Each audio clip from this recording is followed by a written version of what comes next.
Good morning and a very warm welcome to Trent Bridge live for the very final time this season. Yes, there's been 13 games in the county championship and we are here at Trent Bridge for the final game this season. Durham are the visitors to Trent Bridge. Now, as always on day one, I am joined now by the captain, Stephen Mullaney.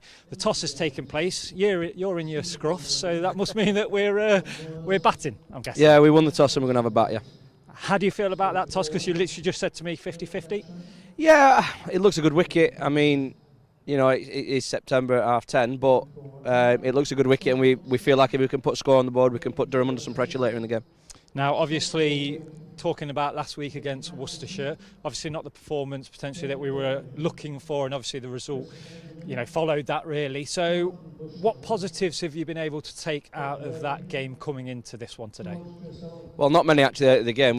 We played poorly after that first session. We held our hands up and they were better than us, so they deserved the points and we didn't. But the positive for us is that we're 9 points clear at the top of the table. So a positive result in this helps us win the league and get back to Division 1.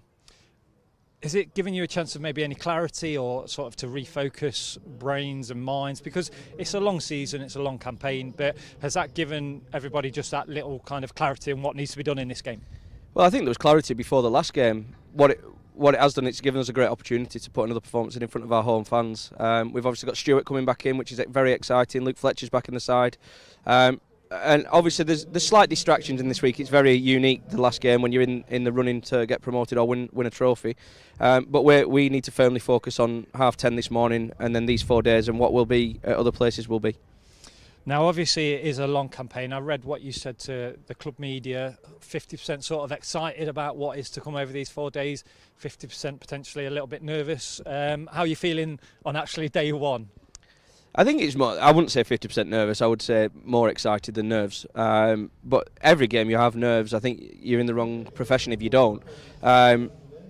But I think it's almost the build-up that's worse. When you actually get playing, you just get on with it, I suppose. So really excited. Hopefully we can go and see Hasib and Ben put a partnership on this morning.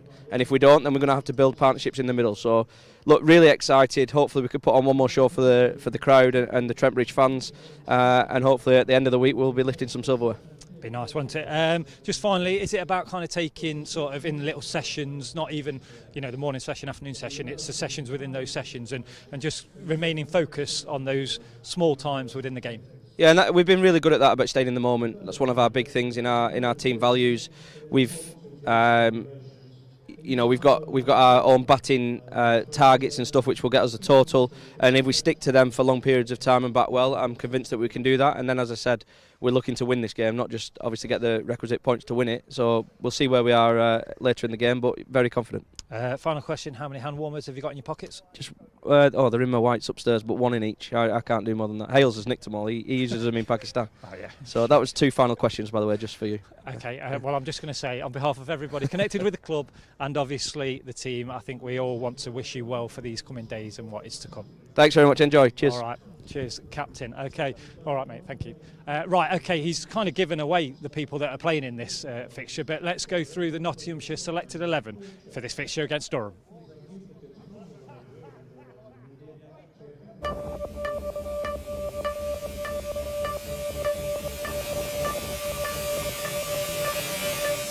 Okay, they will be out very, very shortly and they will open the batting. Ben Slater and Hasib Hamid. Hass is the second Notts player to score 1,000 runs this season. Obviously, Ben Duckett was the first. Matthew Montgomery, Joe Clark and Lyndon James. They will potentially have something to do with the bat later on today. Matthew Montgomery in at number 3, where Ben Duckett has been this season. We've just spoken to him there. Stephen Mullaney, your captain for this fixture. Tom Moores, he currently has 38 dismissals so far this season. And Liam Patterson-White, he'll have something to do with the bat. And when it comes to the ball, 35 wickets for him so far this season. And, well, the captain mentioned him, didn't he? Stuart Broad back in the Notts kit today. 894 first-class wickets for Stuart Broad. Luke Fletcher, you know what he brings. And Dane Patterson currently on 51 wickets for the season. That is your Nottinghamshire selected 11 for this fixture. And as always, your coach is Peter Moores.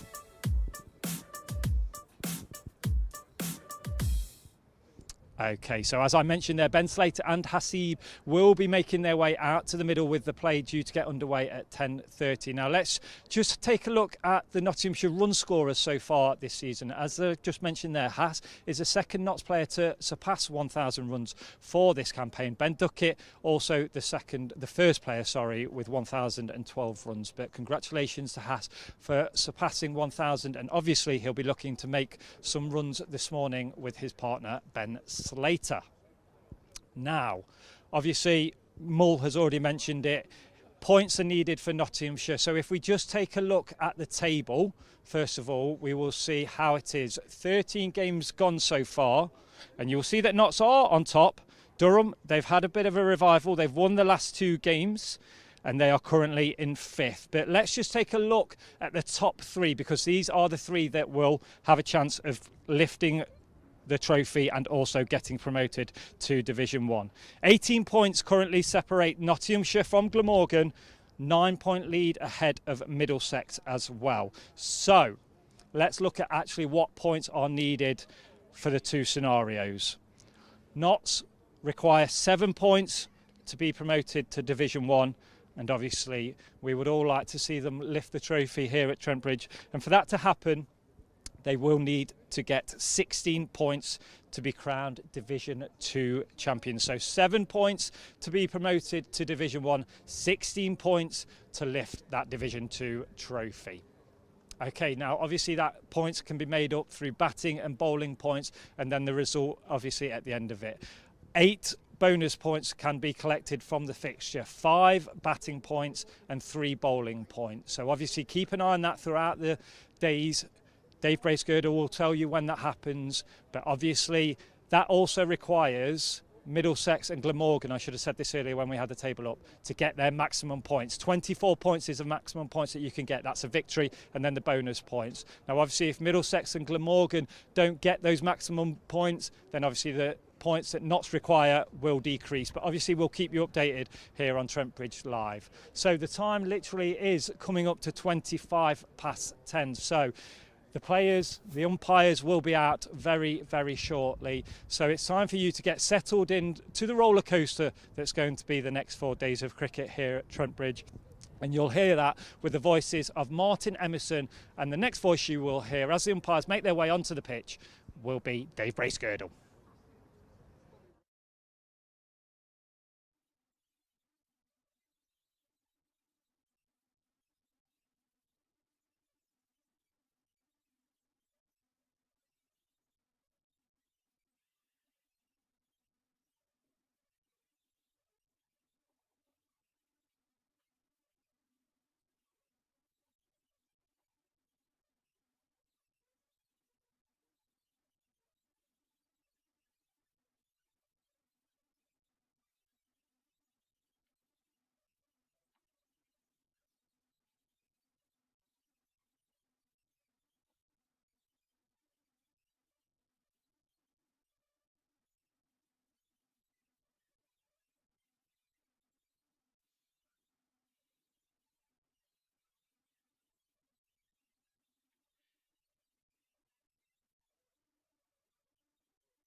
pleasantly warm sunshine. It's a little chilly out there. Wandered out for the toss. For those of you of a Nottinghamshire disposition, or indeed I guess anybody who can tell you, the strip they're playing on is just slightly to the Fox Road side of centre. It's in line with the Nottinghamshire committee rooms, and it's the one that was used right at the start of the season, the first home game against Glamorgan, ironically one that Notts lost. Here's Matty Potts, bowls to Hamid outside the off stump, and it goes through to Chris Benjamin. There's actually, Dave, I mean, the sun's trying to burst through the clouds now, but there's quite a bit of heat in that, isn't there? Yeah, quite nice. Right on front of us at the moment. Our umpires are Mark Newell and Neil Pratt. Pratty's brother. Gary Pratt's famous moment on this ground, isn't it? Indeed. M. Newell on the scorecard. It's not the Nottinghamshire Director of Cricket. This one goes, again, well wide of the off-stump. Hamid leaves it alone. Our match referee is Mike Smith. He used to play for Gloucestershire, left armour, played one test match, and I think famously had a catch put down early on and didn't actually manage to get a test wicket. Well, he was with us at Derby 3 weeks ago. Batgate. Nick Maddinson's bat was confiscated by Mike Smith. Potts in again to Hamid, who reached his 1,000 for the season in the match last week against Worcestershire. Still waiting to see how many points Durham will be docked, if any, for that, and imagine they'll just slither out an email. ECB will put a press release out towards the end of this game, which half of us might miss. Our scorers for this one are Roger Marshall and William Dobson. Lovely to have them here. Ian Smith works the big screens at Trent Bridge, and Paul Harrison, good morning to you. He looks after the players' welfare in the pavilion as Hamid is beaten outside the off stump. I say beaten, he gets that forward press going very early on, and in truth he probably didn't play at that one, just making sure he's got that line of off stump covered. Stats wise, Potts, I'm sure there's something coming up with him.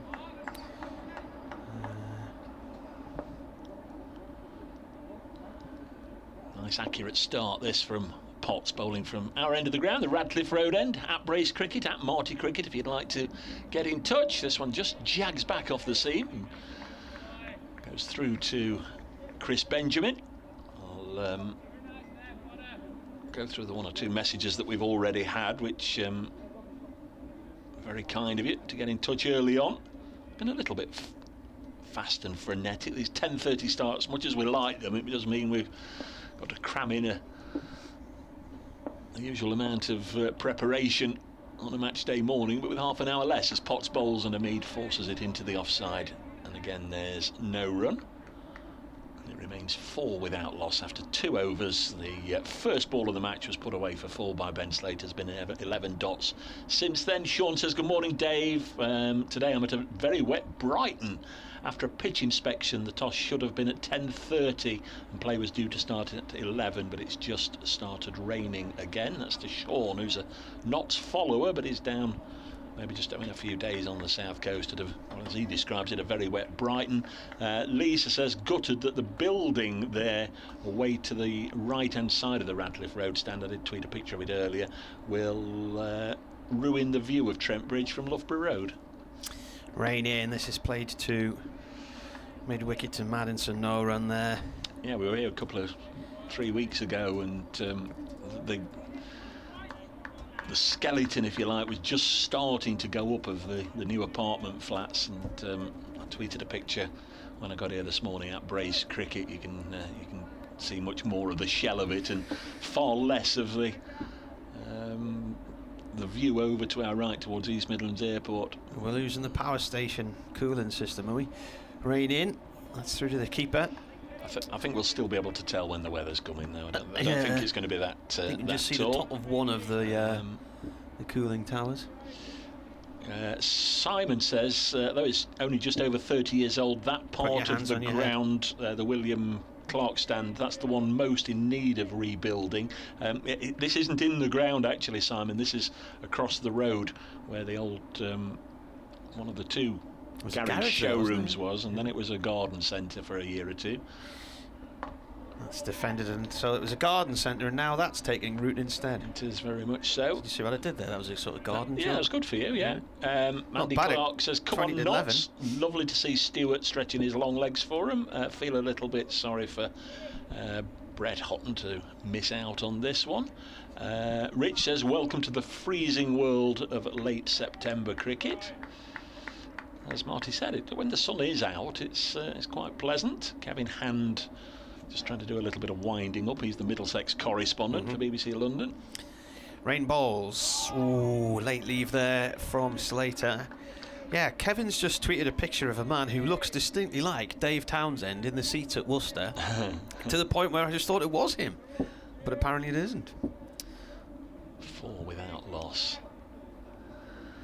I've had a few messages already through. Stuart Dick says, morning both.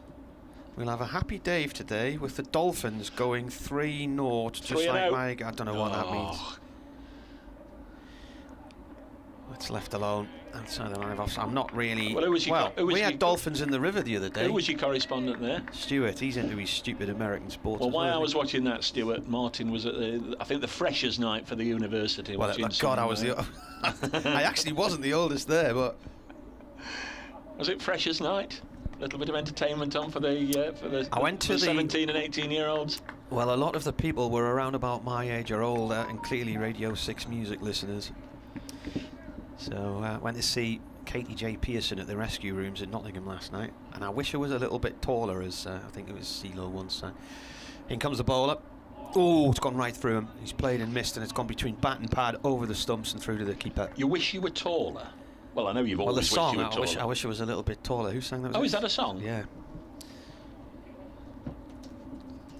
But so what?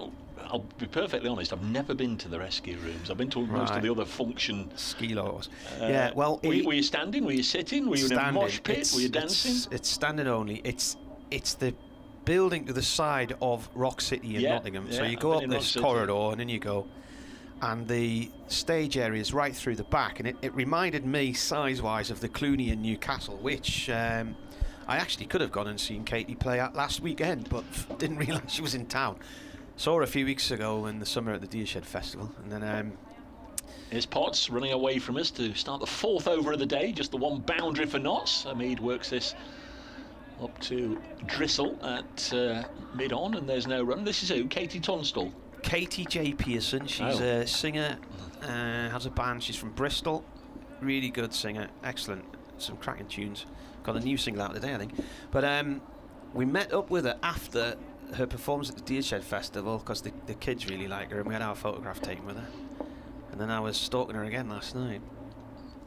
Potts bowls and a little push and run from Mead, eager to get off the mark, and Slater might have been in trouble there had that throw been a direct hit. It narrowly missed. Who's that, Martin, down on the ground? Is it no, it's not the skipper, he's in the slip cordon. Who's that? It was a great bit of fielding, but Mead is off the mark.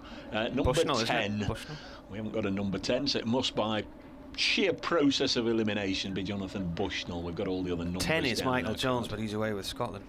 So Bushnell's wearing Michael Jones' shirt to add even more confusion, but it was a great, well, I say it was a great bit of fielding. Would have been a great bit of fielding had he executed the run out, but that was almost like another drinks are available. That was almost like a Kevin Peterson Red Bull run, wasn't it? Drop it and run to get off the mark. Slater wouldn't have been happy had he been run out. That wasn't probably Asiba Mead's finest judge of a single, although he was always going to the safe end. Potts has conceded his first run. 5 without loss. Left-handed Slater on strike. He pushes it out to George Drissel. And there's no run. So anyway, after the gig last night, she was signing autographs and stuff. The trumpeter's a really good player as well. And I said, I doubt you'll remember, but we had our photograph taken with you at the Deershed Festival in the summer. And she said, oh, how's the girls? And I couldn't believe it. That was good, wasn't it? Yeah, couldn't believe it. But she's had a really busy summer, and one of the reasons I knew she was he's on. He's off, folks. He's off. He's on one. Yeah. But there's a cricket connection to this. Here's Potts bowling down the leg side, tickled away for 4 by Slater, and it's 9 without loss. Second boundary to Ben Slater. That was a rare poor line sent down by Matty Potts. He knows it as well. Been a good delivery to Hamid, but it was always drifting down the leg side of the left-hander who just nudged it away for 4. Yeah, I was listening to Ratcliffe and McConey on Saturday morning on Six Music, and she was the guest on there, and I think the band had played in Manchester on Friday night, and she said she was coming down to Nottingham. But he mentioned that he'd been watching a certain franchise cricket tournament on the TV, and she'd played at one of the grounds during the 16.4. So I looked it up, and sure enough, there she was on stage at Sophia Gardens. 9 without loss. There's Potts. In again to Ben Slater, and that's gone through into the gloves of Chris Benjamin. Played against Notts in the blast for the Bears, I think, last year and this year, Chris Benjamin. But he played against Durham as well and helped Warwickshire win. Yeah, first time he's played against Notts in the longer format. Yeah, I think he's only played 11 games or something. Yeah. Has a century to his name and got an 80 odd on the board last week. 82 not out, I think it was, against Sussex. Really had a meteoric rise from nowhere to stardom last year. This one is pushed back to Potts and fielded nicely. 9 without loss. Matt Potts 2 overs, none for 5. Ben Rain 2 overs, none for 4. No Chris Rushworth, of course. No, he's got a late season injury. He's pulled a muscle in his back at Derby, so he's missed the last 3 games. So but potentially then there's only Ollie Gibson to come with regards to seam, and then there's the spin of Travaskis, Drissel and Borthwick. 3-pronged spin attack. And Maddinson if they needed him. A little bit of spin from him. Yeah, Benjamin has been at Durham Uni, so Melvin Betts, the former Durham fast bowler, is running the thing there, and Ash Thorpe, who does some commentaries with us and coaches these days, he's worked with Chris Benjamin at Durham Uni as well, so he knew a lot about him last week when he was playing against Sussex. Rain from the pavilion end. Oh, that one moves on the batsman Hamid quite late as well, through to the keeper. It's not a quiz question, but are you familiar enough with Neil Pratt to yeah, but you know what I've gone and done, like I do every day. I've left my binoculars in the case, so shall I go and get them? Or can I borrow yours? You can have a... Not very... Oh, you need good eyes to see through these. You do. You need wonky eyes. Not been the same since I dropped them. In comes Rain, that's left alone. I would say Neil Pratt square leg from what I can see through these. Do you normally smear bacon fat on them first thing on the morning?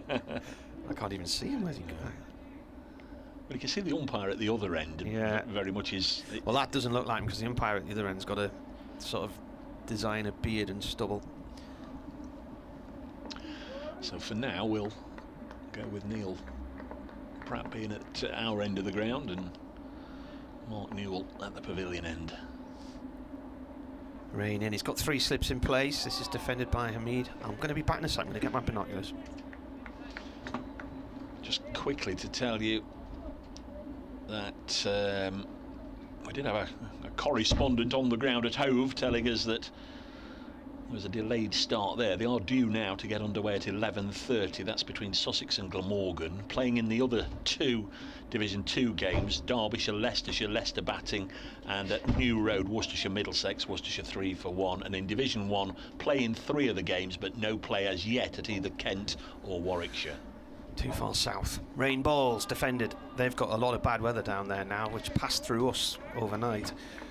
So I wonder how much impact the weather could have this week. Well, we know I can see them properly now with my binoculars. We know the Division 1 title is all done and dusted, with Sussex being the stronger side over the course of the season. Bit to play for with regards to runners up there.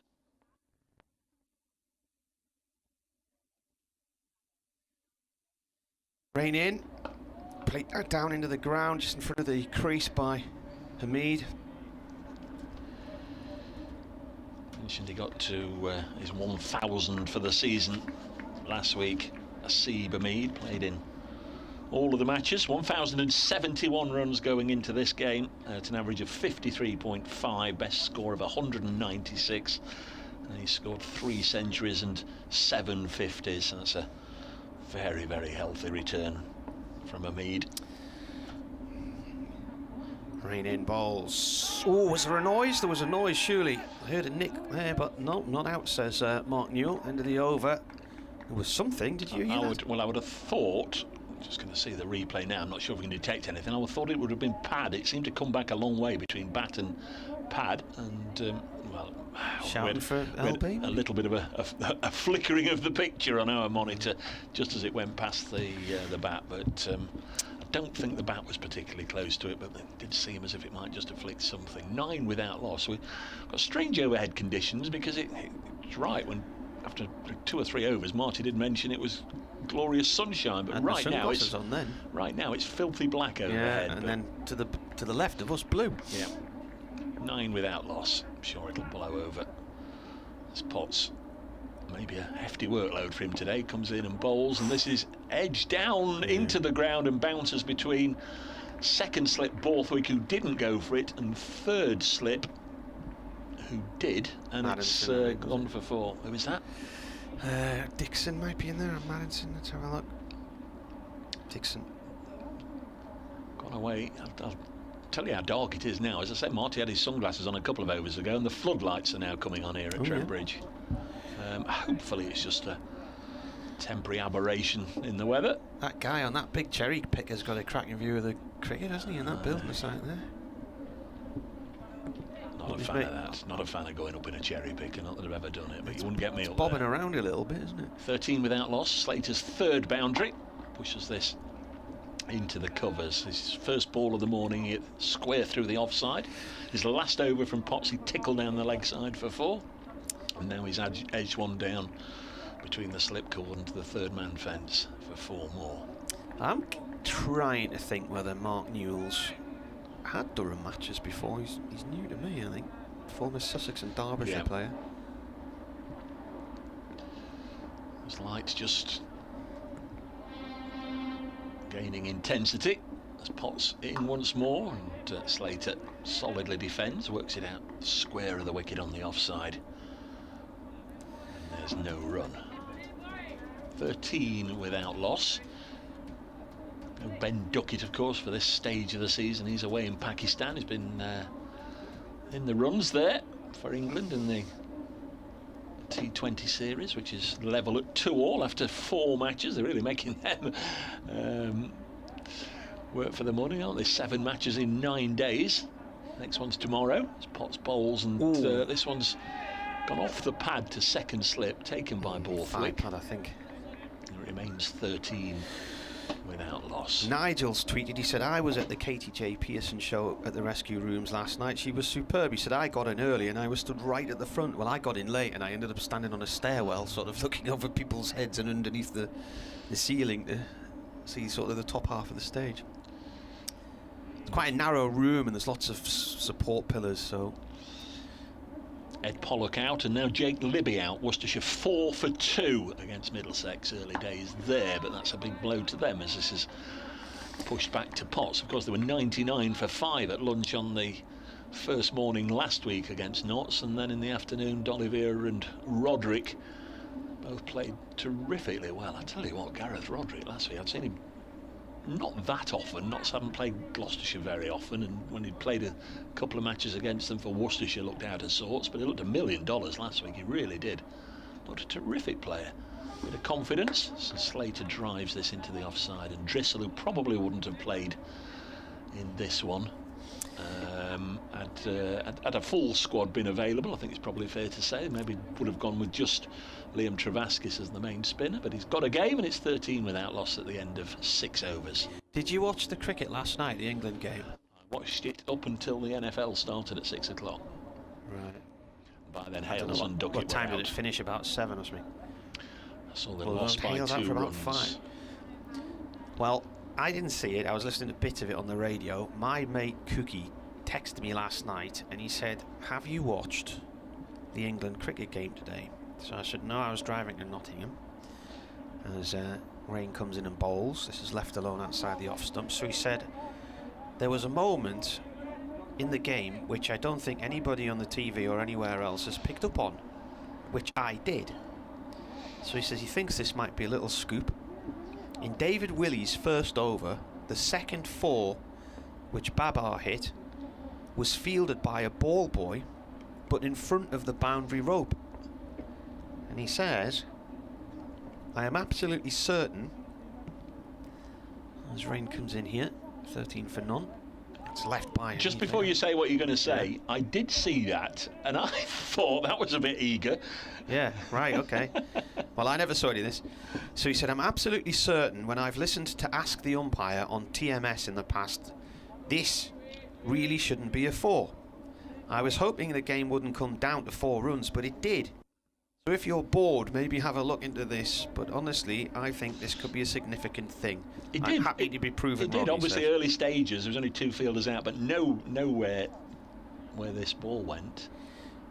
This is cut by Hamid and spilled by Travaskis at point, who's trying to pick himself off the floor. And has it hit him in the leg? He's gone down on one. He couldn't pick himself up. He's been hitting the shin, hasn't he? Or what's he done there? He's now sitting down and appears to be in agony.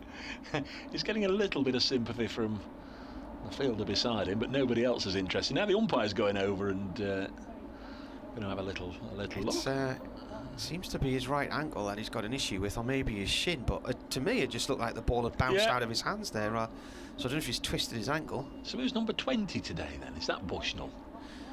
Maybe he is. Maybe he is. Bushnell's got his own jumper, hasn't he? Well, you said Bushnell had Jones on to start with, but we haven't got a number 20 on our list now. Well, Bushnell's 20 because it's got. Right. Yeah, I can see through the binoculars. Okay. There. Rain comes in and bowls. It's inside edge under pad, drifts down towards fine leg. In fact, it's not inside edge; it's just pad leg by signalled. And Paul Curry, the Durham physio's on the touchline at the far end, but Travaskis is still limping around there. Wait. Yeah, so there's something in the regulations about what then? If an external force comes on the field and stops it going for a boundary? Yeah. So apparently this kid who fielded it was on the field in front of the boundary rope. So the ball technically hadn't gone off the field for a 4. He was just a little bit eager. I did see it, and it was going to him, and he would have thrown it back. That would have been his job. But he did actually step on.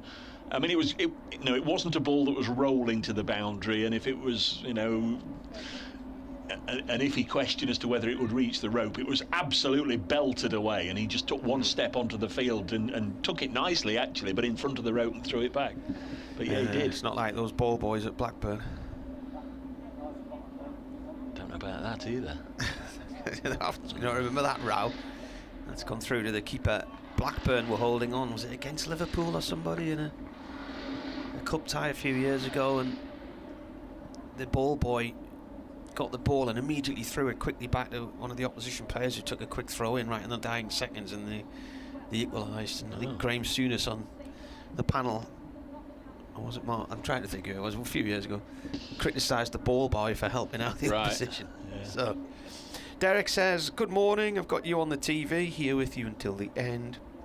This is the end, my very friend, the end. Yes, thankfully we're not on the TV today.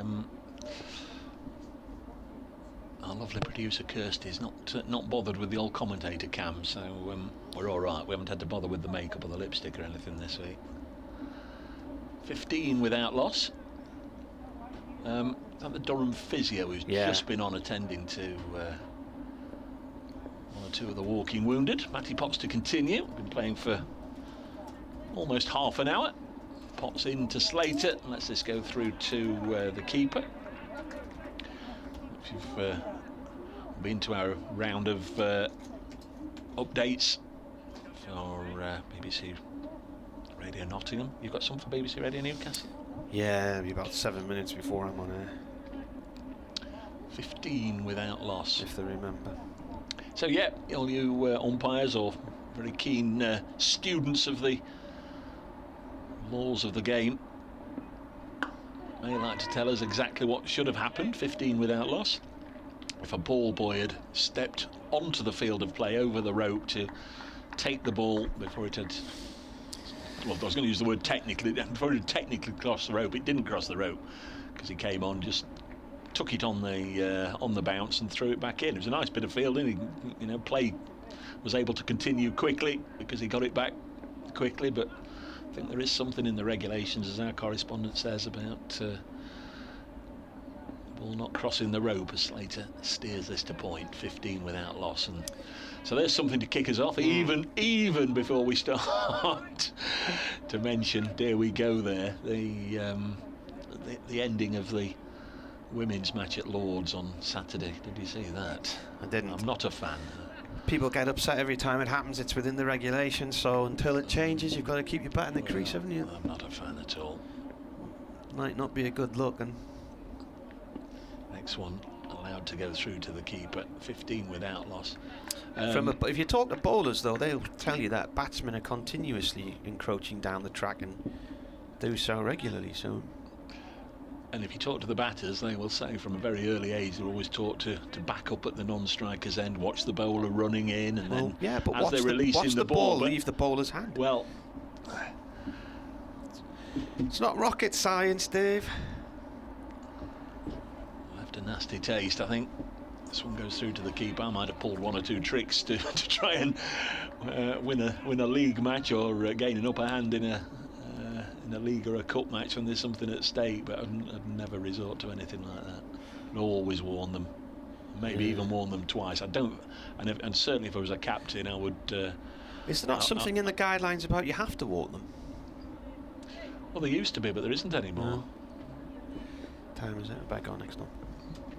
It's Potts bowling, hit him on the pad, may have pitched outside the line was the initial feeling, but Matty Potts and the Durham close catchers all went up. May have had a point as Potts comes in and bowls. Yeah, it's one of those. Would it have been umpire's call? Might just have pitched outside, but not out. 15 without loss. Notts after 8 overs. Slater has 12. Hamid has 2. 4 overs apiece from Rain and from Potts, and now the first bowling change. Ollie Gibson's going to replace Ben Rain from the pavilion end. So at Brace Cricket, at Marty Cricket, lovely to hear from you this season. Of course, through the last few years, you've all been very kind with your comments, and very much enjoy bringing you the games. We're just about ready. Here's Ollie Gibson, and he's in and bowls this. It's allowed by Hamid to go through to the keeper. Quite a start from Hamid today. He's now faced 20 deliveries for his 2. His first single was a little risky one. Slater very close to being run out had there been a direct hit. There's an update for BBC Radio Nottingham.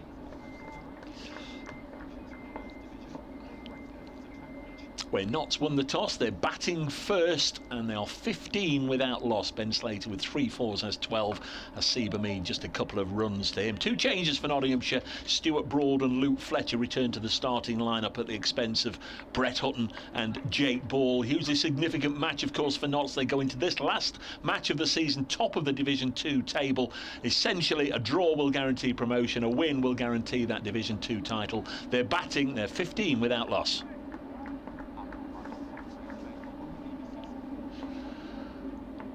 Here's Gibson. Third ball of his initial over to Hamid, and just drops a bat on it, and it runs down to Sean Dixon, who's at third slip. So we've got David Beddingham at first, Scott Borthwick at second, and Scott Borthwick and beg your pardon, Sean Dixon at third. The rest of the offside. Liam Travaskis at backward point, Jonathan Bushnell at extra cover. Here comes Gibson.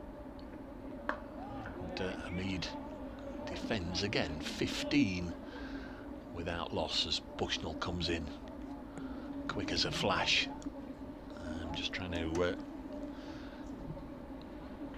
sort out the remainder of them. On the leg side, we've got Potts at mid-on, Maddinson at mid-wicket, and Drissel down at long leg. Yes, Ben Rain, the one whose number I couldn't see or identify. He's at mid-off. 15 without loss. Gibson bowls, and the forward press finds the outside edge a little bit deliberately by Hamid, runs it away through gully for 4, down to third man. Slight element of risk, but he pressed forward with an open face, just guiding it away.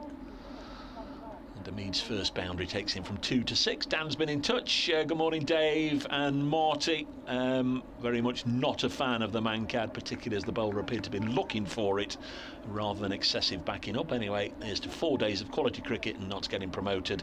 Be nice to see Durham back in Division 1 soon as well. 19 without loss. Final ball of Gibson's opening over. On his way now, Hamid leaves it alone. Thanks very much, Dan, for all your contributions this season, and to Dave Noble, who says the answer from TMS is always the same. Batsman hits the ball, striking a pigeon deflected into the Trident launch button, setting off a nuclear apocalypse and 300 years of war and scorched earth until finally the robot overlords take over. John Holder says dead ball. 19 without loss after 9. Mark says, morning chaps, hiding in the pavilion with my coffee and a Kit Kat, lots of bobble hats everywhere. Hold-ups around Upper Broughton on the way in this morning. Renovations at Stewart's Pub. 19 without loss. Is that out that back way? With us. Here's Potts. Radcliffe Road end, that's played off the point. Is that the road in? Yeah, it's off the A46, yeah, the Leicester to Newark Road. Yeah, I came in that way last night, yeah. Lots of road work. 19 without loss. Dan says it'd be lovely to see, well, obviously he says he's very much hoping that Notts get promotion, but he said it'd be lovely to see Durham in Division 1 soon. Again, it's all very murky. Before it's reduced to 3 teams. I was going to say he's maybe just throwing a hook out with a juicy worm on it there, saying that. This is defended by Slater, who's on 12. Dave Watson's emailed. He said, thanks for all the stats and the notes and the coverage this season. Let's hope next season is more fruitful for Durham. Kind regards to you and the team involved in the broadcasts. Thank you. Still no play at either Canterbury, Edgbaston or Hove yet today. Potts once more comes in. It's defended on a length, goes short on the offside to Drizzell, no run there. Paul says it's good both Durham and Somerset won this last week. He is a member of both. Yeah, they were in a little bit of danger, weren't they, of going down. Somerset, I think they should be all right now. Take extraordinary sequence of scores, I guess, in Division 1 for Somerset to end up in the bottom 2 now. Gloucestershire have gone, we know that, and looks to be a bit of a scrap between Kent and Warwickshire for the other place. This is turned towards mid-wicket, no run there, picked up by Maddinson. David Sanderson says, thanks for all the facts and the gossip this season. Hope to hear from you next season. He is hoping for a better, by far, 2023 for Durham, with promotion and a trophy, perhaps, he says. Dan says, just quickly, Dave, I did mean that very sincerely. I went to university on the Costa del Sunderland, so they've always been my second team. Thank you, Dan. I saw a tweet today about Sunderland University as Potts comes in and bowls. That's cut hard, but it's stopped at point by Bushnell. And it says Sunderland University now in the top 50 universities in the UK. And I'm thinking, well, how many are there? There can't be many more than 50, can there? Is it one that specialises in something? It's very good for pharmacy and chemistry. There's a new nursing department now as well. There's a big media school right next to where we live. Because of course Durham University in that part of the world is it's one of the big ones. Isn't it? Yeah. Potts, that's wide of off stump, taken by the keeper. Yeah, you get people coming from all over the world to study pharmacy at Sunderland. Davey says it was Johnny Bushnell fielding for that potential run out. But he's got the number he's worn all season on 20 not 10s. Well, somebody had a number 10 on, didn't they? I think it was you without your glasses or the binoculars, maybe. I don't know. Thank you for that. I would chuck those in the bin, to be honest with you. I chucked them on the floor. That was the trouble. Well, yeah. So the next place for them's the bin. The glass is a little wonky. It doesn't do your eyes any good peering through binoculars anyway. But they seem to have. Anyway, Well, they're not quite aligned. The cameraman side on at the front of the Fox stand would have had a good shot of the back of Bushnell, wouldn't he? It's Gibson bowls. Mead pushes this into the offside again. That's not annoying much. I was going to say we'll apologise, but it's not our doing. It is the work going on from the building side over the road. They're putting all these steel joints in place, aren't they, and screwing them all in, those big bolt machines. But you wouldn't think a block of flats or a block of luxury apartments, as I suppose we should call them, would all be basically a metal structured skeleton, would these days. Next delivery from the pavilion end sees a Mead punch it to backward point again. Travaskis, who seems to have recovered from his earlier injury, whatever it was, is okay. We lived on a flat down on the riverfront next to the National Glass Centre at Sunderland, so just next to the media school at the university, and it was a steel frame building, and with the cranes on the quayside, on Corporation Quay on the other side of the river, nobody could get a television signal. So we ended up putting a satellite dish on the back, which I don't think technically we were meant to, but was the only way you could get a signal. Next delivery cut away by Mead, and this is past Travaskis and will go for 4. Just got over the bounce from that delivery of Gibson. A little bit too much width, and Mead cut it away to the right of Travaskis, who goes over to fetch it. He might have seen 1 or 2 shots in front of the William Clark stand. There's an area, the netting area, the normal netting area, is obviously being relayed by Steve Burks and his ground staff. Looks like it's raining to the east of us, doesn't it? Straight ahead. Very low cloud there. If that was right on top of us, they might be off for bad light if it wasn't raining. Here comes the fair-haired Gibson, 23 without loss. This one, they've kept a whisker low, but too wide for Mead to be unduly bothered. 23 without loss it remains. Being the international cricketer that you were with Italy, what did you make of the track when you went and had a look earlier on for the toss? Well, as I mentioned earlier, it's a strip that has been used before, but not since April, and it looks a very good one. And a lot of people have sort of said that Notts would have been foolish this week to prepare a very green wicket, one that might see could got themselves into trouble. 20 wickets go down on the first day, as we have had in 1 or 2 matches up and down the country. Next ball goes through to the keeper. You don't want to run the risk of being docked any points, nor do you want to run the risk of losing the toss on a green one, being stuck in and being bundled out for 80 when potentially you only need a draw to secure promotion. So it does look hard and true, and there's certainly not as much of a green tint as you normally get here at Trent Bridge on the first day. I think it'll bat well, and Stephen Mullaney's decision straight away as soon as Scott Borthwick called incorrectly was well, we'll have a bat please, Scott.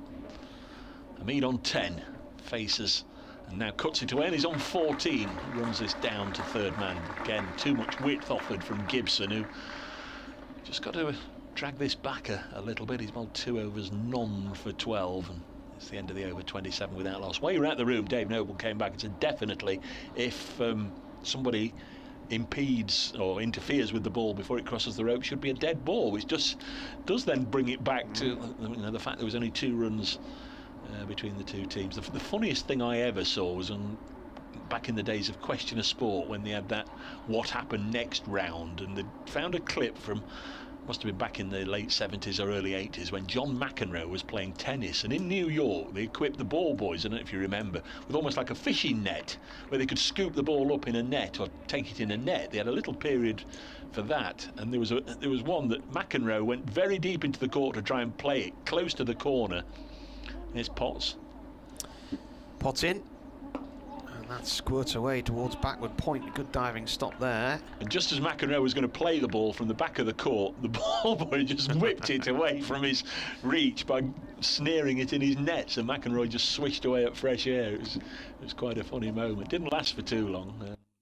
Anybody can remember that, but yeah, it wasn't the best of ideas. Give all the ball boys a little fishing net to scoop the ball up with, rather than that. Gave your hands to catch a tennis ball, you might as well use it. Bernard's being on. He says, I felt sorry. This is entitled Northern Diamonds win. He says, I felt sorry for the ladies yesterday at Lord's, where Sky abandoned their game for the Pakistan-England T20 match, but it was possible to watch the rest of it on YouTube. Here comes Potts. Full delivery. It's over pitched really, and that's drilled away down towards the boundary below us. They will get 2. It's fielded by Drizel. He says Northern Diamonds won a close game by 3 runs. Was that the final of the Rachel Hayhoe Trophy or something? Yeah. He said, after David Willey was out in the men's game, I thought England's chances had gone, but Liam Dawson out of nowhere made a brave bid to win the game, but then early wickets lost eventually made the difference to England at the end of the match.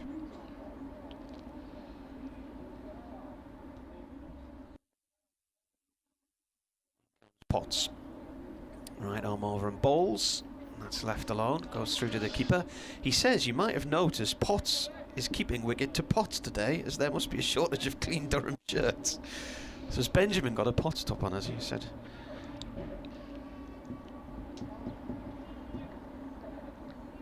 Last 3 meetings here have been draws. 2016, 2020 and last year. Was the silly boundaries game at Durham a draw as well last year? Last year, yeah.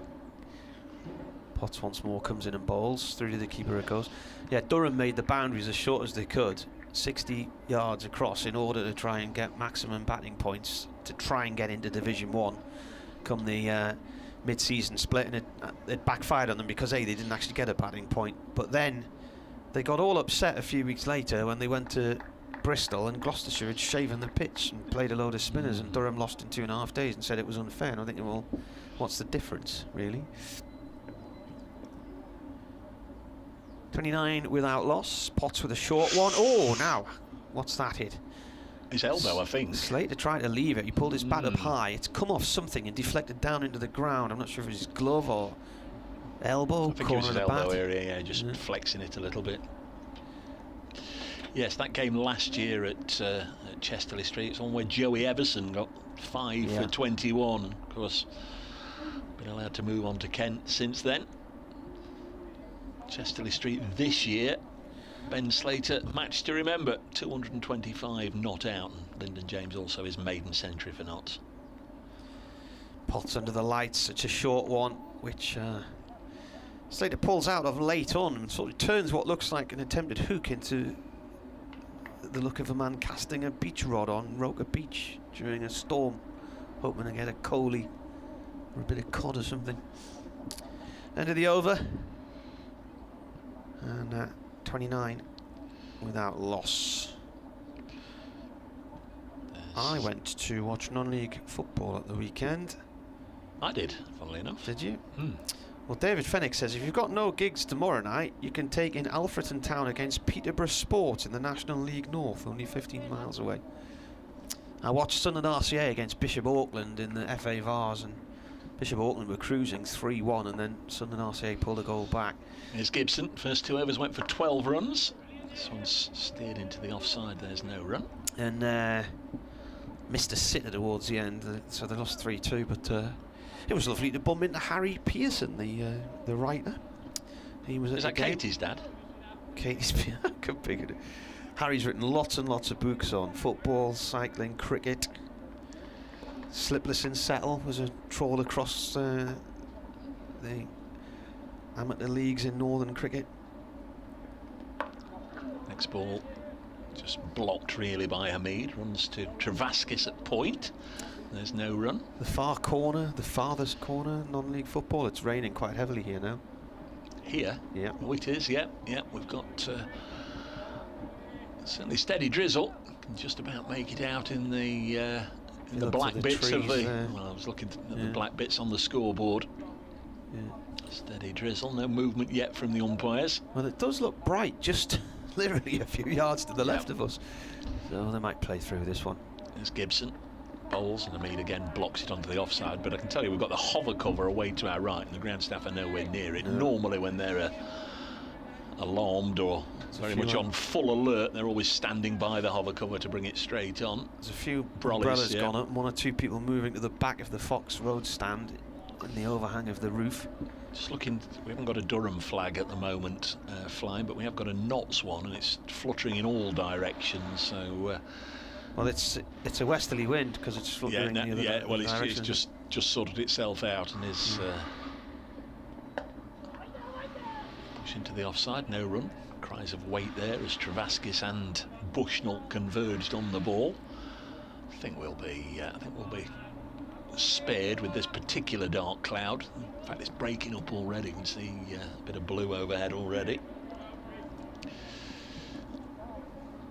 Yeah, there's the flag. A moment after I said it was all swirling around in all directions, it's now sorted itself out. Gibson bowls and he drives into the offside again for 4. Handsome looking shot, gets a good round of applause, does Asiba Mead.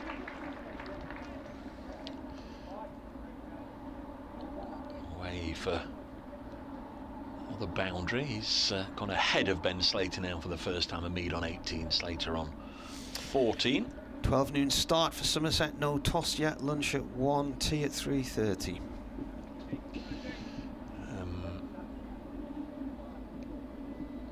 33 without loss.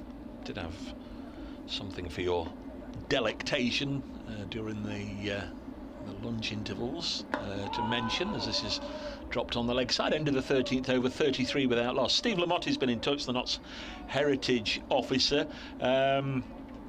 During the Durham match this week in the squash court, if you're coming to the game or you're listening in the ground, in the squash court opposite the library, there's a wide range of cricket magazines, Nottinghamshire annuals and other cricket annuals and picture frames that they are giving away free. So if you are on the ground or you're coming to the ground, there's lots that they're giving away free. We've mentioned it a time or two with Steve this season. There's been so much stuff that has been donated over the years, and the heritage team, as the ground staff, do now attend to the hover cover and are very much on red alert. There's been so much stuff donated over the years. They've managed to sort it all out, and everything that they've got lots and lots and lots of duplicate copies of, they're willing to give away to members, to cricket fans, to supporters. If you want to go along there, they just want to clear.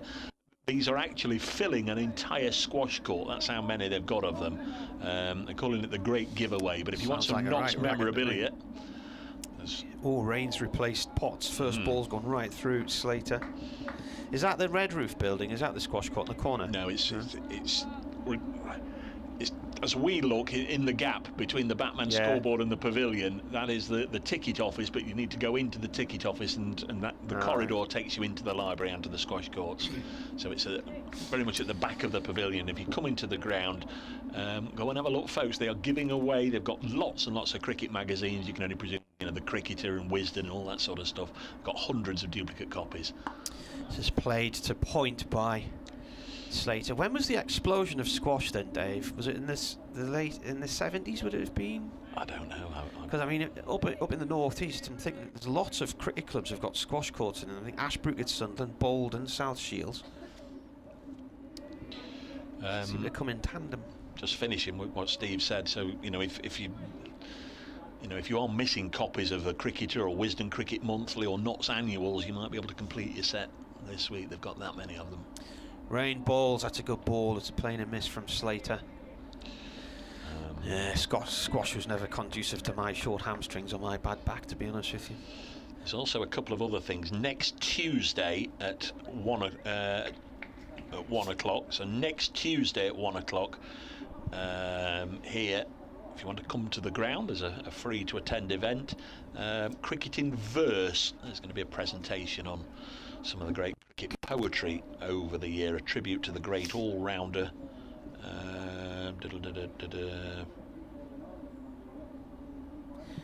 Rain up to the stumps and bowls.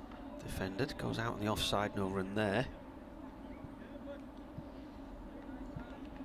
Yeah, next Tuesday and next Friday there are events on, there are presentations and all sorts of free to attend cricket history presentations on the ground from 1 o'clock next Tuesday and next Friday. I would imagine next Tuesday about 1 o'clock you be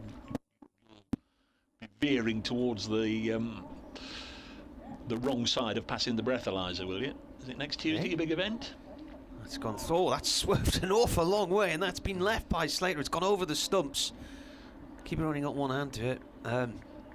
It's not going to be the same without you, Dave. Yeah, cricket writers' lunch next Tuesday. I tell you, if I'm anywhere near passing over the breathalyzer at 1, I'd be stunned because I doubt I've even had my first drink by then. Yeah, I'm not going this year because I'm hopefully be having a little bit of sun. It's by incredible next Tuesday. the amount of people who want to come on the news that you weren't. Steve says there's nothing like an Amid drive to keep the chill out. Rain balls. This has gone off towards point, no run there. Good over. Was that a maiden or not? Yes, it was. Yeah, so all the other ones I've been to, you've always looked after me and got me around the underground in the big city and all that. So I'm going to be like the littlest hobo next week, not knowing where I'm going. Back over Grosvenor Square area, isn't it? It's all a cunning ruse. I'm going to pop up at the very last minute and present you with a Lifetime Achievement Award. That's what it is. Yeah. Sean says the game at Hove now due to start at 11:30. Dave, Glamorgan have won the toss and will bat. What I know where you're going on holiday, and I've been there myself. It was sort of late September, early October, and I was there quite a few years ago. But what's the weather likely to be like? Do you think it's going to be still warmish, quite nice? Yes. Yeah. Yes. The ground staff, I think they've been stood down, Yeah, which is good news. They're leaving the hover cover. 33 Have you ever minutes. have you ever been over to the Isle of Capri? I have indeed. It's the day we tried to go. It was really stormy and none of the boats were running. Go over and see Gracie. Yeah. Gracie Fields buried on the Isle of Capri. Lovely gravestone there, headstone. Here's Gibson from the pavilion end. Bowls worked away by Hamid behind square on the leg side. Moves on to 19. He was 2 from 20. He's now 19 from 38. Just starting to tick over a little quicker. Slater has 14, which includes 3 boundaries. He's faced 47 deliveries. Presume you've been to Pompeii. I've been to Pompeii at least 3 times, if not 4. Monte Cassino, have you been up there? I haven't. But if you go in It's fantastic, to isn't it? Pompeii, at least go with one of the guides, one of the guided tours round, because otherwise you're just wandering round and very much don't know what you're looking at. Slater will pull this for 4 through mid-wicket and away over the ropes and into the advertising boards for 4. Pretty much said, I'm not going to say where you're going on your holidays, Dave, and then you've proceeded to go. What haven't you mentioned? You haven't mentioned Vesuvius or the Bay of Naples yet. I mean, I've never been to Vesuvius. You've not been up Vesuvius? No. You go up in a cable car? No, you don't. You can drive sort of halfway up. It must be almost like Everest Base Camp, but then you've got to walk up a very shale and dusty road, dusty path, and I must admit, I've never been right to the very top and peered in. Next ball. Steered in the offside and there's no run. 38 without loss. Been to the volcano fields in Lanzarote in is it Timanfaya, is it called? And there is a bit there where there's a hole in the ground and they cook chickens in it and other food because it's so molten under there. Never been to Lanzarote. To Tenerife many times. There's Gibson. Past the umpire. Bowls edged. Dropped. It's gone for 4 through second slip. Borthwick. Diving across there to his right, Scott Borthwick. Of course, he is left-handed, but he will have, I think, fancied taking it. He went a long way. He is certainly not being shy and letting everybody know he got a fingertip to it, and he's parried it away from first slip David Beddingham. Just looking at the replay there, it's always one of those. Had there only been one slip, David Beddingham might have taken it, because Borthwick went right across him, and the deflection certainly gave Beddingham no chance. And Durham don't need any more injuries as well. I think Borthwick is okay, but he's still wringing his fingers on his right hand. Was he on 18 when he edged that? Yep. It's already gone on the scoreboard when I looked. That was quick. It's gone to 22 now. 42 without loss. We're in the 15th over. Gibson could have done with that wicket. His figures are none for 25. Still in his 4th over. Slater drops this one to mid-wicket, and there's no run. Gloucestershire, who were relegated, are 31 for 2 against Yorkshire. That's at Headingley. 42 without loss here at Trent Bridge. A steady start from the home side, but not without one or two moments of anxiety. Slater, left-hander, faces and pushes this out to Nick Maddison, and there's no run. Update for BBC Radio Nottingham incoming. 15 overs have gone. Slater averaging top side of 35 this season. That century against Durham is only 3-figure score this year, but it was a big one. 225 not out.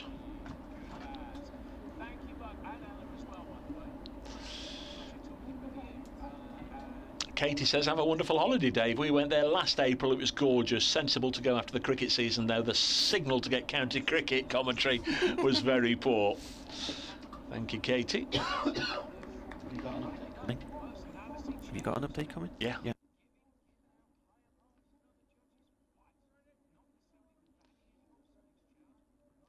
So the shaven-headed Ben Rain in. Bowls. Mead defence.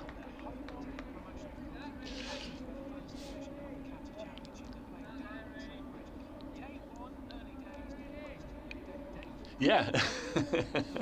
I'm here. Not so batting there. 42 without loss. A very entertaining opening hour in which Ben Slater a couple of times has nicked the ball through the slip cordon. On the second occasion, which has just happened, Ben Slater got his hand to it. Beg your pardon, Scott Borthwick got his hand to it, so a life for Slater when he was on 18. He's moved to 22. Of course, not this week. Essentially, it's all about getting a result, a positive result. A draw will guarantee promotion, a win will guarantee that Division 2 title. Stuart Broad back in the side as well. Notts batting, 42 without loss.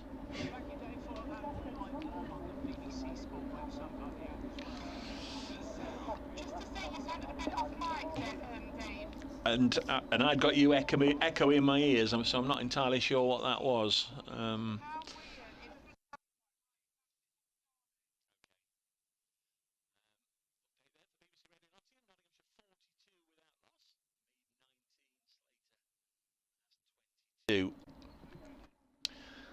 Rain halfway through his 6th over. He's only given 5 runs away, 3 maidens.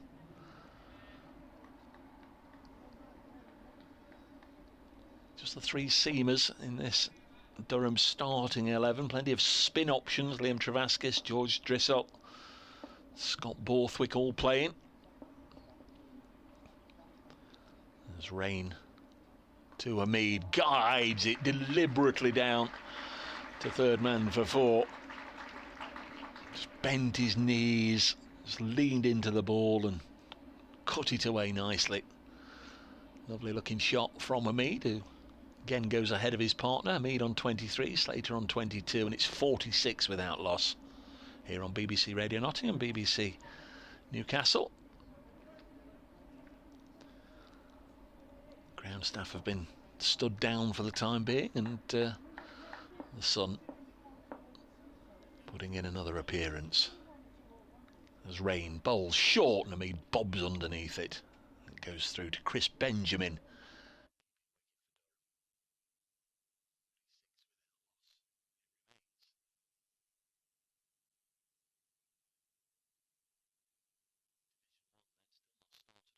Canterbury, where Kent should be playing Somerset, or at Edgbaston, where Warwickshire should be playing Hampshire. At Old Trafford, Lancashire 56 without loss against champions Surrey. At Northants, Essex are the visitors. They are 68 without loss as Rain to Hamid, edged. And has that carried, or has it fallen just short of third slip? It has been taken, but just short. Very, very nearly carried. Nicely scooped up at third slip there, but Sean Dixon straight away signalled that didn't quite carry. So Hamid, a little fortunate there. The one other Division 1 score is at Headingley, where Gloucestershire 31 for 2. In Division 2, Leicestershire, the visitors, 61 for 1 against Derbyshire. and they just started at Hove, Glamorgan, in the first over, 0-0, and at Worcestershire very early on lost Ed Pollock and Jake Libby. They're 26-2 against Middlesex. So not so flirted with danger. A couple of times Slater has got away with it. Now Hamid edging just short of Sean Dixon. We're going to get a bowling change. I was just going to say, as I elicited a little bit of surprise, obviously, away to my right as Marty goes, Jonathan Bushnell. I'm trying to think if I've ever seen him bowl. I think possibly a little bit of medium pace. He's had an ankle issue recently. He should have... Was he meant to bowl at Grantham? Can you remember? He hurt his foot at Grantham, didn't he, when we were...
Ben Slater, and he's nicked that one, I think. Yeah, up goes the finger and has to go. Ben Slater's out. There was the sound of something. Slater's reaction, maybe one of disappointment, or maybe... Sound quite... No, we'll have a little look, see what we can make of the replay. No, not entirely sure, but he's gone with 49 on the board. Ben Slater given out for 23. Minutes at the crease, faced 61 balls, hit 5 fours. Ben Slater is out. And, it's a catch for Chris Benjamin. The most tasking of catches, but an important one, as I said. Durham are celebrating their first wickets, 49 for 1.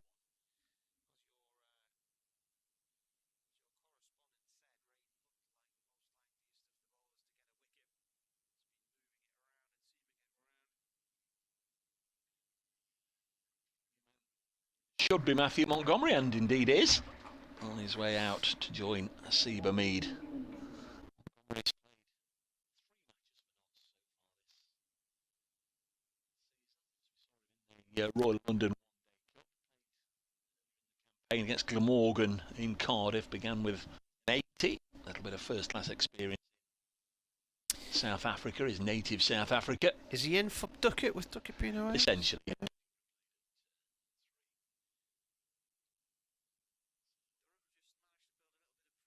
Ball here. Yep. That was a wicket maiden from Rain.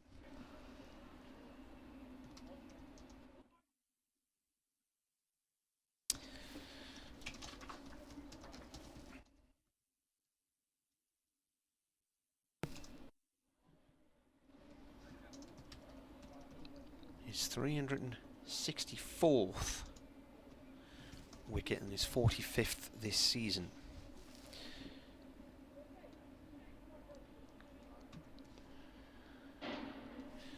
Could yet get to 50 in the season, which would be the 3rd time.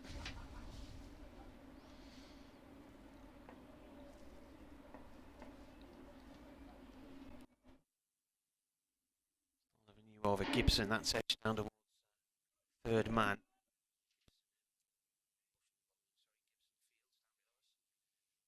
$50 up. Rob says, morning, gentlemen. Should Notts be successful and gain promotion, one thing we'll miss about Division 2 will be the banter between you two. Keep up the good work, Rob. Saturday sounded like an interesting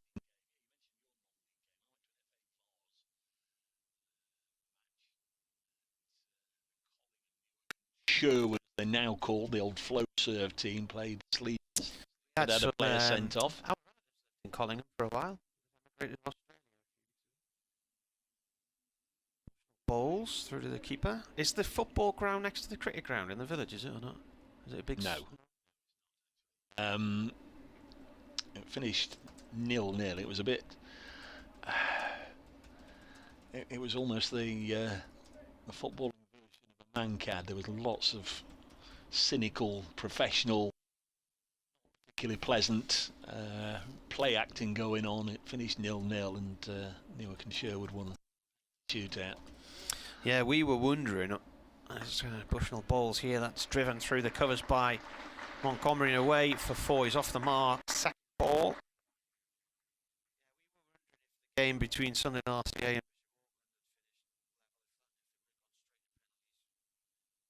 and that's what would have happened. Yeah, in the Vars, yeah. 54 for 1. Montgomery away. The offside.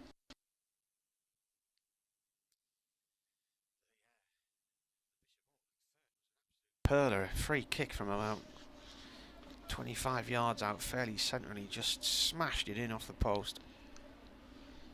Montgomery 80 and 3 against Glamorgan, 43 and 44 against Leicester last week at New Road, 2 and 10. Bushnell in, that's a leave. It's wide of off stump, taken by the keeper Chris Benjamin.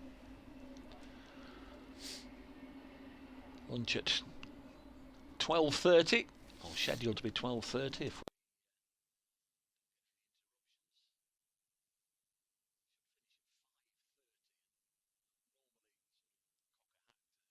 chance of, well, I was going to say it never happens. Worcester last week, Notts in the field, bowled a lot of Liam Patterson-White, and 5:30 we trooped off. Oh, an inside edge onto the back foot, and it just misses the off stump. Spinning along the floor. Durham have never finished at 5:30.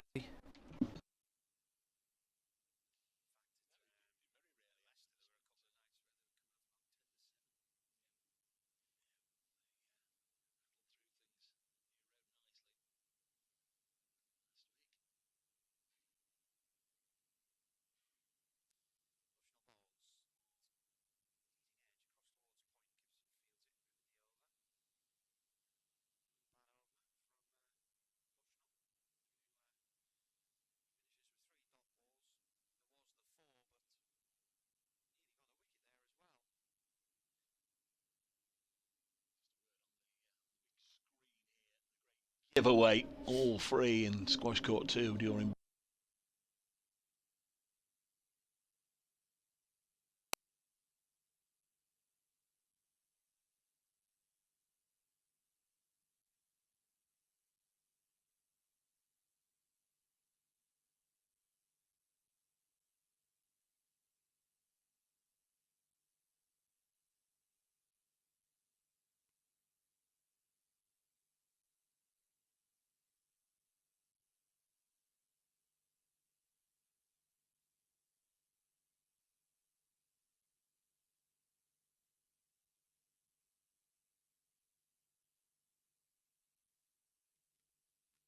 So. You did. Right. You magically reappeared, but hopefully they're now. 54 for 1. There's Ben Rain. Bowling to Hamid. Again gets everything behind it. Don't know what she's done. But, hopefully you can hear us in deluxe supervision. Yeah, she's plugged in the sun. She's plugged in the sun. I'm trying to get my hands warm in the sunshine now. I was in the corner shop the other day and I thought the weather didn't look good down here this week, and I thought we'd have the windows open, so I bought a little pair of £1.49 gloves. The others disintegrated last season, I think. There's Rain. Bowls, good delivery. That really was, wasn't it? Nipped away off the seam, and Hamid was groping up fresh air there. That was a terrific delivery from Ben Rain. It's not the quickest, but just has that nice action that's always going to get a little bit of movement. Just has the ability to trouble the very best, and he had Hamid groping there outside the off stump. Keeper stood respectable distance back, 3 slips alongside him as Rain in again to Hamid, and plays this down on the ground, and that one had a little bit of venom in it, very nearly spat up and struck him on the glove, but just able to control it, played it down on the ground and goes on his customary 3 or 4 steps towards the square leg umpire before coming back. Clanging from the building side. Maybe that's the luncheon bell. I don't think so. It's only 10 to 12. Got here about 8 o'clock this morning and they were already up there on that cherry picker. 54 for 1. Rain, Ken Bowles, and Hamid again manages to get over the top of the bounce and guide it with an open face down to third man for 4. Must have done that about 4 times this season. The fielder after it almost clattered into that ended up leaning on the railing. Metal fence. 58 for 1. We saw Hamid on to 30. Henry Crocombe tried to stop a 4 at Durham the other day and really badly injured his shoulder. They said it wasn't dislocated, but he damaged all the ligaments and couldn't play any further part. Yeah, chasing to stop a 4 so late in the season didn't work anyway, but he would have saved 1 run. You do wonder.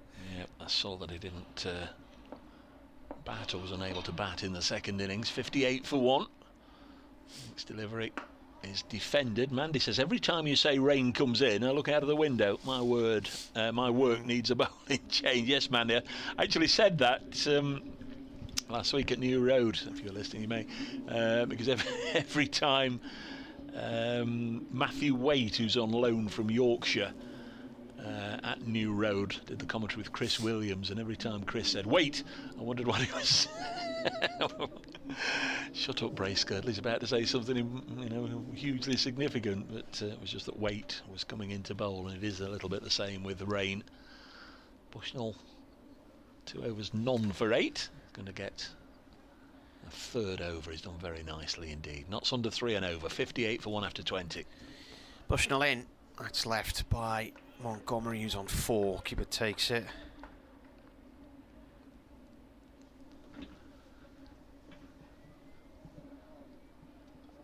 Nick Maddinson at mid-wicket, the Australian. He's stuck around for most of the year, hasn't he? Played in the Royal London campaign. Well, he came mid-season. There's Bushnell balls again. This is played by Montgomery to backward point because Keegan Peterson was supposedly here for the first 6 championship matches but left after 5. Went home for personal reasons, and then Maddinson didn't play in the T20 but started after the T20. Well, Peterson came back, didn't he, for the South Back African for the tour. yeah. Maddinson, does he not skipper his T20 side in Australia in the Blast? I think he does. This has gone off towards wide mid-off, no run there. Yeah, I think so. Is it New South Wales? Where is he, Victoria, something like that? I don't watch it. Well, it was the Blast side. Is it the Sixers? It might be with the Sixers.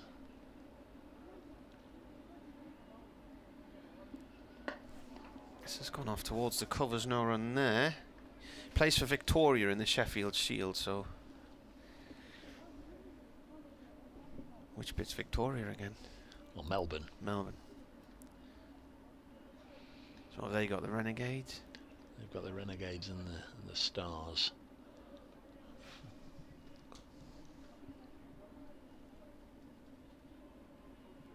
Bushnell bowls. Montgomery plays the ball back to him. No run. Pleasant conditions again. We've got the floodlights still on. I don't like to turn them off until the end of a session if they've put them on, unless it's very, very obvious that there was a few moments of very bad weather and then it's all blown away, but they've left them on here. Bushnell balls, that's over pitched on leg stump and thumped towards the cameraman at mid-wicket there. Just misses his tripod. That's 4 runs. Just straight off line and over pitched it there right at the end. Montgomery cashed in. He's got 8. Hamid has 30. Nottinghamshire 62 for 1 on the BBC. And that's one of the more eye-catching shots of this opening morning between Notts and Durham. Lovely way for Montgomery to double his tally from 4 to 8. The 1 wicket today to go down was that of Ben Slater, who made 23. Dismissed by the bowling of Ben Rain, who's going to continue. Rain's figures 8 overs, 4 maidens, 1 for 13. He's going to be bowling to Hamid in once more, and he drops this on the leg side, fielded by Bushnell, and there's no run. Notts 2 changes. Stuart Broad returns to the side for the first time since before the internationals began at the start of the season. Well, he played for Notts at the outset, and Luke Fletcher's back. He missed last week. Stuart Broad's last match was away against Derbyshire. Next delivery on its way and cut by Hamid behind square on the offside for 4. Probably at 5 boundaries in that area now out of his 30. 62 for 1. Broad so far this year for Notts has taken 5 wickets in the match here against Worcestershire, 3 at Lords against Middlesex and 3 at Derby in the matches that he's played. And his career tally, maybe even a milestone game for him, he's taken 894 first-class wickets. So 6 needed in this match, obviously, for a nice round 900 to go into the winter with. 66 for 1 is the score. There's Rain. Bowls down the leg side this time, tickled away by the former Lancashire man, and there'll be just a single. 67 for 1. Bernard's wondering how Durham's players rank this season for runs, wickets and catches, etc. Well, of course, Potts has by far had his best season. First time he's got past 50. I think he's going to be a serious contender for Player of the Year. Runs wise, Bellingham and Dixon at the start of the season were on fire, and then both got injured around about May, and and Dixon was missing for quite a few weeks. Bedingham last year was the second player to 1,000 runs in the country, having led all the way until that point. Next ball is to Matthew Montgomery. I think that's the first time he's faced Ben Rain, and blocks it away. Michael Jones has had his best season, 878 at an average of 51. He's got a double 100 in there, 2 centuries, 5 half centuries, but he's now with Scotland. Dixon 838, first Durham player to get centuries in 3 consecutive innings earlier in the year. Second innings at Sussex and the next 2 at Worcester. There's Rain. And, goes through to the keeper. Just looking at those stats, Martin, Durham have used 23 players. Yeah, compared to Notts. Notts have used 16, and Scott Borthwick is the only one to play in every game, whereas Notts have had continuity at the top, with 5 of them playing in every single match. Hamid, Slater, Clark, Mullaney and Liam Patterson-White.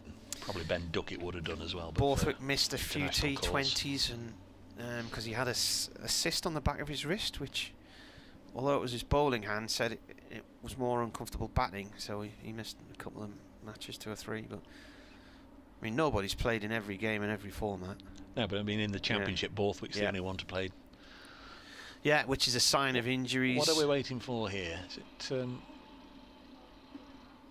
I don't know. Is there an injury? Is there a call for a helmet? Yeah, maybe a helmet. Yeah. Mentioned earlier, Ben Rain. It's not express pace, but quick enough to get the respect of the wicketkeeper standing back. But now Benjamin has probably been alerted to the fact that Montgomery's batting out of his crease, so he's going to go and stand up. So we had to wait Benjamin was standing up the Rain the other day against Sussex, and one popped up and hit him right on the finger end, and that looked to be very painful. Makes it more awkward for the slip cordon, but Benjamin's standing up now, and Montgomery eases this into the offside. He's presumably gone back behind the line for the final ball of that 22nd over. 67 for 1 Nottinghamshire, Montgomery 8, Hamid 35, all played out to a backdrop of the building site away to our right. Drilling going on, soaring, banging, hammering, heaven knows what else. 67 for 1, Slater out for 23. Joe Clark's due in next. Has a pretty decent record in all formats against Durham. They're one of the sides that he has enjoyed some success against in recent times, but he's still without a century this year. So we'll see how he goes. Stephen Mullaney and Lyndon James complete the top 6.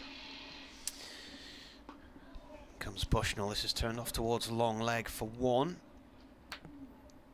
Fielded by Drizel. All of my tweets from earlier in the day have all now just suddenly loaded up 2 hours later. It's handy. It's the ghost of Lumley Castle that's accompanied you down here.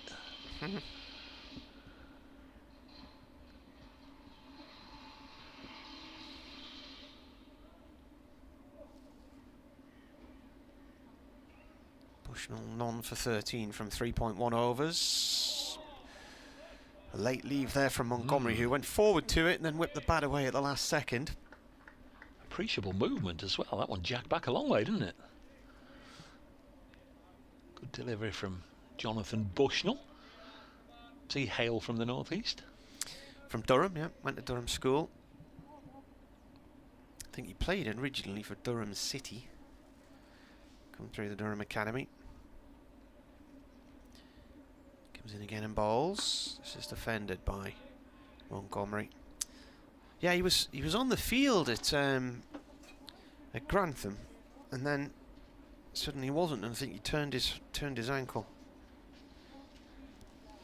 That was a hot day, wasn't it? Parched outfield as well, wasn't it? It was like Mars, wasn't it?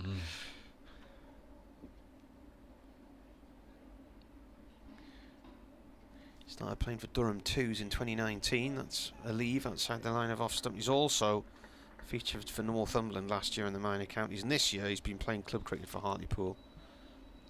Prior to that, Sacriston, which is Chris Rushworth's club, just up the road from Chesley Street. Off for Rain now at Worcester, where Worcestershire are 26 for 2 against Middlesex. They're off for rain at Worcester.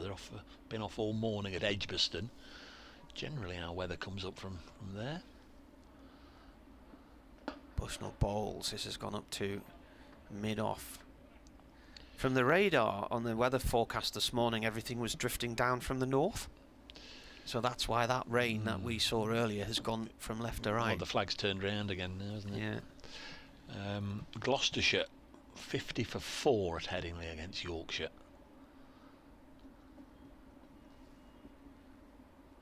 Bushnell Bowls from the pavilion end. This is defended by Montgomery.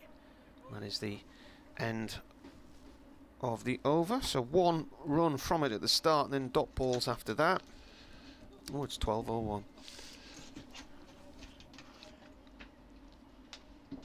Just under half an hour to go until the lunch break. We've had 23 overs already. Ben Rain to continue. Doesn't have the longest of run-ups. Hamid is back on strike, and it's interesting that Benjamin is standing back for Hamid.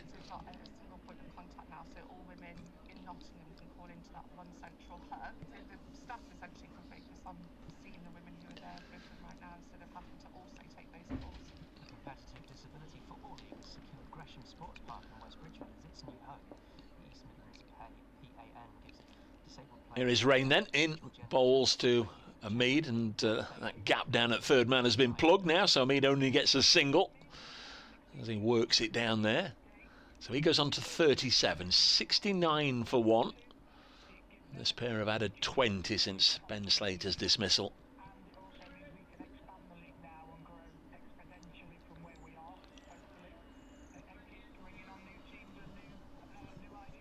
Nottinghamshire's cricketers are batting on day 1 of their final county championship game of the season at home to Durham as they aim to secure promotion to the First Division. Dave Bracegirdle is watching Trent. We're Nottinghamshire 69 for 1 now, half an hour or so to go until the luncheon interval. Ben Slater's the man out. He stood there. I don't know if he felt he didn't hit it or was just absolutely crestfallen having got out, but he was given out to a catch by the wicketkeeper Chris Benjamin from the bowling of Ben Rain for 23. That was 49 for 1. Seba Mead's been there since the start on 37, looks in good touch, and Matthew Montgomery's away already with a couple of boundaries. Nottinghamshire 69 for 1. Next delivery is blocked by Hamid, out to Nick Maddinson. Not had too many opportunities to field today, Maddinson. In the covers, but lightly used so far.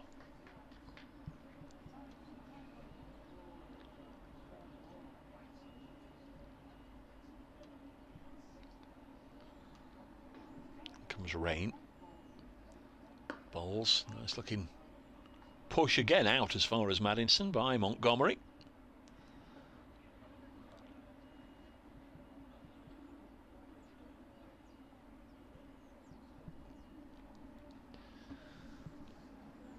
So no Jake Ball or Brett Hutton in the starting 11 for this one for Notts. Both played last week against Worcestershire. In fact, quite impressed with Jake Ball, his first red ball game of the summer.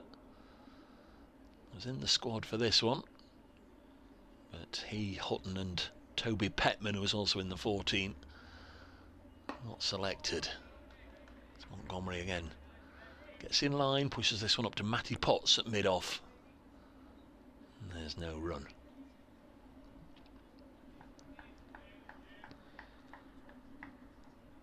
Reasonable crowd in, most of them wrapped up nice and warm.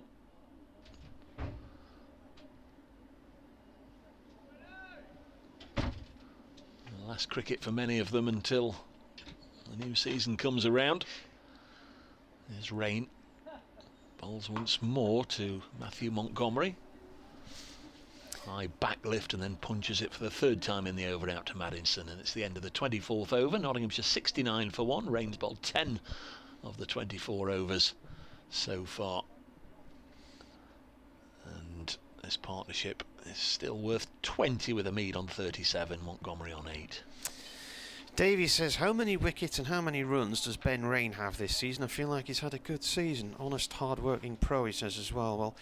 Well, he was nearing 50 with the wickets, wasn't he? So what is he on? He's got one today, so he's on 45. So best season for Durham. And runs-wise,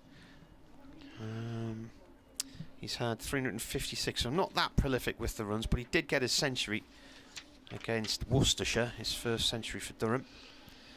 And him and Paul Coghlan got them in the same over a few months ago. Potts is coming back into the attack. Graham Rowley says he's listening to us from the beautifully sunny Greek island of Zante, hoping Notts bat a little better than they did last week. With its shipwreck. Potts in, pavilion end, and it's drilled back to him by Hamid. We once went there with me and my wife and brother-in-law and his missus. And have you been to Zante? I've not been to Zante. I've been it's to very windy. Rhodes a few times. I've been to Cos. Well, it was about this. It was the end of the cricket season when we went out there, and we went on this boat trip, and stupidly only didn't take any jumpers or anything with us, and spent the entire time indoors wrapped in towels to try and keep warm.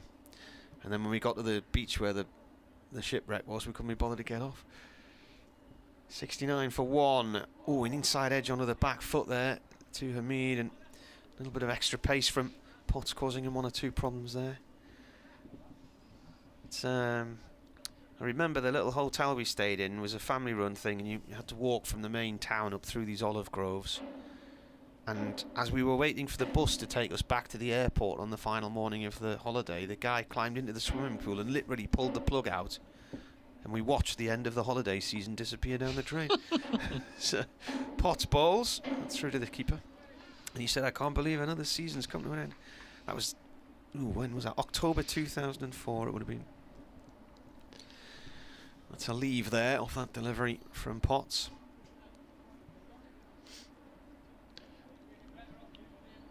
Hamid has passed 1,000 runs for the second time in his career. Got 11.98 at an average of just under 50 back in 2016. So this is his best return since then. Potts balls. It's cut towards the covers, and it's stopped by Dixon. Needs about another 100. Obviously there's the rest of this innings, however long he lasts, and potentially the second innings, but another 100, and that would be would take him to the best tally of his career. The Bolton Wall. Bolton Bradman, they call him. Lost his test place to Durham's Keaton Jennings in 2016 after he broke a finger or a hand, didn't he? Yeah. In India. Oh, good ball. And Hamid looks to play at a rising delivery, and then changes his mind at the last second. He's now gone off for a walk to square leg while he replays the situation in his head. Had a great start to his test career, didn't he? Matty Potts got Kane Williamson 2 or 3 times, didn't he, in those early tests against New Zealand? He get a 4 on his debut at Lords? Yeah. 25 test wickets or 20 in 4 games. Comes in and bowls. Hamid defends. 20 wickets and 5 tests. Debut earlier this year. That's the end of that over. Good over from a Durham point of view. And it was a maiden. Outlaw Chris obviously on holiday. I'm listening in the car park in Wells, waiting to get in my digs. I'm watching the stream. Thanks to you and Marty. Very welcome, Chris. Enjoy your week away. Oh, I stayed in Wells many moons ago. A very quiet place. Was it a Blackadder character, was it? The Bishop of Bath and Wells. Stayed in this B&B which overlooked the lawns in front of the cathedral. But it was late June, early July, and there was Monday night or Tuesday night there was nothing open. Don't know if they've ever been. We're going to get some spin for the first time in the match. It's Liam Travaskis, left arm spinner. It's a nice place. In fact, the Hot Fuzz was filmed there, wasn't it? No idea. I think I'd like to see Bath. Yeah, Bath's rough. Never been there. Must get that sorted. As Travaskis bowls, if it's first ball to Montgomery, gets on the front foot and defends. 1 slip in only for a spin of Travaskis. If it's still on, the comedy tour of Bath is absolutely brilliant. It's one of the best things I've ever seen. It's a few years since I went on it, but it's really good fun. Spin introduced for the start of the 26th over, and he comes again round the wicket. Bowls all short and wide and cut away. Montgomery had to reach for that one. The ball almost died on him, very wide of the off stump, and he just gets it away square of the wicket on the offside for his 9th run, his first single after 2 boundaries. 70 for 1 Notts. Me and the beloved got engaged in Bath, Dave, and we were on the comedy tour, and halfway through she was put in the stocks. There's Travaskis round the wicket bowls. This one's cut to backward point and there's no run. And I think she thought I'd planned it with the organisers, and while she was in the stocks I was going to get down on one knee and propose, but I was too busy laughing while Japanese tourists were trying to throw carrots at her. Carrots? Yeah. I thought it was rotten tomatoes Well, you yeah, got but in the they would stocks. stain your clothing, wouldn't they? So But carrots would hurt, carrots wouldn't they? instead. Well, a little bit of carrot. Carrots, Yeah. Japanese. Short from Travaskis, helped onto the leg side by Hamid. He's missed out a bit there, hasn't he? That was a horrible delivery in truth from Liam Travaskis. Anyway, she still said yes, and then 22 years later, here we are. Is he bowling in glasses? Yeah, he Or is always it a does. headband? It's glasses, Oh, he I'm always not a- bowls in glasses. I'm not a fan of bowlers bowling in sunglasses. Tossed up, driven into the offside. There's no run. If they are sunglasses, if They he are. needs them to see, then fair enough. White But- rimmed Oh, sunglasses. I don't know. That's bordering on designer, isn't it? Designer sunglasses. 70 for 1. Well, they all wear the same brand because the brand gave loads of cricketers free items. This one didn't it? down the leg side, and it's gone away for runs. Hamid might just have dragged that one down towards the pavilion rope. Let's have a little bit of a look now. The umpire says that's going to be byes against Chris Benjamin, with Hamid trying to sweep down the leg side. He missed it. Benjamin clearly missed it, and 2 runs. Takes extras on to 3, takes Notts on to 72 for 1, and Travaskis' first over has gone to the tune of 1 run from the bat. Didn't quite find his line and length at any point, I don't think, through that over, but I'm sure he'll ease into his work. Developed into a very fine cricketer, hasn't he, Liam Travaskis, over the last couple of years.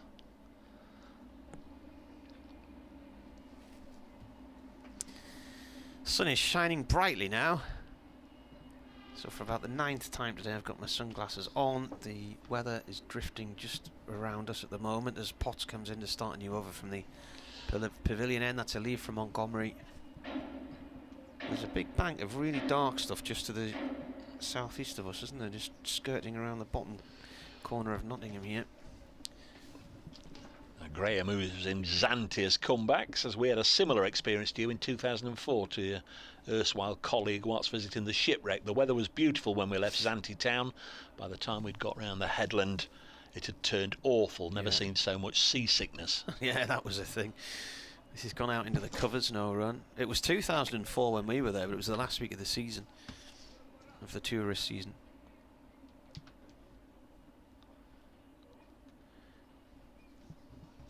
Mark Steele's in town on Radio 4. There's a new series start. He's just done an episode from the Isles of Scilly, talking about the seasickness on the ship out there.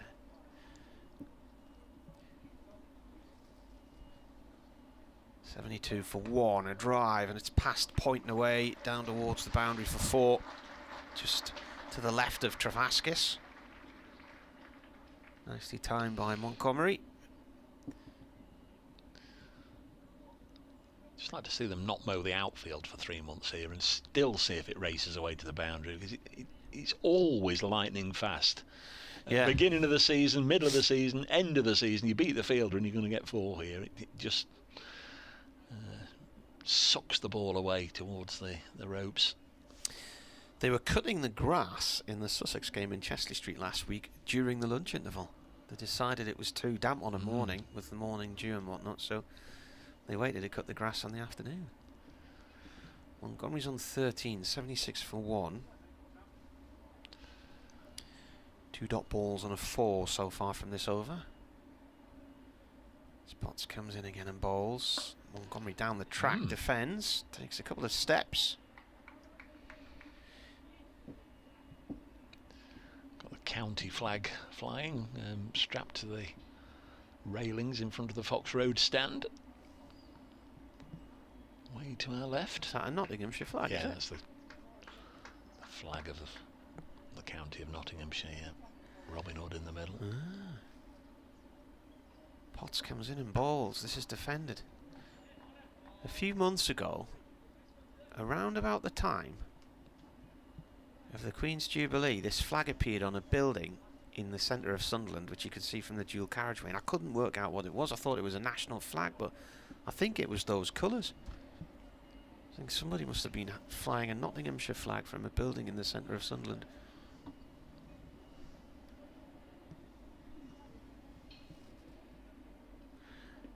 Oh, short one. Is that playable? Is that allowed on height? It is. Seemed quite high. Seemed difficult to get a bat on that one. 76 for 1. Thanks to Modular Davis, has very kind things about the commentary this season.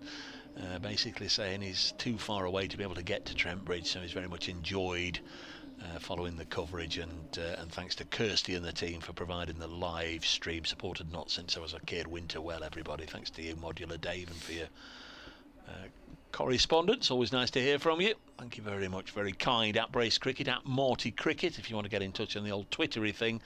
And Martin, I'm sure, won't mind if anybody wants a longer message on the old email as Travasky starts a new over and Hamid gets a single. What's your email address, Marty? We're As in the river? Yes.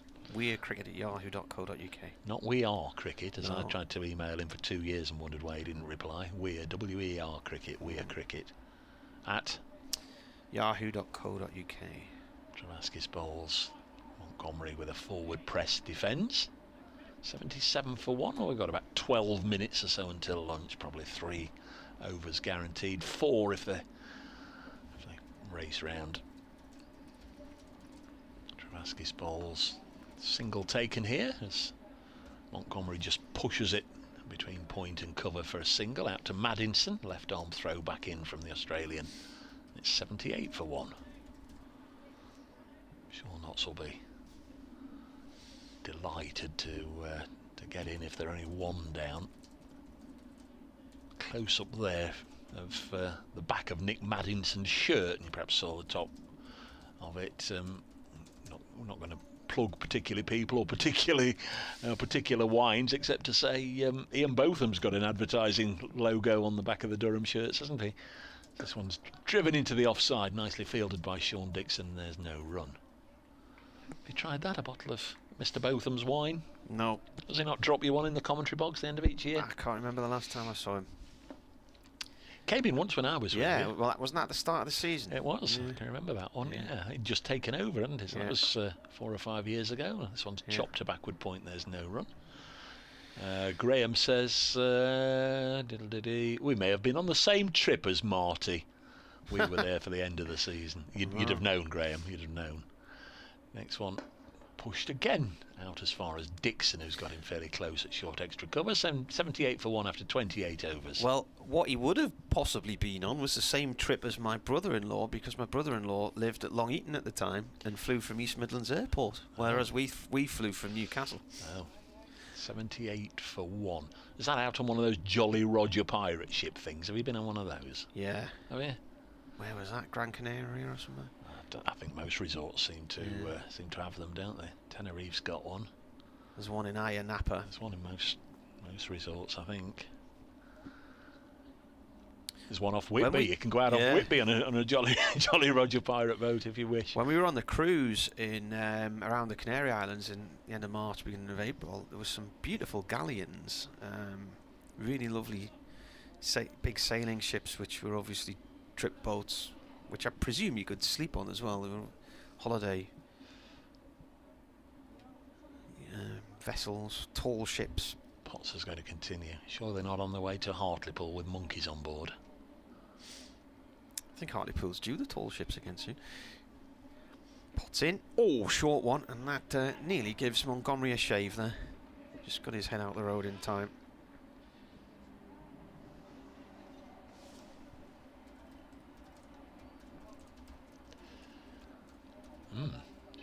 Just on the draw for the It's football again, folks. Sorry, won't keep you long. They've just done the draw for the FA Vars. I mentioned I saw Newark and Sherwood win on Saturday. They've done the draw for the next round of the Vars, and they've been drawn to Ashby Ivanhoe. Potts balls. It's left alone by Montgomery. Is that in Ashby de la Zouch area? I think that it is. Yes. Do you have the feeling you've that's been there Leicestershire. before? What, No, I don't. What, deja vu? No, Ashby de la Zouch. No. At home to Ashby Ivanhoe. Now, which famous footballer had the middle name Ivanhoe? Don't know. Him who played for Leicester. 78 for 1. Leicester City, Sunderland, Huddersfield. Oh, Frank Worthington. It's gone through to the keeper. see, when he started Leicester City, I thought we were on the same wavelengths, and that was an absolute gimme for you. I thought, was it not Emil Heskey who had the middle name of Ivanhoe? I've got no idea. I think it was. But Ashby Ivanhoe, anyway, Newark are going to play them in the next round of the Vars. There we are. Just done that draw. No, you don't like us talking about football. Or anything in truth apart from cricket. 78 for 1. Next delivery on its way, and this one goes through to the keeper. Apart from children's tea time shows of back in the day, we got onto a crackerjack merry-go-round that we just couldn't get off in the last home match here. Crikey, all the memories of that, and your tea time programmes and your magpies and the magic roundabouts and all the other bits and bobs that everybody remembers that they used to come home from school and watch back in the day. I think even after the game somebody said, "Dave, you forgot about Bodger and Badger," which is one of the more bizarre tweets that I've had for a while. Potts balls, it's a leave from Montgomery. I used to race home to catch Dr. Snuggles. I'm sure it should have been mentioned in the last game. In about 1982. I don't know. And Dr. it was a Snuggles. cartoon, and he basically, Dr. Snuggles talks to the animals. But if you didn't get home quickly, it was off, because it was only about a 5-minute cartoon. So what was Dr. Snuggles? Was it a human in cartoon form, or was it an animal? He was a human in cartoon form who possibly lived in the jungle and had all these animals living with him. 78 for 1. Potts balls. That's guided down towards deep point to Travaskis. No run there. It sounds like the place you'd go to buy your new mattress, doesn't it? Dr. Snuggles. Paul Barnes says, very many thanks to all the BBC commentary teams around the country for your service again this year, and obviously sends his best to Martin. Thank you very much, Paul. Appreciate that. 78 for 1. Oh, there's some odd balls up and down the country, Paul, I'll tell you, but we enjoy our days away and enjoy hosting all the various commentators that we get the pleasure to work with. Been one or two fresh ones this year as Travaskis bowls. This is cut away for a single. 79 for 1. We've had one or two new faces, haven't we, that have come and joined us as an accompaniment. We've had one or two of the Loughborough Lightning players here, and one or two of the other women's players up and down the country. Certainly they've been an addition to the commentary. Next one's cut away. Been some lovely guests as well that have popped in to join us. 80 for 1. The last match here, of course, coincided with the past Players' Day, and we had a number of the former Nottinghamshire players came and joined us. Hopefully there'll be one or two guests tomorrow. I'll tell you more in the morning about that, but might be one or two guests on the ground tomorrow that we can entice up to the commentary box just to share one or two of their sporting memories with us. 80 for 1 as Scott Borthwick fields this at mid-on. The skipper's found his way up to mid-on. He had a day here once upon a time, Scott Borthwick. He's defended, or a match here, got a 150 and a 5 for in the same game for Durham against Notts before he went off to play for Surrey.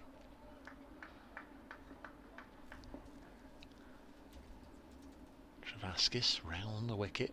Short, should be cut away, and is cut away, but only to the busy Maddinson. Since I mentioned his name for the first time, he's always been in the contest. Another single, 81 for 1, and a mean on to 40 from 77 deliveries rather. Travaskis to Montgomery, digs this one out very full, brings an appeal from the bowler, but the umpire says it was bat before pad. Montgomery takes the single, and it's 82 for 1, and he'll keep strike. And already we've had 30 overs bowled, and there's still about 4 minutes to go until lunch. So Durham have done very well this morning getting through their overs after Marty said we'd be here till whatever time, whatever o'clock this evening. This is going to be the 31st over, and it'll be Potts to bowl it.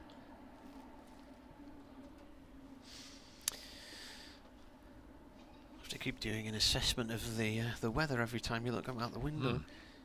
Potts comes in then, and played by Montgomery to mid-on, no run there. Every chance if he can get through this over. If it's a maiden or so and they get the ball back to him quickly, we might even get 32 overs in the session, which is pretty good going. In fact, it's very good going the first session of a match.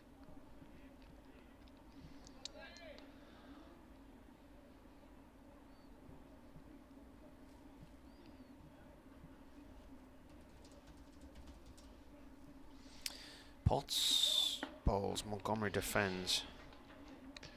So the side-on camera there makes it look as if, there we are, it looks as if Sean Dixon's almost on the end of Montgomery's bat, but he's actually 3 strips away from him. Very deliberately placed fielding position, Sean Dixon, square of the wicket on the offside to Montgomery. Might think he's a little vulnerable in that area. Oh, defended bat and pad, and then it's raced behind the batsman. He didn't know where it was. Just misses the stumps. A moment there for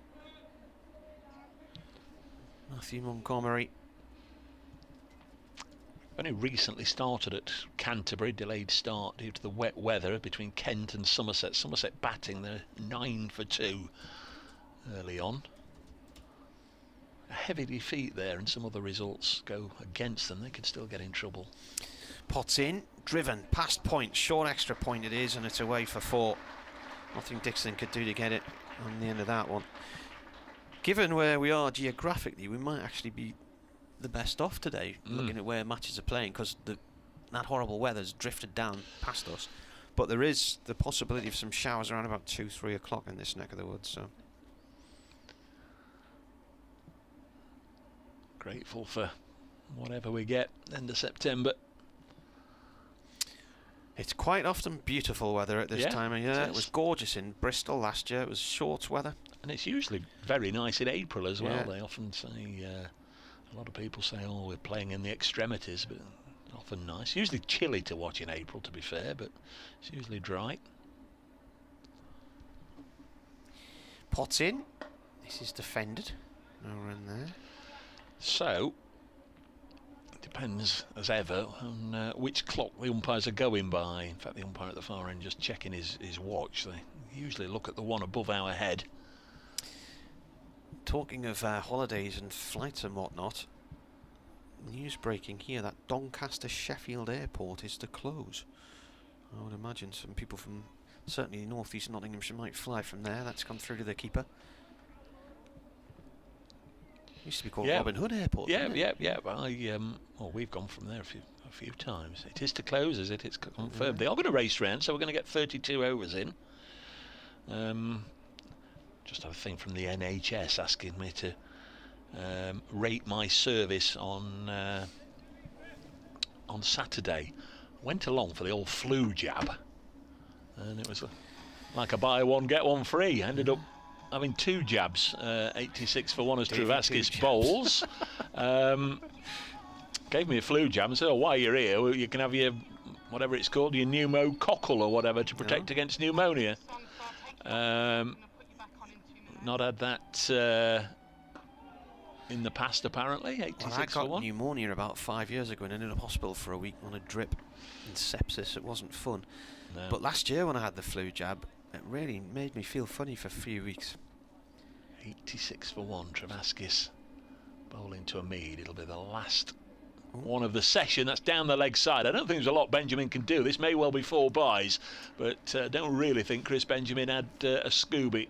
about how he was going to stop that. It was well down the leg side. Amid sweeping, got nothing on it, and for the second time he's conceded byes down the leg side, but this time it's gone for 4, 90 for 1. Tony says it was so warm in April at Trent Bridge, Dave, I actually got sunburned. Yeah, sort of surprises you, doesn't it? Well, the last 2 or 3 springs in the northeast have been so dry.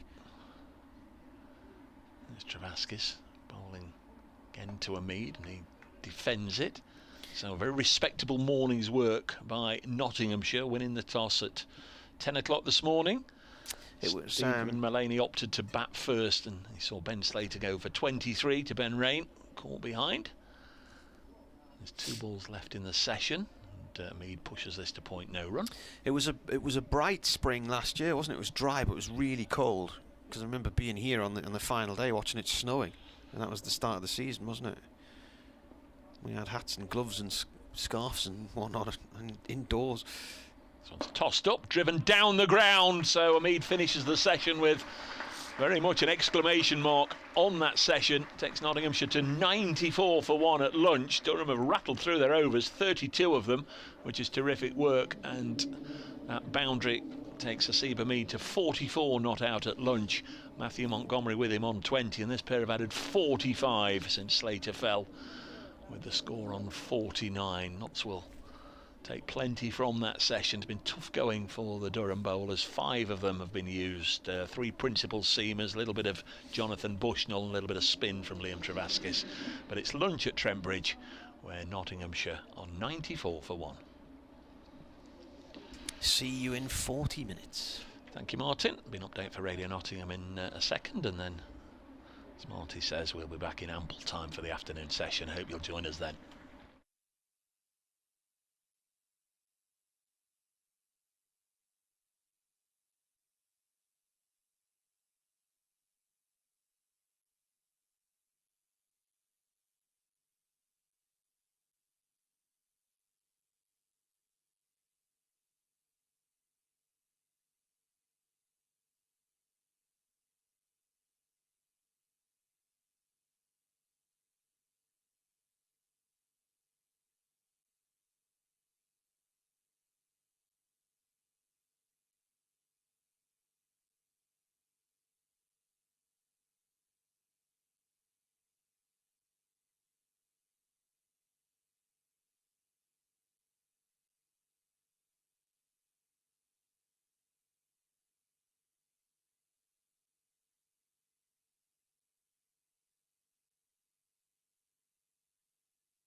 Well, hello everybody, welcome back to Trent Bridge as we just about get ready for the start of the second session on the opening day of this county championship match at Trent Bridge between Nottinghamshire and Durham. Our two umpires are Mark Newell and Neil Pratt. They're on their way to the middle, followed by the two Nottinghamshire batters, Matthew Montgomery and Asib Amid. Two right-handers have thus far added 45 for the second wicket.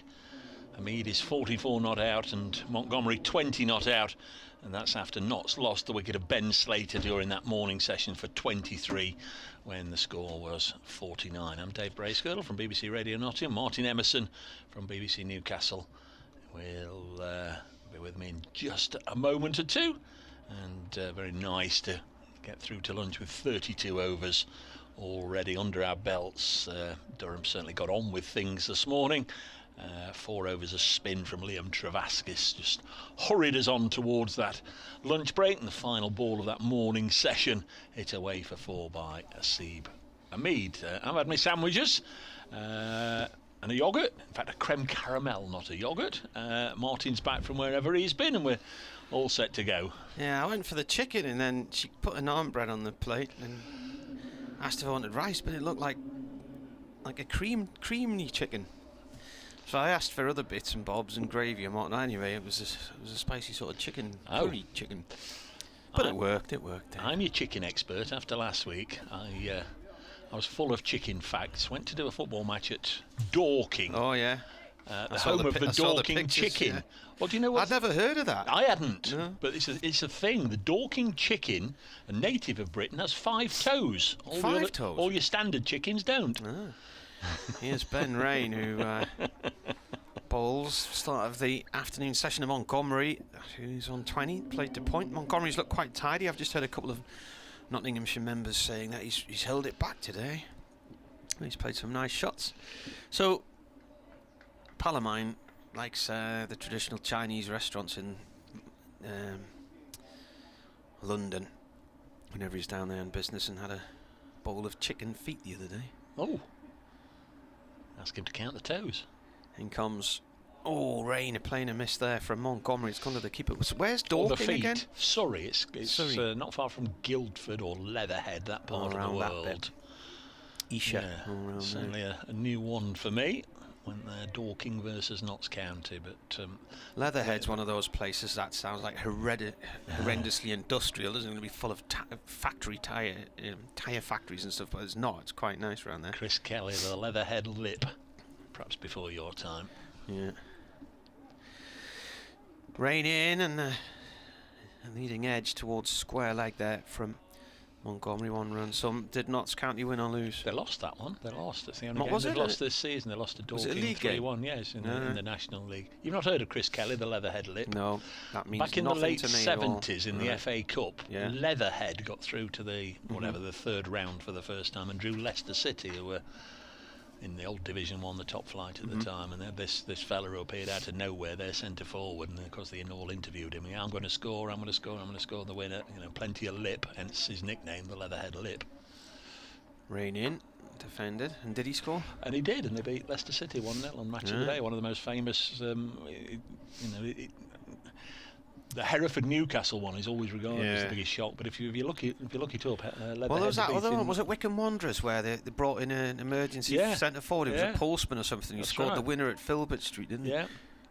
They went out to go all the way to the semi-finals, didn't they? Lost to Leicestershire. Lost to Leicester City. But it's Chris Kelly, the Leatherhead. No, well, this one was when they beat Leicester at Filbert Street. Yeah. In comes Rain. This is played by Hamid out into the covers. So I can't remember who. Did Borough beat them in the semi-final? Liverpool, was it? Yeah. That was in my.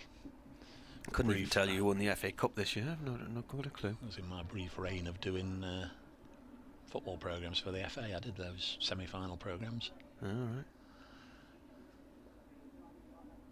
Must have been 20 years or so ago now.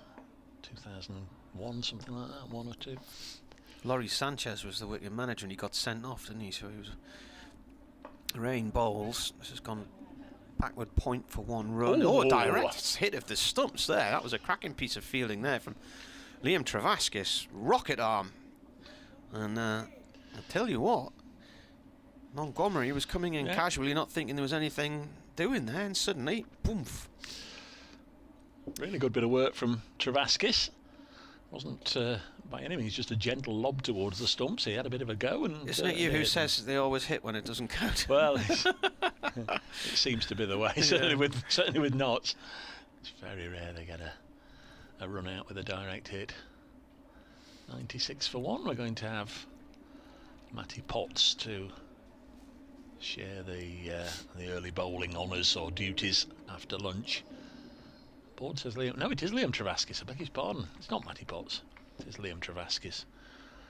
Just watched him execute that run out, run all the way up to the umpire, hand over his sweater and cap, and still called him Matty Potts. So, bit of slow left arm spin, which is always good for the over 8. Scott Borthwick hands in pockets. Goes over, saunters over, and has a little word.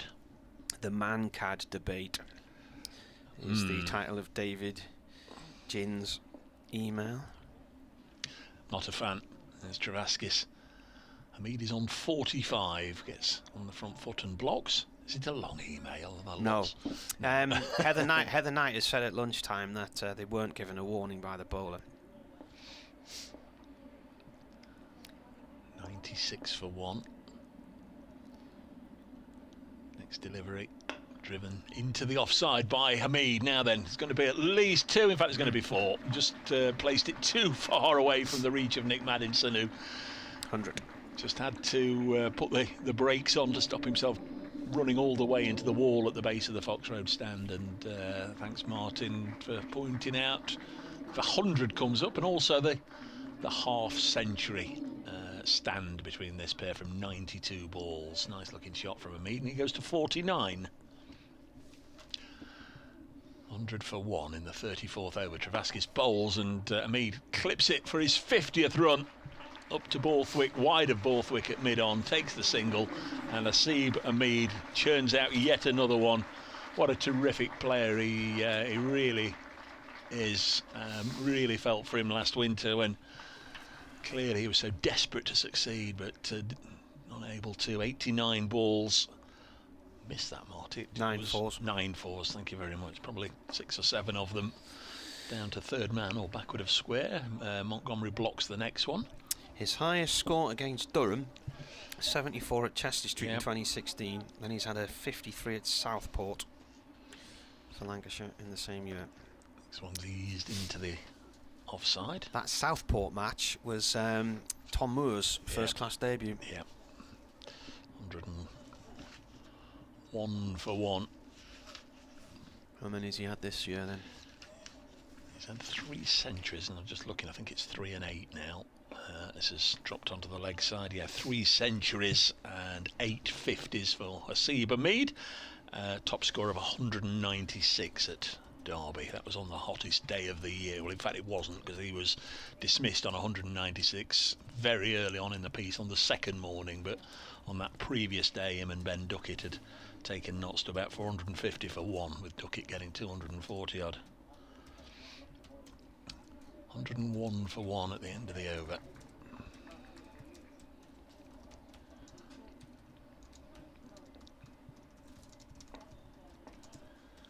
Here comes Ben Rain. Rain in, pavilion end. Hamid back into his crease, plays this one up towards mid-on, no run there.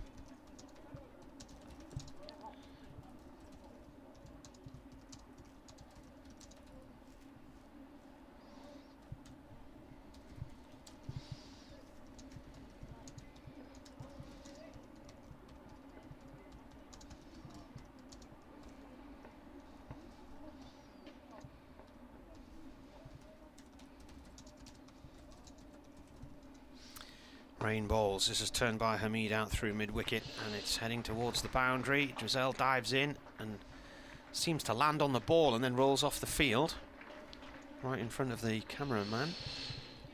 2 runs. Met some nice, some lovely people at lunchtime. Very, very nice of 1 or 2 of them to pop up and see us and say hello. And was it Graham who came in and Yeah, Graham Hall, who met at Grantham a few weeks ago. His son lives in Newcastle, so he's popped in to say hello. Rain in. Defended. Had a nice Nottingham Forest coat on, didn't he? He did. Nice red colour, that. Yeah. I've always liked that Forest badge. My first trip to Wembley, Dave. Fairly simple, wasn't it? Fairly simple. What was your first trip to Wembley? See Nottingham Forest against Wolves. 1980, Yeah, was it that? yeah. Andy Gray. Yeah. Who put the back pass in? David Needham. And they got intercepted by Andy Gray, and he dribbled around Peter Shilton and scored. Yeah, that's it.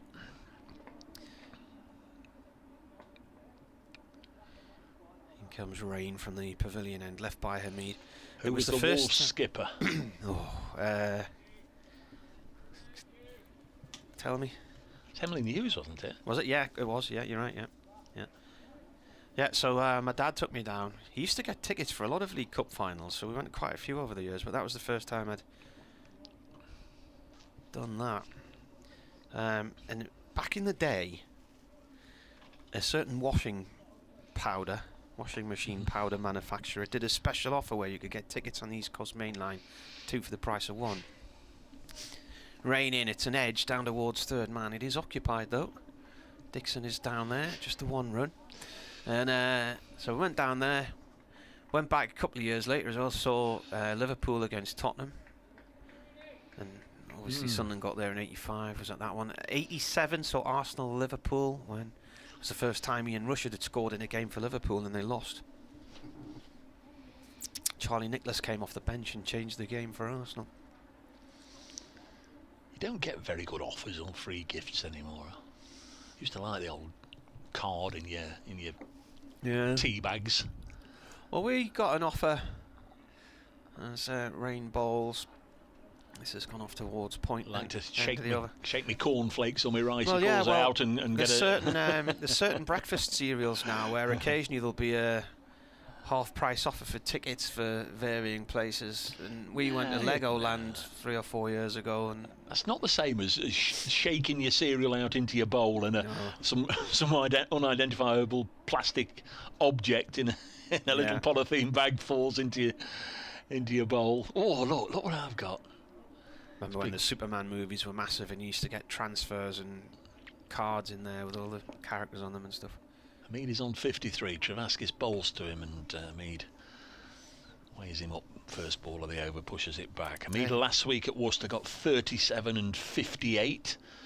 60 in the second innings against Leicestershire, so he's a little bit of decent form since coming back into the Championship side. He's worked this through mid-wicket. Of course, he had a very good Royal London campaign as well, 1 century and a 99 not out at Grace Road, which I'm sure if he'd had his time again might not have been 99 not out. He pushed the ball straight to a field, a penultimate ball of the innings on 98 not out. It was obvious he was only going to get 1. He'd got number 11 Dame Patterson with him at the other end. Still think he should have turned down the run and then had a bit of a heave to the last ball, or at least been able to try and run back for 2, but finished 99 not out. He's on strike now on 55, and he's pushed this to Dixon in the covers, and there's no run. A lady came up and introduced herself to me at lunch, and it transpired it was Sean Dixon's mum. Oh! So she said hello. Hello and goodbye. Yeah. He's on his way, isn't he?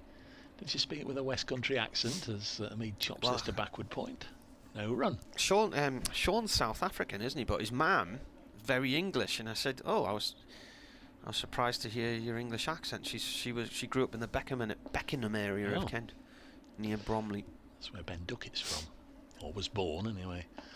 As Hamid defends, 106 for 1 it remains. We had the floodlights on for most of the morning session, but thankfully they're not on at the moment, and ground bathed in sunshine. Went downstairs, 1 or 2 people telling me how cold and chilly it was.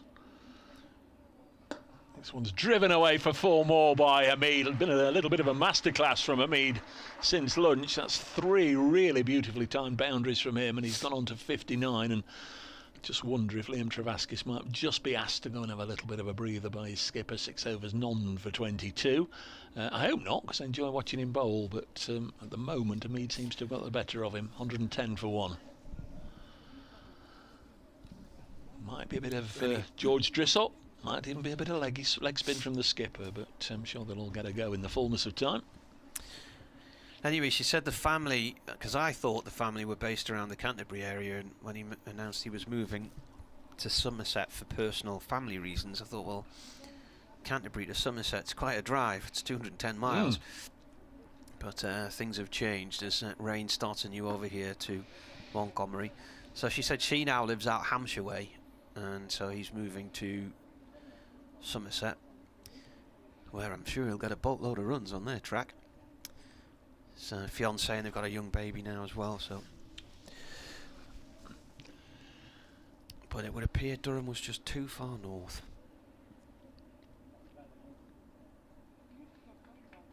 It's a long way away from everywhere, isn't it? I know, Taunton takes forever to get there. This is defended by Montgomery. Oh, did you not mean Taunton? Everywhere's a long way from everywhere if you're not from there. Tell me last week, because I listened to you for a wee while. I presume Adrian was driving from. Oh no! On the first morning, he'd gone to the Queen's funeral the day before. Had he, by Jove? And then, well, in the crowds in the streets, and then good man. And then he got a train up to Durham. So the train didn't get into Durham until about 10:20. So. Rain balls, this is defended by Montgomery. It rolls out in the offside, no runs. So anyway, Ash Thorpe just happened to be pottering around in between coaching sessions in the indoor school behind where we commentate from. So he came and did a bit. Rob Rush did a bit as well. And then Adrian eventually arrived and got himself attuned to the pace of the game and whatnot. So had he queued to pay his respects, or just went and stood? Oh, he did the whole weekend, did he? He went through the queues. 110 for 1. As Rain bowls, and then I think he might have been with his wife back up at Thingy Hill. What's the hill above, around the back of Constitution Hill, is it? I don't know. This is Adrian Harms we're talking about, BBC Sussex commentator who was with Marcy last week. He lives in Guildford, so, you know, it's not like he's down in Brighton or anything. But comes out with 2 runs there to third man, by the way. Comes out with these revelations. Obviously, they've done a couple of games with him this year.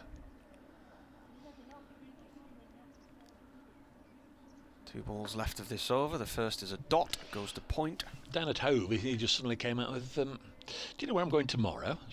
No. I'm going to...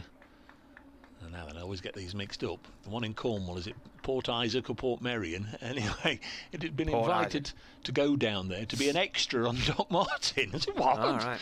Well, Port Merion is asking in Wales. for crowds. They've got a crowd scene. Yeah. I knew it was one or the other. There's Port Sunlight as well, isn't it? Well, that's the Wirral. That's Ellesmere Port round that way, yeah. Last ball of the over from Rain. That's left alone. What are you looking at now? What did you think you'd seen in the distance? No, I did see a couple of track-suited Nottinghamshire bods, and by the time I picked my binoculars up, they'd gone out of sight. No, your binoculars went out of sight a long time ago. I didn't know if it was a couple of players or a coach and a player. Interesting, yeah. Do you want this Mancad email, by the way? Yes. David Ginn from Lincoln. Afternoon, gents. Regarding the above topic, don't forget the other side of the coin, in that it is unlawful for the batsman to attempt to steal a run by leaving his or her ground, and this is punishable in law, although I have never actually seen it happen, despite the non-striker frequently leaving their ground. Yeah, go back and have a look at the... In light of this, I have no problem with the dismissal the other day. All's fair in love and war. 112 for 1. Just go back, David, and have a look at the dismissal. What was the phrase he used there? Tempting to steal a single or some such as Travaskis bowls and its defender, because there's no way was she leaving. Well, she was 2 or 3 paces out the crease. She was by the eventual time that... Well, watch the bowler's hand. The act had taken place and just carried on walking. She wasn't trying to steal a single or gain a an advantage. 112 for 1. This is steered to backward point and there's no run. Yeah, you'll remember this. This doesn't ring a bell with me, but David Fennick says, can you remember a quiz called Quiz Ball? Yeah, I can. This is dropped on the leg side. It was, I guess, a little bit like, if you like, blockbusters. You had to get the ball from one side to the other by asking questions. And there were football teams. Yeah. Travaskis bowls quicker one and very nearly got through. I mean, dropped his bat down on it, squeezed it out behind square on the leg side, fielded by Rain, and they take a single. 113 for Skidded 1. right on that one, didn't it? He says it was a football quiz game show where England would play against Scotland and Wales and Northern Ireland, and the contestants were footballers from their respective countries. There was a football pitch, and if you answered your question correctly, you would move the ball out of defence into midfield. There's Travaskis bowling. This is Sunglasses into the offside. And then another correct answer, move the ball to a striker, and so on, and then hopefully score a goal. He said, I'm sure I haven't dreamt of this. Here's Travaskis. Final ball of the over. By the end of the 38th, dug out by Montgomery, 113 for 1. Which channel was that on then? Right, well, I mean, I was young and I was at school and used to watch it, but I don't remember that physically, England, Scotland, Wales and Ireland, because when I used to watch it, it was teams, it was physically teams. Nottingham and Forest were on with 3 members of their squad, and they'd play Sunderland with 3 members of their squad, and Manchester United and Arsenal and wherever. And I wrote an article on that. I got all the various in fact, are you looking it up? You're not looking it up. No. Let me just punch in whilst you talk about Ben Rain. 113 for 1 knots as Rain balls to Hamid. He plays this to Maddinson at mid-wicket. BBC One quiz ball.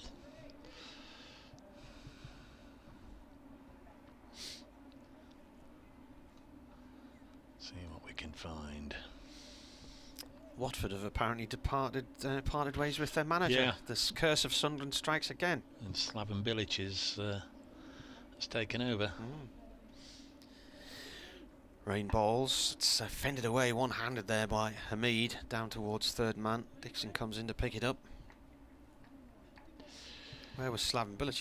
He was at West Brom for a while, wasn't he? And was he at West Ham? Goes for all the W's then. So essentially what David said, the synopsis, teams choose whether to take 4 easy questions, 3 medium questions, 2 hard questions or 1 tough question to score a goal. Just got Radio Nottingham in my ears, so no doubt they come in for an update in a moment. Blocked by Montgomery, stays 114 for 1. Just quickly, it ran from 1966 to 1971. Winners were Arsenal, West Bromwich Albion, Celtic, Derby County and Dunfermline Athletic. Not sticking along very nicely here. They're 114 for 1 with Asiba Mead having passed 50 for the 11th time this summer. He's having a really, really good comeback year to county cricket. Remember last year he was called away to play for England. Didn't go as well as he would have hoped, but he's played very, very nicely indeed for most of this summer and again today.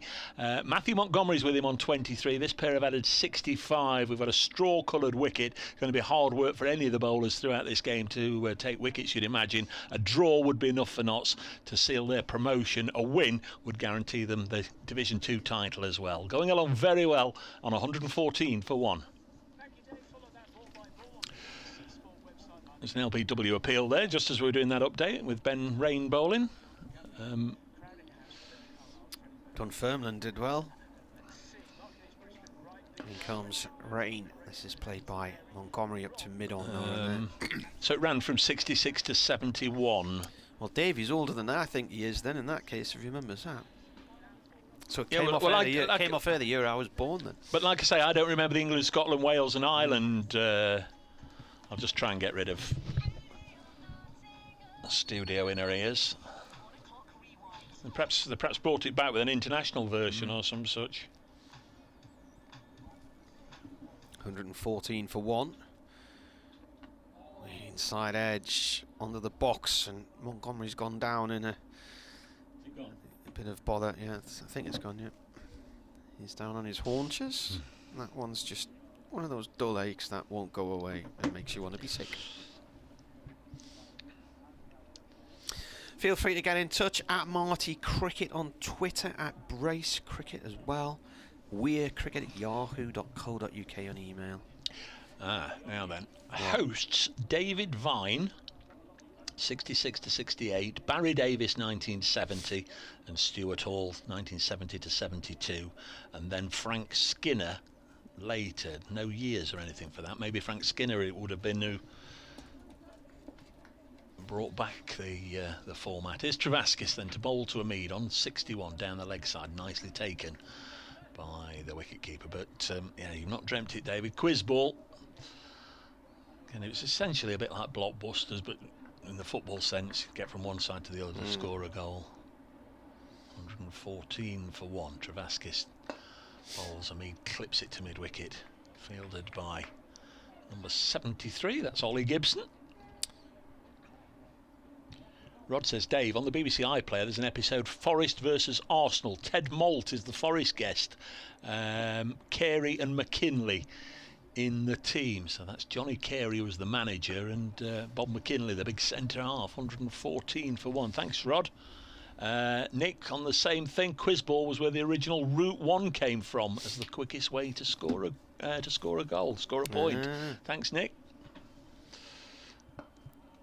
This one's eased into the offside, so David. I know where Back to Square One came from. Well, yeah, that was the old Radio Times, wasn't it? Yeah. Should let you in. David says there must have been a club version as well as an international one then. Yeah. Next one is defended at the end of the over. One more ball. I'll let you expand on that Back to Square One. Yeah. If you wish. This is the 40th over. We're going to be all right, for a 5:30 finish tonight, folks, he says optimistically, but Durham are rattling along. Travaskis to Hamid, who's also rattling along, drives this into the offside, but straight to the fielder. He stays on 61, 114 for 1. Square one. Yeah, so it was ahead of the FA Cup final, I think, wasn't it? To try and aid the listener when there was commentary on the radio, they produced a grid in the Radio Times, and as the action was unfolding, a co-commentator would say square one, square two, or wherever, to tell you where the ball was on the field. Why the main commentator couldn't just tell you themselves, I don't know. Just outside the Arsenal area, over on the right-hand side. And then, if the ball went out of play, it was back to square one. 114 for 1 here, as Rain starts a new over bowling to Montgomery, who's on 23 from 68 balls. That's played safely up to Gibson at mid-on, and it's a dot ball.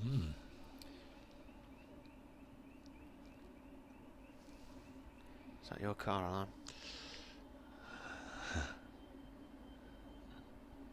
No. Work seems to have stopped for the time It being does, on the building site. A long lunch break.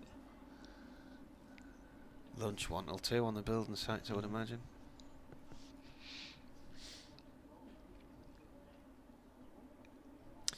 Keeper's got a helmet on and he's moving up to the stumps to try and keep Montgomery in his place. We saw a bit of this before lunch. Rain from the pavilion end bowls, and that's in the keeper's gloves. He tried to cut it there, played and missed.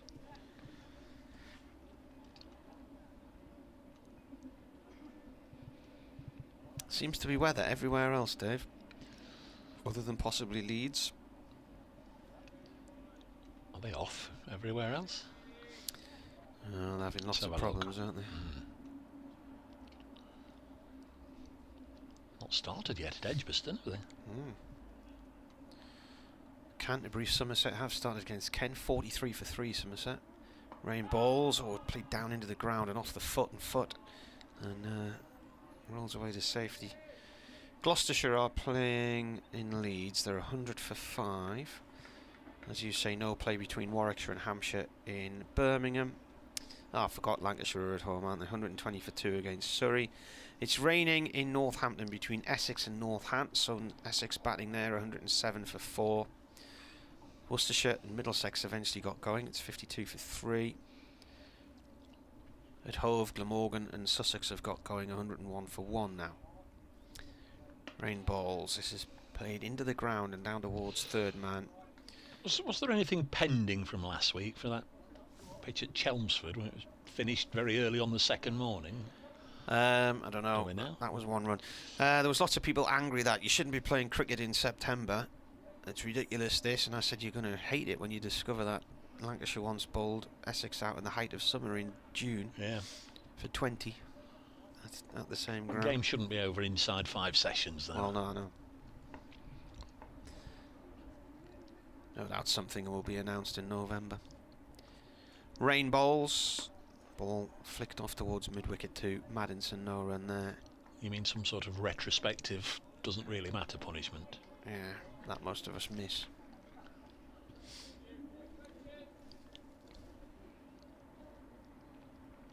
Beddingham at first slip, got a big 100 last year, didn't they? 180 odd here, batting with Ned Eckersley.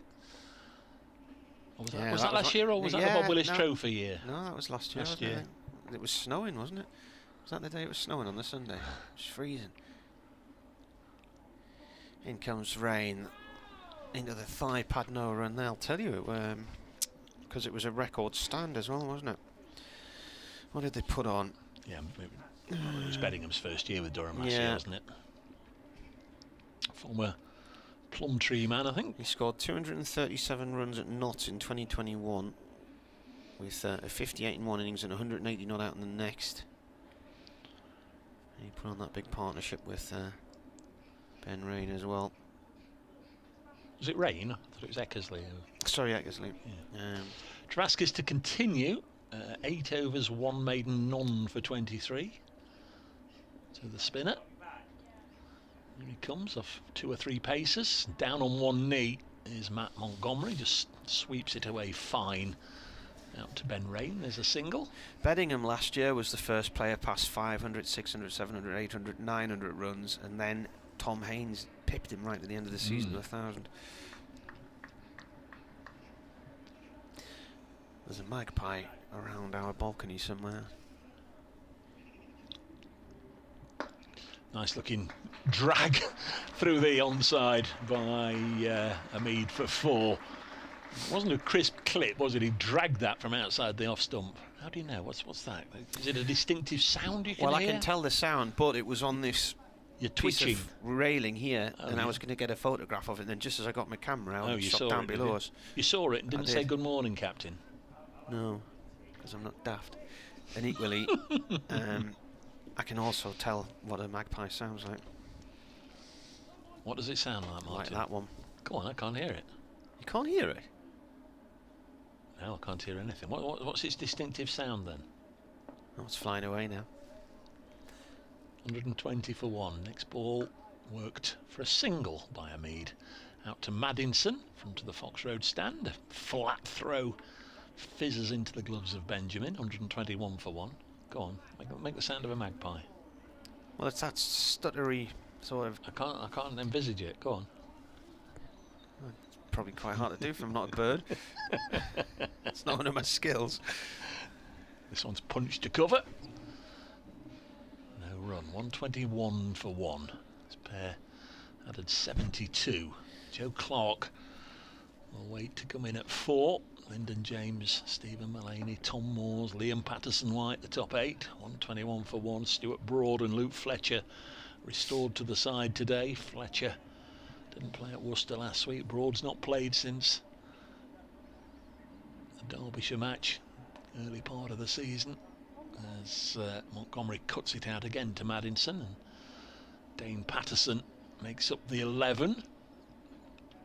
Just wondered if they might have stuck with Jake Ball.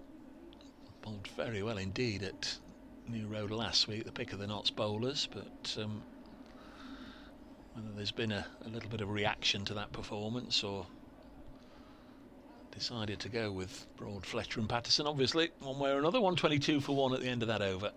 And Ollie Gibson's coming back into the attack, the Is it fair-haired seamer. Is it in Watford's Articles of Association that they must get through 4 managers every year? Is that written into their constitution? I think or it is. Seem to have had a few since Graham Taylor, don't they? Yeah. Gibson went for 25 runs his first 4 overs. Could have had Slater on 18, Yep. dropped at second slip. Here he comes. Can he get Montgomery on 26? Ooh, inside edge onto the front pad there.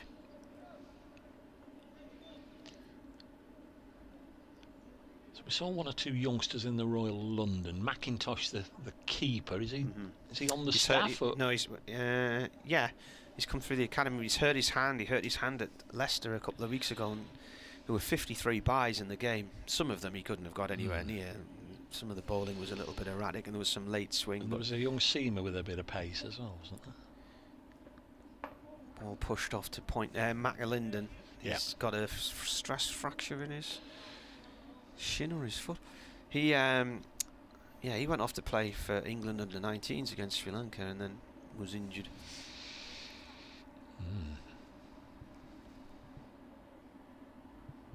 Peter was canny at Grantham. That pizza van Yeah. must have been hot in there. Gibson in, it's cut to backward point, or it's missed by Travaskis. We'll get a run. Dixon comes up off the third man boundary to field. Travaskis looks very disappointed with himself. Yeah, that was certainly probably one of the hottest days I encountered this year, because a few days earlier we'd been down in Taunton and it was about 35 there, and we're in a gazebo, and at Grantham it was about 33, 34, and they had a fan blasting hot air at us basically all day. But me and my daughter went across for lunch, and in the lunch break to the They tried their best. pizza van. Yeah, Gibson bowls, Hamid defends, and the people on the pizza van, they had a wood-fired pizza oven in the van, and I just couldn't imagine anywhere I would rather have not been than in that back of that van on a hot day with all the heat belching out of there. But the pizzas were nice. You'd have loved it if you'd been making a few quid. Well, yeah, maybe.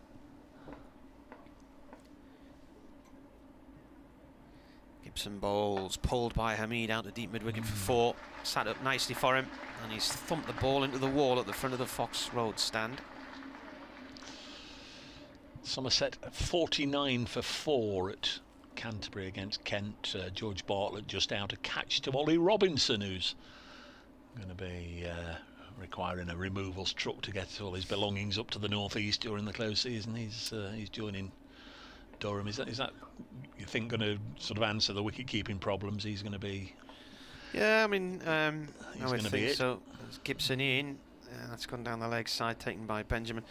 Yeah, I mean, why they allowed Ned Eggersley to leave middle of the season when they were complaining about having a small staff and injuries and international call-ups weakening them, and then have him play through all the T20 and then say, right, you're not going to play anymore. So Ned Eggersley left in July. Oh. I mean, half a season ago, really. That was at the club's choosing, as you understand. They said he it. was, yeah. They said he was, he wasn't going to get a new contract. So if you want to go, go. And off he went. I think initially he was talking about training to become a barrister, but there's now suggestions that he still hopes he can play at least another year or two of cricket. There's Travaskis, 127 for 1. Bowling to Matthew Montgomery, South African-born batter. This is pushed into the offside. There's no run. At Brace Cricket, at Marty Cricket, if you'd like to get in touch, or on the old email, which Marty will give you after this ball, because I can never remember it. Next one's cut into the offside. There's a single, in fact, sharply taken single. Push and run from Montgomery, 128 for 1. He goes to 28. We are cricket. We are cricket. It's because, right, when we first started doing the commentaries many, many moons ago, they were on the BBC Weir website. That's where they first lived. Travaskis bowls again, dragged away onto the leg side by Hamid, stopped by the skipper. Ballthorpe went on before they take a single. So it's Weir Cricket at Yahoo.co.uk. 129 for 1. Hamid on to 71. Getting close to his personal best against Durham. I think down on one knee, lapping away fine is Montgomery. I think he'll get a boundary here. He will. Very, very fine indeed. Another boundary, 133 for one. St Mead's best, didn't we say 70, 74 or something against Durham? Have a little look. I think it's something of that order. But he's approaching it. Yeah, highest score against Durham, 74. Only averages 24.9 against Durham from 7 previous matches. Montgomery waits for this one. Slower delivery from Travaskis. Pushed into the offside. I've half a feeling that he's not wearing his glasses at the moment. This is blocked. Didn't you say he always wears his glasses? Has he taken them off? End of the over. 133 for one. Travaskis. 10 overs, none for 36. He wears them even in floodlit matches. Well, it doesn't appear to be, does he? He's getting the he's getting the dreaded vote of confidence from the captain. Scott Borthwick's gone across and put his arm around him. Yeah, we all know what that means. Well, Durham need to think of something here. They need to break this partnership, and I think one of your correspondents said earlier the bowling's just been a bit up and down, really, isn't it? What was the phrase they used? I think it was pretty much that. Yeah. Rain caused a few problems, but here's Gibson bowling to Hamid on 71. Make that 72. That's his joint highest score against Durham. No, 74 I've got. 74, have you? 74, yeah. Let's have a look. 133. I can't remember what I read out half an hour ago. 74 at Chester Street 2016. Yeah. Back in his So Lancashire forget what I days. just said, 'cause I absolutely lied there. Or misspoke, as the current trend seems to be. A bit more cloud drifting in now as well. Gibson to Montgomery, who's on 32. He bowls from the pavilion end. It's a thick edge down to third man. Dixon's down there. Picks it up at the second attempt, 1 run. On the BBC Sport website, on the cricket page, there's an invitation for you to well, select from those that have been pre-selected, if you like, for your county championship team of the season. Like, you can't, I don't know, let's pick a name. Luke Fletcher. You can't pick Luke Fletcher if he's not there amongst the... There's Potts on the list.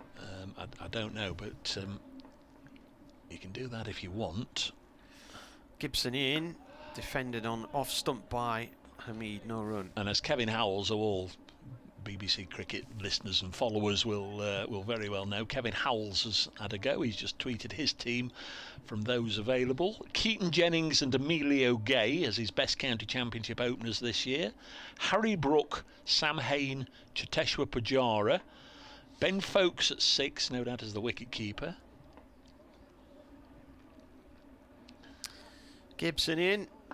Hamid drops that short on the leg side towards square leg, 1 run. Goes to 73. Keaton Jennings, Emilio Gay, Harry Brooks, Sam Hain, Cheteshwar Pujara, Ben Foakes at 6. Then Ed Barnard, Simon Harmer, Jamie Overton, Toby Rowland-Jones and Sam Cook. That's Kevin Howells' So no county Matty championship Potts, team of the who's 11. burst onto the England scene, taking 50 wickets in a season. Well, unbelievable.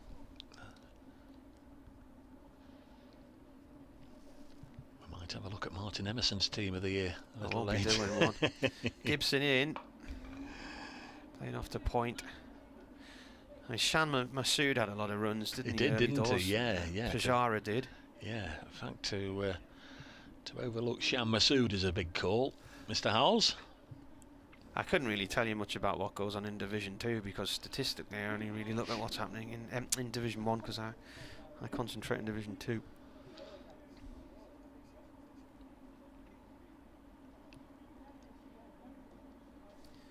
Last ball of the over from Gibson. It bounces out the keeper's glove, but he did well to get across to it. He was high to his left. They're going to get 2 byes. Yeah, I think so. Yeah, well. Just wondered for a second if might have just gloved it, but clearly didn't. 45 overs have come and gone. 138 for 1 is the Nottinghamshire score. BBC Radio Nottingham, BBC Newcastle, and all our friends watching on the live stream, both Nottinghamshire and Durham. I'm sure I've got links up where you can watch the live stream. You all know how to get in and out the various match centres by now, I'm sure, and also I think a lot of people opt to find it through YouTube. We're going to get a bowling change. It's going to be a 6th different bowler employed by Durham today, and it's going to be George Drizzle, I think, as it was written on the team sheet. George Drizzle, formerly briefly, I think, with both Gloucestershire and Somerset, didn't really nail down a regular spot at either county. No. But now up in the north east, probably wouldn't have played in this match, but had a little bit of a rejig to do after the squad had been announced. This is his 10th first-class game. Has 8 wickets, best figures 4 for 83, Gloucestershire against Glamorgan in 2019. Made his debut against Northampton in 2017. Here he comes. He's going to bowl to Hamid, who drives for 4. It was a desperate scrambling effort there to try and stop it. Beats the dive of the fielder. It's gone away for 4. Is that the skipper? I think it is. Yeah, Scott Borthwick. Only reason I paused, he's been at mid-on, but let's beat the diving fielder at mid-off and obviously swap sides. What a lovely shot from Hamid, who goes on to his highest score against Durham now, on to 77. 3 centuries this year, 196 against Derbyshire, 112 against Middlesex. Away, 101 here against Middlesex, and he's cut this away, and it might well go for another boundary. Touch and go! Has that been stopped? I think it has. Fielder down, Nick Maddinson works his way from the Fox Road stand all the way down to the Hound Road stand to stop the ball just by the rope, and they come back for 3, so 7 from the first 2 balls sent down by George Drizzle. 145 for 1. Partnership now worth 96 as Montgomery drives through the offside for 4, and that's the century partnership brought up with a terrific stroke from Montgomery. 166 deliveries for this century partnership. There it is on the board. Montgomery's share is 37. Hamid's is 55. What a glorious way to bring up that century partnership. 165 balls. Came together in the 18th over. We're now in the 46th. And it's Drizzle, bowled 3 balls, and he's gone for 11. Balls again to Montgomery, and he's gone for at least 1 here. Maddinson makes the stop on the fence this time, and Monty goes on to 38. And the 150 is brought up with that shot. 150 for 1. Notts clearly set their stall out to get as many batting points as they can, just to make their task a little easier. Maybe even by the end of the respective first innings in this match and the Middlesex match and the Glamorgan match, bonus points will already be enough to assure Notts of a place in the top 2. Drizzle bowls, and this time his first dot ball as Hamid, very deep in his crease. Gets solidly behind it and defends as a Red Admiral butterfly just flutters its way past our window and then disappears. What do they sound like? The next ball just came back on Hamid as he was trying to make room to cut it. End of the over. 46 have gone, 150 for 1 Notts. David's been back on. He says, quiz ball. I've just looked it up. Series 7 and Series 8 were the international format. Right. The international champions then played the British Lions rugby team and also played Olympic medalists. What year would that have been then, David, please, as you've looked it up? And was that on the Frank Skinner series? Frank Skinner? Yeah, because that's what it said. Hosts have been David Vine, Barry Davis, Stuart Hall and Frank Skinner. Well, Skinner obviously a different vintage, so maybe he brought it back. Maybe. Gibson, pavilion end. Montgomery looks to pull this through the leg side. He's towed it down into the floor and it just bobbles away short towards Potts on that leg side. No run there. Coming up at 2 o'clock.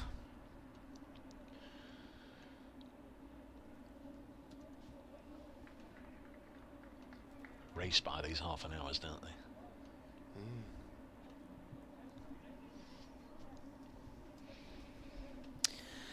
Looking like it might be a bit of a struggle for Durham to take wickets today. Gibson in. It's a full toss. It's played back to him. Don't think she's listening because she's in the ground, but if she is, we'll make her blush now. Many thanks to Rach, who's sent up some of her, I'm presuming they're delicious, they always are delicious, brownies, but we've got some brownies that have been sent up to us. Thanks very much, Rach, really appreciate it. Very, very kind indeed. In comes the bowler. That's defended. It goes off towards point. There's a feature film being filmed in Durham this week at the ground. That's all I can say. It will be on Netflix at some point in the future. That's all you know, or all you can say. You're sworn to secrecy. I've got a rough idea what the story. Mission Impossible 17 or whatever it is. Yeah. Well, they have had Tom Cruise, and he's been in the Northeast quite a lot recently. Basic Instinct 3. Die Hard 5. Yeah. Gibson bowls, defended. And Mel Gibson. What's his face was up in Northumberland last year as well. Harrison Ford. Because he was going out for bike rides each day up around Bamborough, and so lots of cyclists realised he was out there, and they were all turning up in the car parks up to go for a ride with him.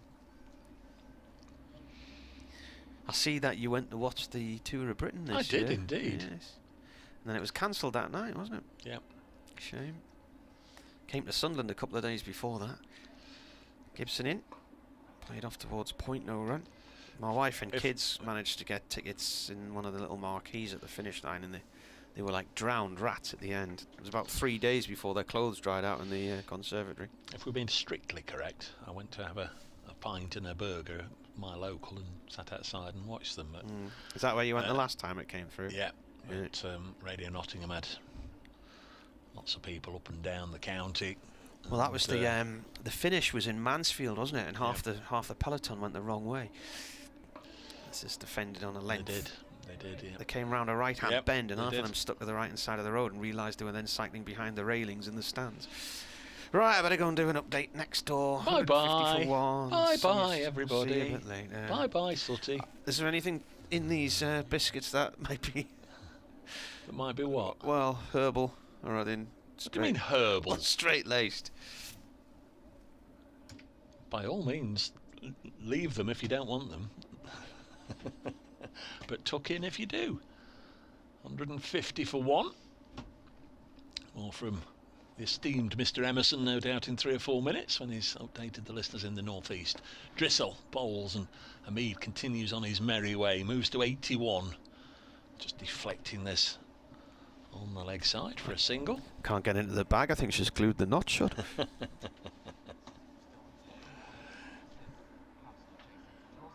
Drissel bowls this time to Montgomery. Potts is in at mid-wicket. He makes the stop this time.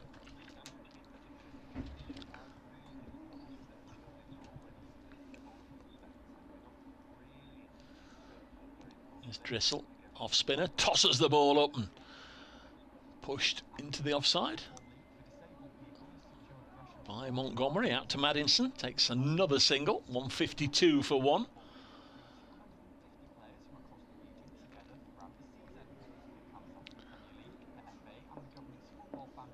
Gradual accumulation for Notts. There's Drissel. 153 for one. And they've got the perfect platform here for a huge first innings score. They won the toss, opted to bat first on a very dry looking wicket. Should last the 4 days here, so Notts will be looking to put a big score on the board. They're 153 for one. Hasib Hamid and Matthew Montgomery have added 101 for this second wicket. Hamid is on 82, Montgomery playing very nicely, the younger man. He's on 39. Ben Slater, the only one dismissed so far, out in the morning session for 23. A draw will guarantee promotion for Notts. A win will guarantee the Division 2 title. They're 154 for one. Drissel bowls to Hamid. Clips this out to deep square leg. And another single, an over of gradual accumulation.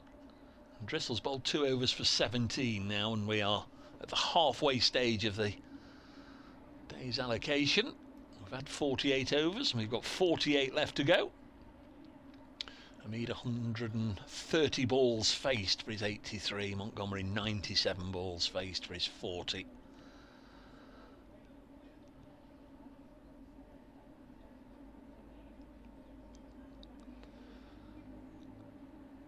Still going to be Gibson. Bowled a little better in this spell, or his figures have been a little better. 3 overs, 1 maiden, none for 8.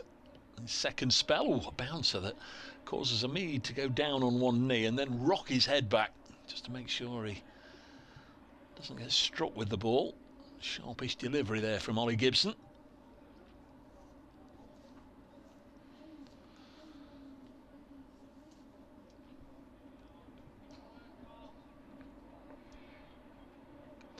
Two slips in, Beddingham and Borthwick.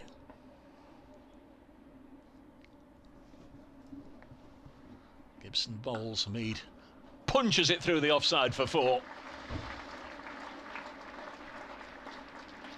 Really was a shot with plenty of punch and panache and flourish.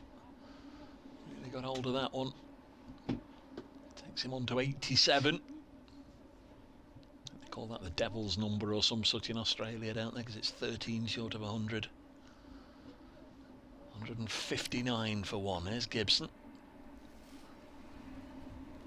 And once more bowls and more runs here. Probably just a couple into the offside. May have gone early yet. If it beats the fielder here, it's difficult to drag back. And well, in 2 balls, he's gone from 83 to 91. One with a really emphatic smack. This one just a pleasing push into the gap. He's on to 91, Asib Hamid. 163 for 1. Really has been a joy to watch these last couple of years, Hamid.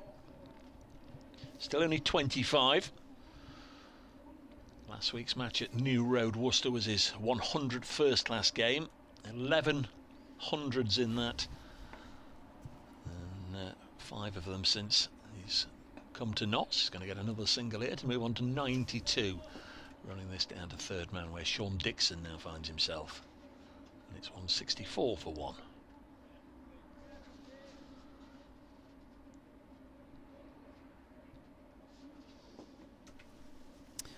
Well, another 8 runs and he will be the 344th hundred against Durham in their 30 years in first-class cricket. Crane's working again now. It's a good stat. Is that just over 10 and over? Gibson bowls to Montgomery. Blocks this one. 10 a year. The lunch break's finished on the building site. Look, the next bit of steel's going up. Grey skies to the south, mine, isn't it? Looks a bit naughty down there. 2 Nottinghamshire Centurions when they met at Chesterley Street in April. Ben Double Slater. century, wasn't it? Ben Slater with a double, 225 not out, and Lyndon James with 100. Here comes Gibson to bowl to Montgomery. Short of a length, maybe even a slower delivery, and Montgomery rolls his wrist, gets a single. Gibson looks at his the soles of his shoes and wipes away some grass that had got stuck in the studs. End of the over. 165 for 1 after 49. Partnership now worth 116. Is Slater's scored a high? No, it's not, is it? Chris Lewis got 247 at Ropebury Lane. 1993. I think I played on that ground the week after that match finished. For Whitburn seconds against Chesterley Street, and all the advertising hoardings and everything, and the television gantry, they were all still up. Conversation between Borthwick and Drizzell. I've opened Graham Hall's bag of goodies. Easier to get into than Rachel's bag of goodies. Where does Rachel sit? Does she sit at this end? Hound Road stand. Lower. Drizzell in. This one spins back into Montgomery, defends it.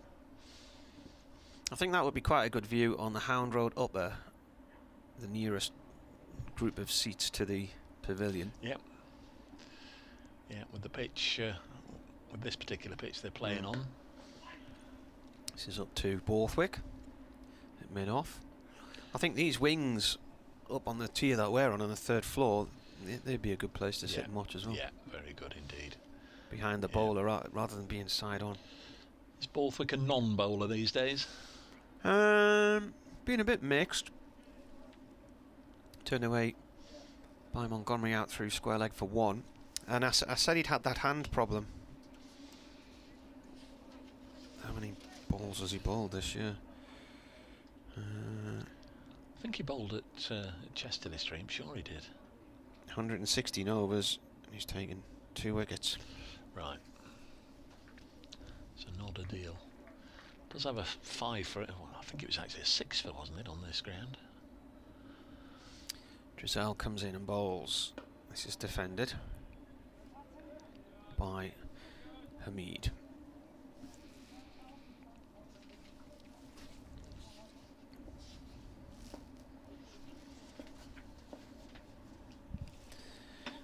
Drizel in again. Hamid cuts. We'll get a single out towards the cover boundary. His highest score, 196 against Derbyshire and Derby. That was on the 19th of July. That was the hot weather that Dave was on about there. Got 112 against Middlesex at Lords in May. And 101 against Middlesex here in June. Was it stifling in the press box at Derby, was it? Or did they have the aircon on? Drizel in, Montgomery forward, defends. Thankfully that was the week Durham had a blank week, because there was the international one day, so I just hid in the house that day. I honestly can't remember. I think it was, yeah, I think they probably got the aircon on. It was certainly cooler inside than out that day, that week. 167 for 1. There are a number of games that they chose to start late and finish late, and some that had but it was short days. And the hottest period of the day was in the evening. And I went paddleboarding on the river. And I was melting, and it was about 9 o'clock at night. Matty Potts is going to return to the attack. 10 overs, 5 maidens, none for 19 for the England seamer.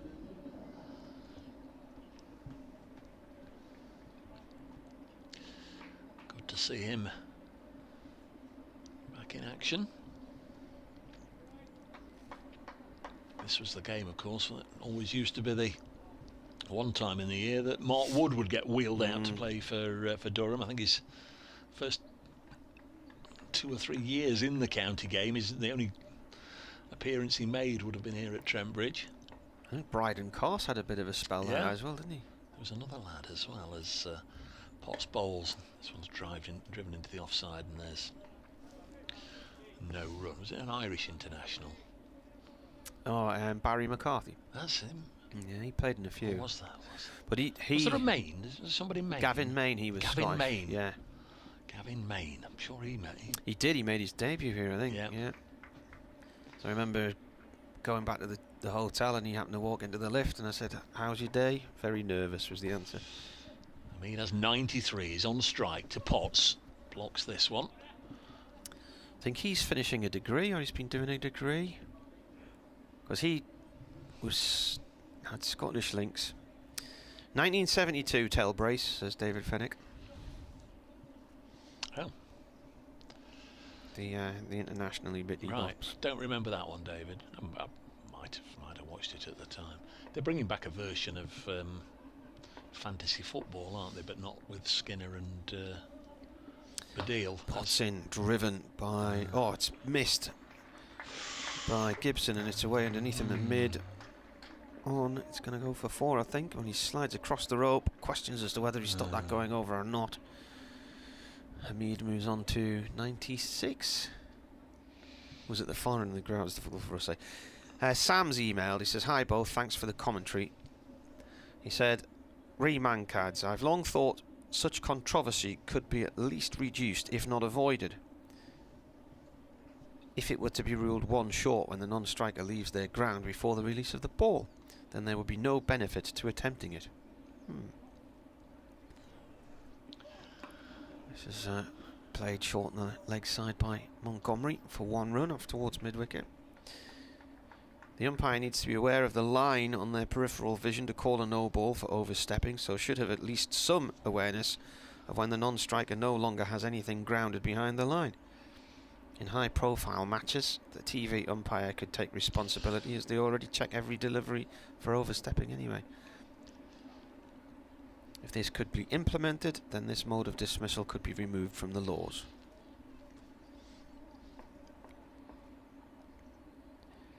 Potts to Hamid. Plays it to point, no run there. He's on 96 at the minute from 140 balls now. I don't think the umpire could be looking at the bowler's front foot for a no ball and see where the bat is, and at the same time seeing and exactly when they're... That front foot could obscure the line of the bat anyway, couldn't it? Yeah. Last ball of the over, an edge, and that's your 100th, I think. Oh, there's a man down there. He can't get across. Oh, he so did. He can. Dixon just kept it in. That was a terrific stop. I'd like to Sean see that Dixon. close up again. Oh, no, it's fine. Yeah, I didn't. He just came out of nowhere. Yeah, there. that was fine. So he's on 98 then. 2 runs. I couldn't see Dixon. He was No, the window frame and the overhang of the balcony obscured him from my view. One day at Worcester last week, Luke Fletcher wasn't playing, and he asked me to come out to the middle with him where he was going to have a bowl before the start of play. He got Kevin Shine, the bowling coach, with the mitts on, and wanted me to stand as an umpire to watch where his feet were landing. And I mean, we all know he's a big lad, but I almost found it intimidating standing there watching the line whilst he's bowling, because he's a big lad when you stood next to him talking, but when he's actually leaping at the side of you, it was almost like the daylight was shut out for a while, and you had to keep saying he's right on the line, right on the line. You were worried about him stepping on your head, were you? Because he had you lying on the floor. I was, yeah. Certainly a different perspective. 173 for 1. What have we got here? Jonathan Bushnell is going to have a bowl from this end of the ground, the Ratcliffe Road end, for the first time today. Bowled 4 overs, coming on as the 4th bowler used this morning from the Pavilion end. 4 overs, none for 13. His first delivery or two looked as if he was not quite ready to bowl, but after then he just eased into his spell, and reasonably presentable figures. 4 overs, none for 13. I think Marty said he got 1 wicket earlier in the season. The only other occasion he's bowled in the Championship for Durham. Be a good time to add to that now, with Montgomery on 43. Bowls to him on his pads and clipped away. A little bit of protection out on the rope. Away to our right. Sean Dixon doing the fielding. Clearly 2 of the gun fielders, Sean Dixon, Nick Maddinson, either side of the wicket. So Hamid is back on strike on 98.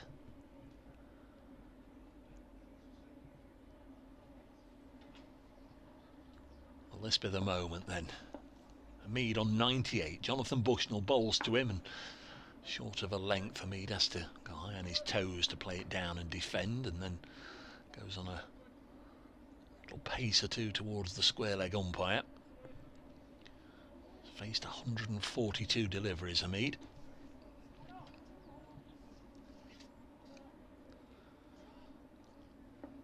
$174 for 1.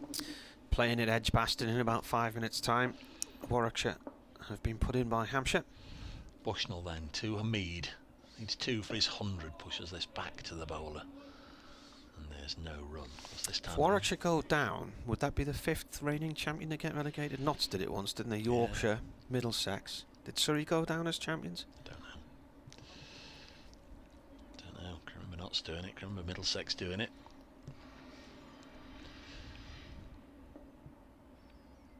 Bushnell to Asib Hamid. Bowls worked away off his hips. Won the first one quickly, and that's all they'll get, because Dixon is quickly in, and good strong return into the gloves of Chris Benjamin. 175 for 1. Benjamin still wearing Potts' shirt or sweater, number 35. Looks like it's chucking it down towards the motorway. Pleasant here though as Montgomery tucks this to mid-wicket where Drissell does the fielding. Had the white floppy sun hat on during the morning session, bareheaded at the moment, George Drissell.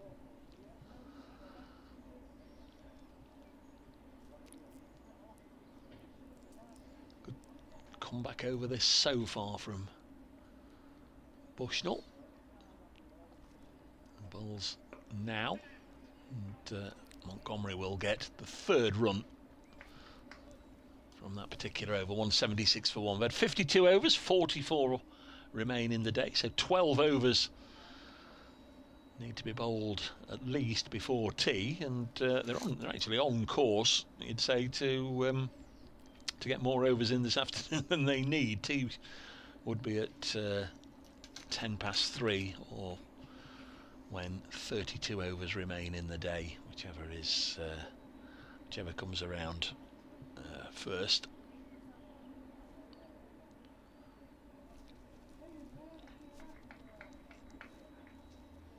Whichever comes around second, I should say. You might get more than the 12 overs in. New over. Played to point to Travaskis by Montgomery. Dot ball. It's a pleasant day here at the minute, isn't it? But keeps alternating. yeah, towards the east it looks like it could be raining a bit over there. It certainly looks a bit grim down to the south. Plane just heading into East Midlands Airport.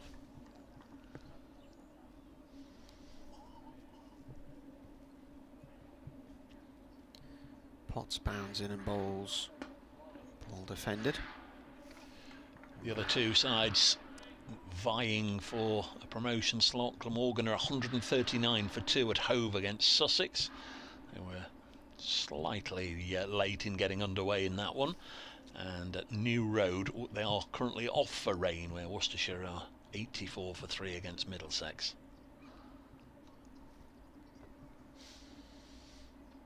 Potts bowls. Ooh, Montgomery pulls the bat away late there. This partnership worth 127 at the minute.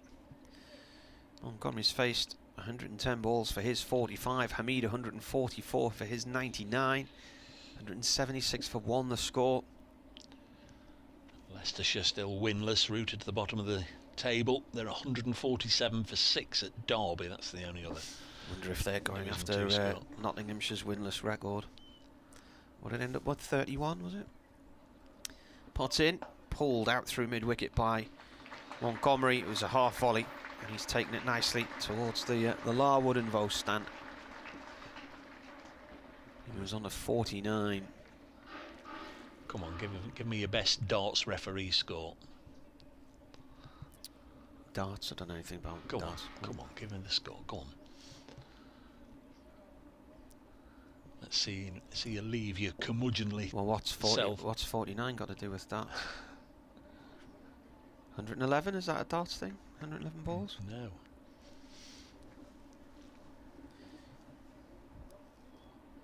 Montgomery on 49 as Potts bowls, and that's going to be 50 from 112 balls.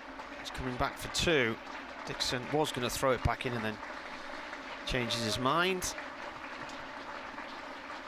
And that's come with 7 fours. 112 balls, 121 minutes. Second 50 for Notts in first-class cricket for Matt Montgomery after his 80 at Cardiff against Glamorgan.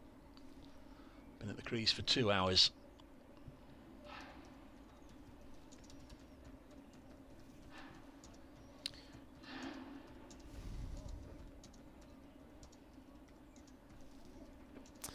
Well, that one's shortish.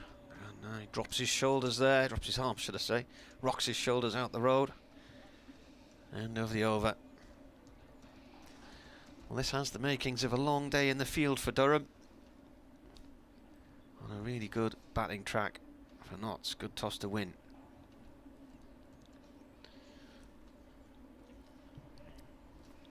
The score's 182.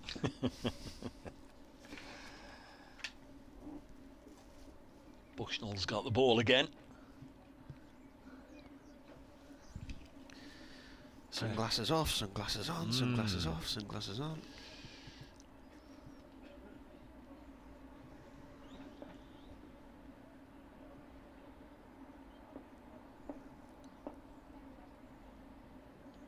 So here is Jonathan Bushnell. Hamid has lifted this up and away, and there's his 100. Punches the air. He's going to take his helmet off right now. Look up to the sky, and Asib Hamid goes through to a magnificent 100 from 145 deliveries with 15 fours. That really has been a top-notch effort from the opener. Really nicely played from Asib Hamid. His 12th first-class 100 and his 6th for Nottinghamshire.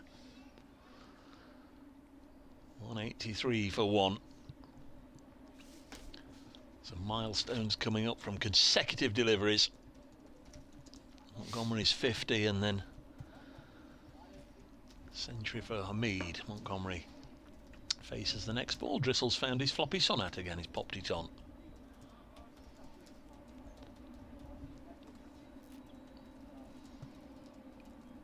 It's his 4th this year, isn't it? Yeah. I read out 3 before, didn't I? Yeah.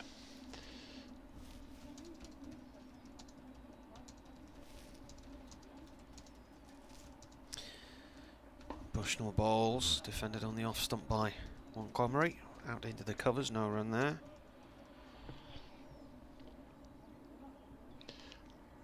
It's a decent enough rate as well from Asib Hamid, 145 balls.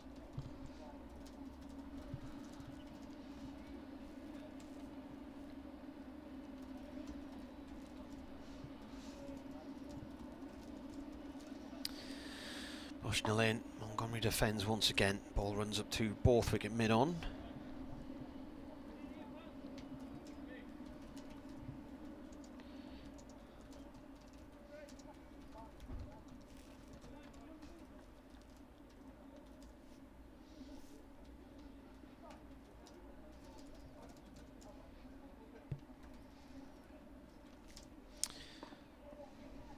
Ball played off the shoulder of the bat down towards the gully area, stopped by Medinson.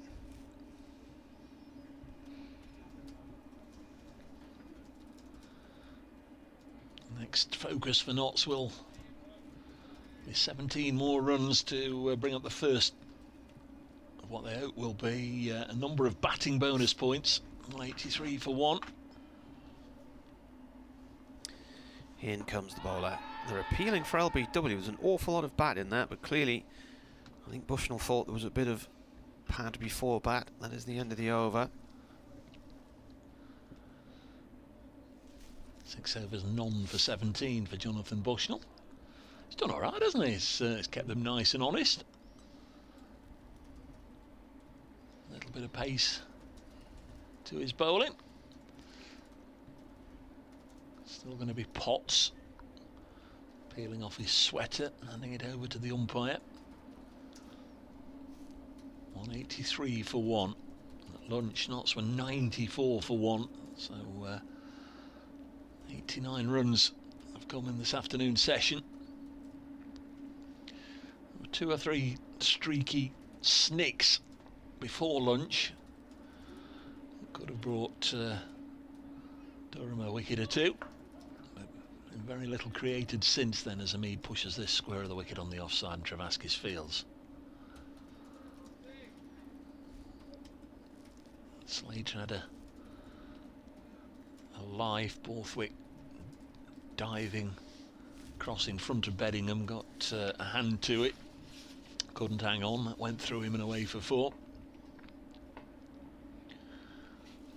183 for 1. Potts to bowl. Hamid off a thickish outside edge, goes down to Dixon down below us, and another single taken. 184 for 1. Headley says that's a tremendous innings from Hamid, just what Notts needed. He's had an excellent season. Yep, very much so, Headley, thank you. That Brace Cricket at Marty Cricket. Can't think of a chance for Hamid today, can you? Montgomery on 51. This is misfield from Travaskis, and they'll take a single. No, I can't, to be honest. 185 for one.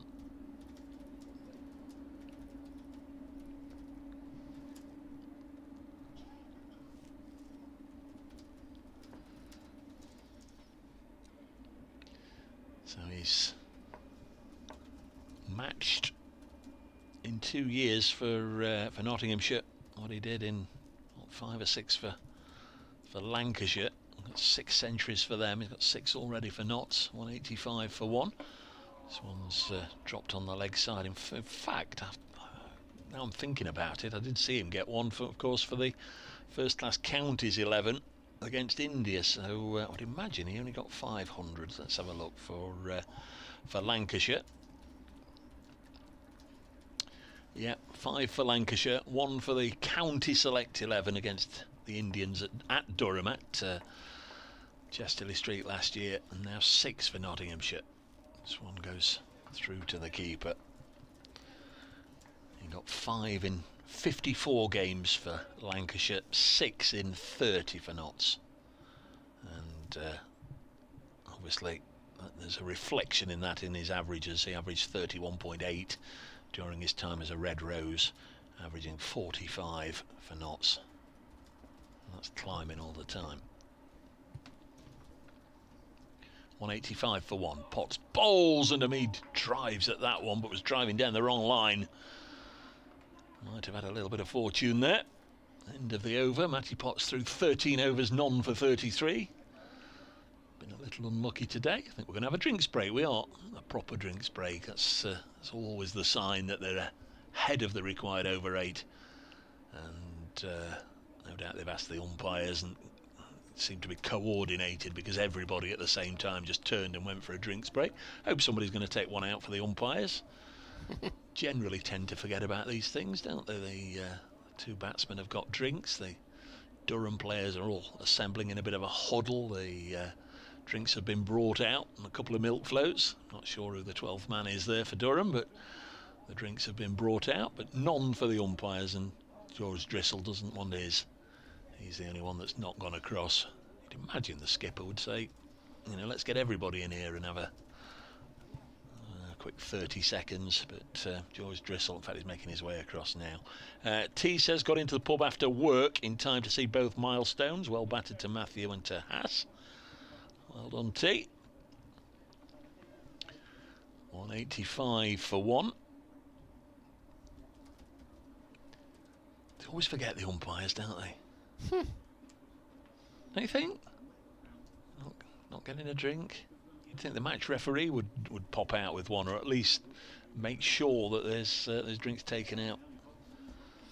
Well, they're not running around, are they, I suppose?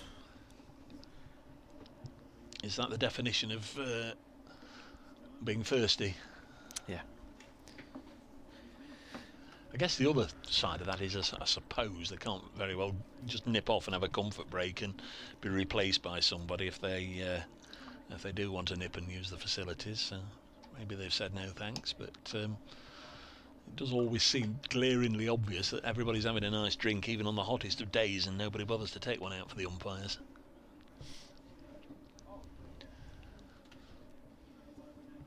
Anyway, they've all sated their thirst. Play will resume in just a moment, with Notts requiring 15 for that first batting point. 185 for one. Have you got an update coming? Well, you don't know. we're in the lap of the gods, are we? That's maybe been one of my afternoon pleasures that's been denied me today. In fact, as you say that now,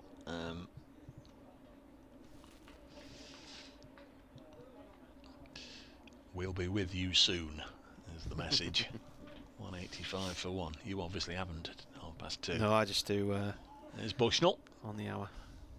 Let's play restarts. Bowls to Montgomery, pulls it out on the leg side, and he's bisected the 2 fielders out there, and it's gone for 4, and that's a nice way to just get back in. Sometimes you momentarily might lose your focus or your concentration, but not been too many long hops from Jonathan Bushnell, but that one just sat up nicely and Montgomery pulled it away.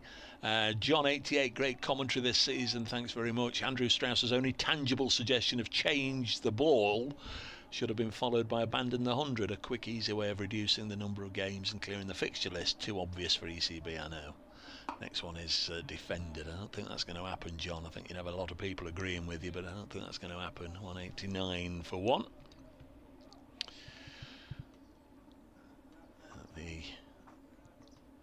The resumption of play after that drinks break.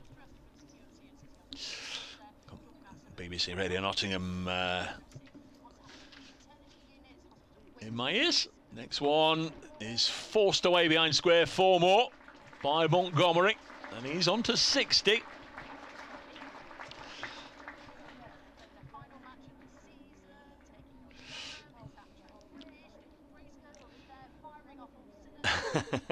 I am indeed, and it's turning into a very decent day here for Matthew Montgomery and Hasib Amid. They've both just passed milestones. Montgomery's gone to his first 50 at Trent Bridge for Notts.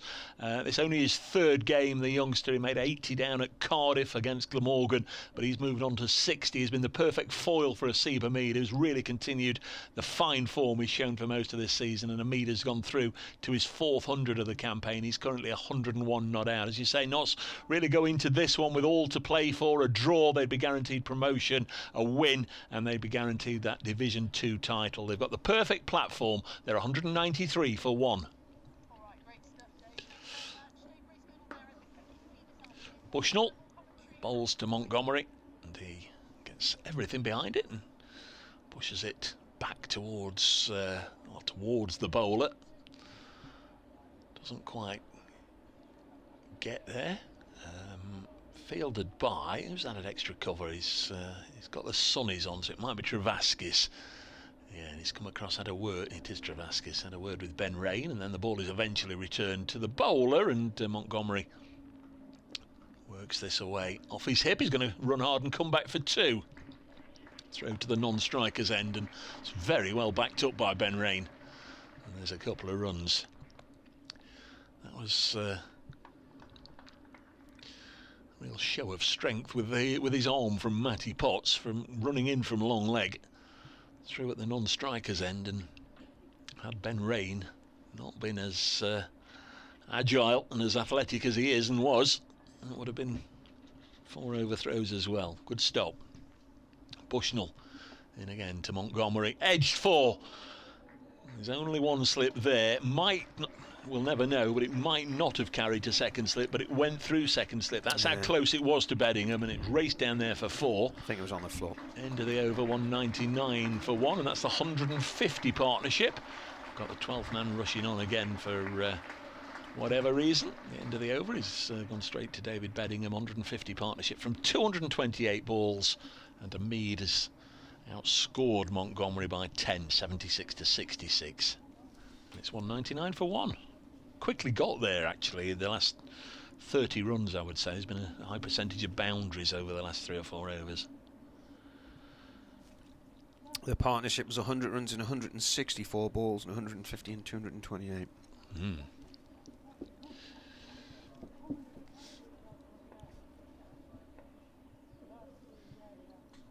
Pot in from the pavilion end, and he believes that one. Suzanne says yes to Hasib. Feared I might jinx him, as I've been watching for a bit before school finishes, but thank goodness I didn't. Gosh, doesn't he make batting look easy? School, eh? Time is it? It is 20 to 3. They're not out yet. How do you know they're not out yet? It depends. Well, it does seem a bit early. doesn't it? Well, she said she's watching it before school finishes. All right. Pot in. 200. Played short on the leg side. There's a batting point for Notts, so another step closer to promotion. Increases their lead to 10, doesn't it, I think now?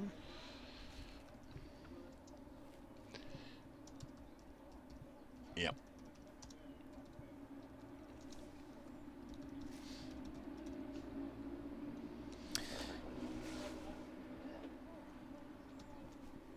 Puts in again. Shot. That's played back past him by Montgomery, and it's away up the far end of the field towards the Hound Road stand. It's being chased and it's gone for 4. Rain and Maddinson couldn't get there. This has the hallmarks to me. I'm trying to think, were you there or not? It was the match where Durham secured the title in 2009 against Nottinghamshire in Chester Street. No, not and they went out there and they battered and battered and battered and just put masses of runs on the board. I was there 2013 when Durham won the title by beating Notts. 204 for 1, Potts bowls. It's guided down towards third man. Dixon's there, just down below us. Walking round the outfield, Graham Clark carrying a tray of drinks along with Neil Colleen, the Durham coach. Clark was added to the squad for this one. I don't think he's played in a first-class match this year. He got a century against Notts seconds at Lady Bay last week. But if the batting order that I've been given is to be right, Liam Travaskis is apparently going to open the batting with Sean Dixon. Hamid plays this off towards square leg. But he's thrilled, Ben Clark, 2 weeks in Nottingham.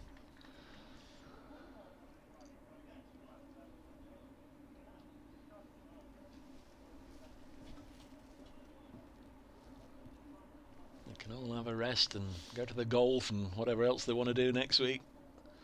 End of the season. I'm sure they'll have to come in for some, I don't know, weight checks and fitness programs and all the rest of it. Potts in. It's a short one. It's left by Montgomery. I think Durham are back sort of late November for all that sort of stuff, and then.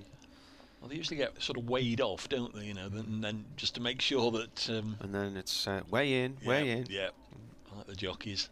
But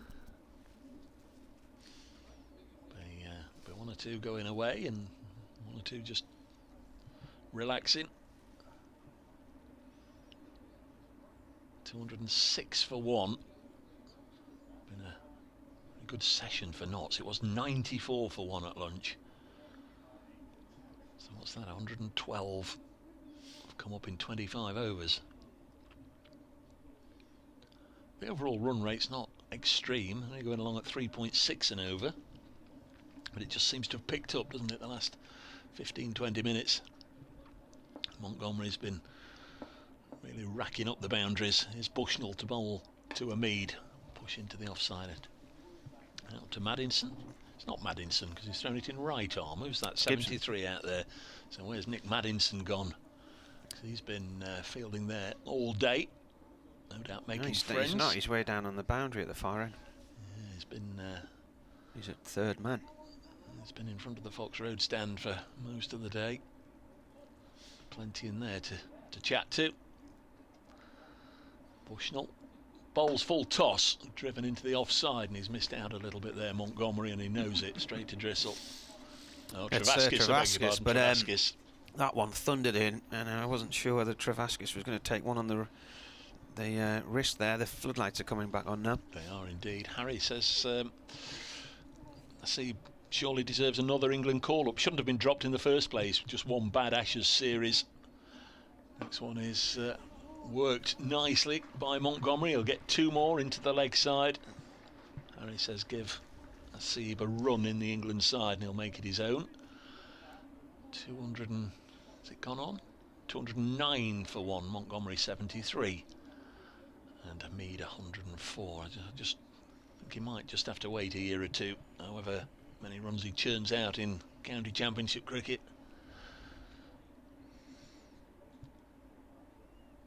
It's Bushnell in again to Montgomery, and again he'll drive it away square of the wicket on the offside, and it's gone for 4. It was a very decent effort from Gibson to dive and stop the ball. Well, took all the momentum, all the pace out of the ball, but he was so close to the ropes that it just trickled away from his grasp and over the fence, and Monty is on to 77, 213 for 1.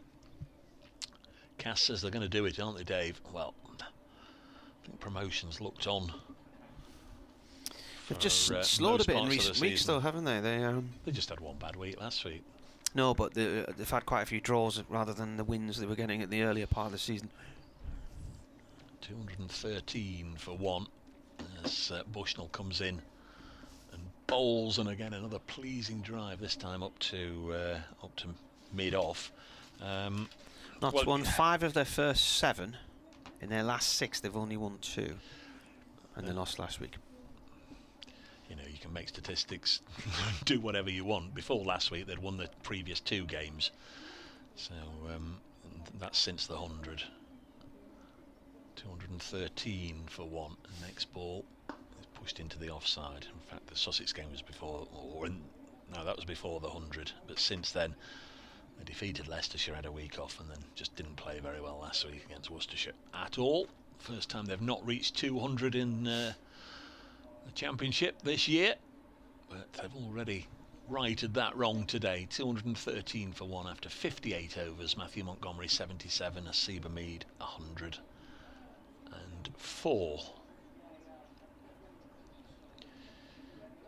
Been lovely to see young Montgomery go on and get a 3-figure score. I don't want to jinx him by saying that, he's only on 77, but lots have seen Joey Everson get 100 this year for the first time. They've seen Lyndon James.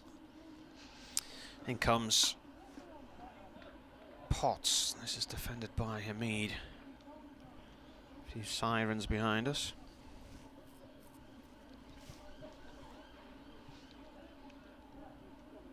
Is that the Loughborough Road down there? Yeah. Yeah. Wherever it was, it hasn't materialised in my line of sight like I thought it would. Must have gone off in the other direction.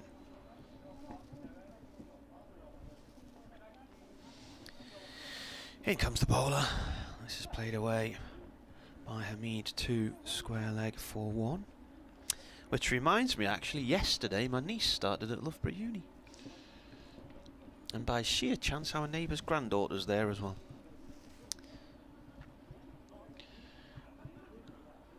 You'd have thought she'd have asked if she could have today off to come and see her favourite uncle. Oh, yeah. But I think he lives in Ireland.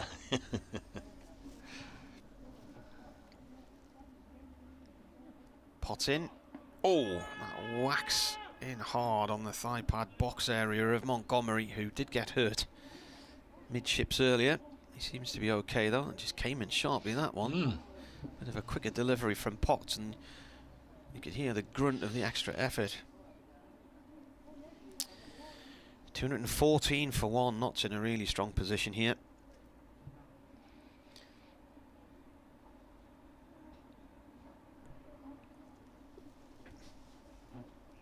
Potts none for 41. This is his 15th over. Ball played back to him by Montgomery. Pardon me. Montgomery's from South Africa, is he, or is he Zimbabwean? He was born in South Africa. Yeah. Played for South Africa under 19s. KwaZulu Natal debuted for them in 2018. Talking of Loughborough, he went to Loughborough Uni. In comes Potts, that's defended. Kegworth Town Cricket Club as well, just along the road there towards the airport.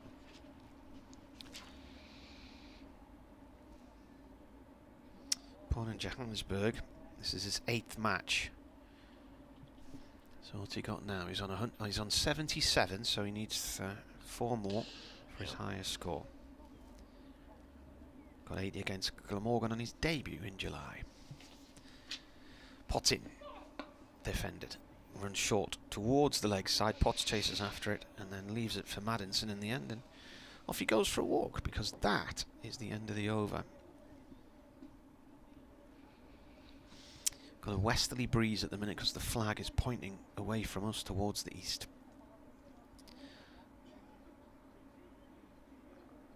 And we've got a section of cloud there which is rolled out, which looks like a giant roll of cotton wool right in the centre of the sky. Yeah.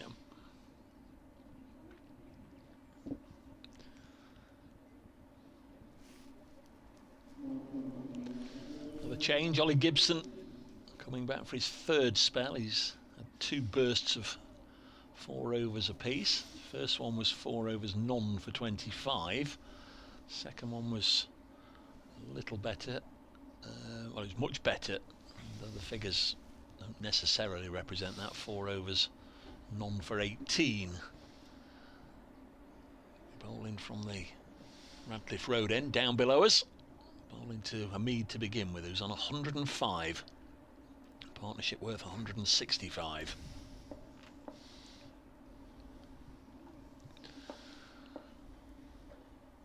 Five overs to go until the tea break. Gibson bowls, Hamid blocks it.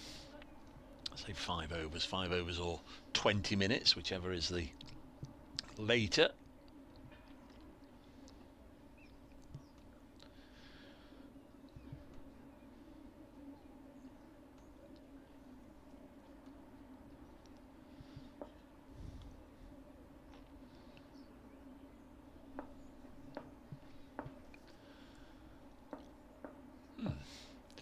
Just surprised myself there, but I thought I'd have a look at something just in case, as Hamid pushes this behind square for a single to move to 106, take the partnership to 166. I just thought, well, we'll have a look and see how big the second wicket partnership record is between Notts and Durham, and they've absolutely smashed it out of the park already.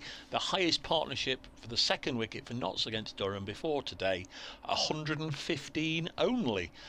Darren Bicknell and Greg Blewett here in 2001, if I remember correctly. That was Greg Blewett's debut, the Australian. I think he also played for Durham, didn't he, later, as Gibson bowls and has run away behind square. So they've smashed that by 50 runs already. Who was it, Darren Bicknell and Greg Blewett, 2001, so 21 years ago here at Trent Bridge. Bicknell and Blewett, 115. You'd have imagined, wouldn't you, when you look down the size of some of the partnerships. That is one that's... in fact, there's even a larger 10th wicket partnership for Notts against Durham of 120 between Hussey and McGill here in 2004. This one is banged in short, goes through to the keeper. So for whatever reason, over the years... Was that David Hussey? Yeah. The following year, his brother Mike came to Durham as the skipper in 2005. So a record second wicket partnership for Notts against Durham.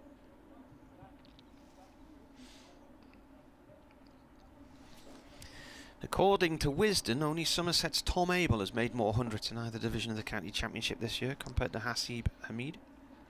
Gibson short, pulled onto the leg side, straight to Maddin. No, yes, it's not Maddinson.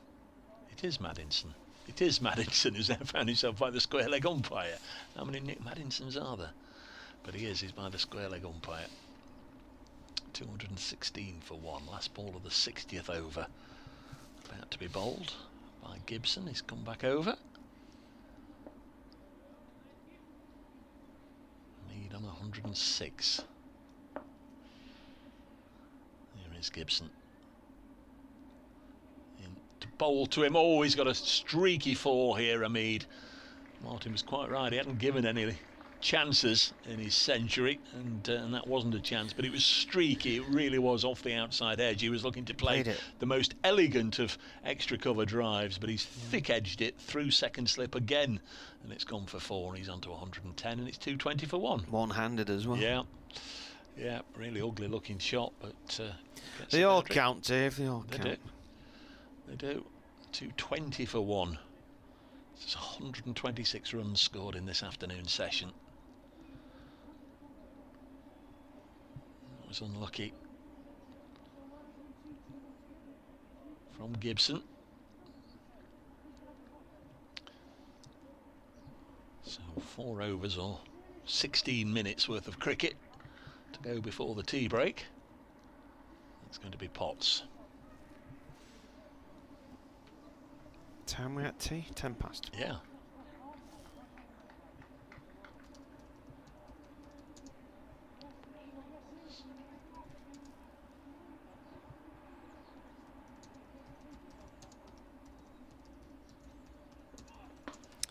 New over from Potts. Ball rolls up to Maddinson it.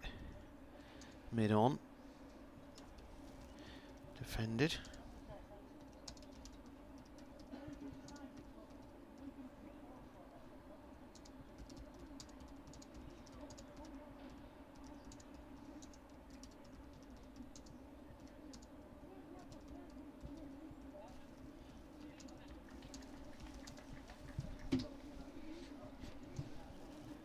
Potts in.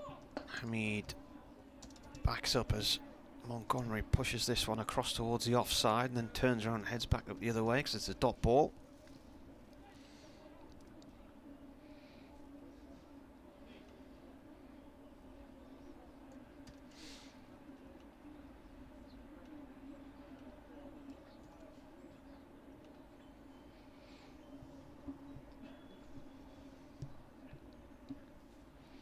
Potts to Montgomery. Oh, inside edge. And it squirts away down towards fine leg for one. He didn't know much about that. Potts standing there with his hand on his chin in disbelief that he hadn't got his man. Rob Thomas says, Dave, it's raining in Wilford, hopefully not heading your way. It's not too far away from us. And Outlaw Chris, hey, Dave and Martin, I'm in digs and I've got you on the old YouTube this afternoon. Delight to quite... afternoon delight, he says, to quote a mate of mine. Is this in Zakynthos, is it? Was it him in Zante? No, Chris is down in... he was the one in Wells. All right, yeah. Hamid on 110. Blocks this ball from Potts. Runs short on the leg side. What's he doing in Wells, and is he working down there? He'll be tucking into the cider.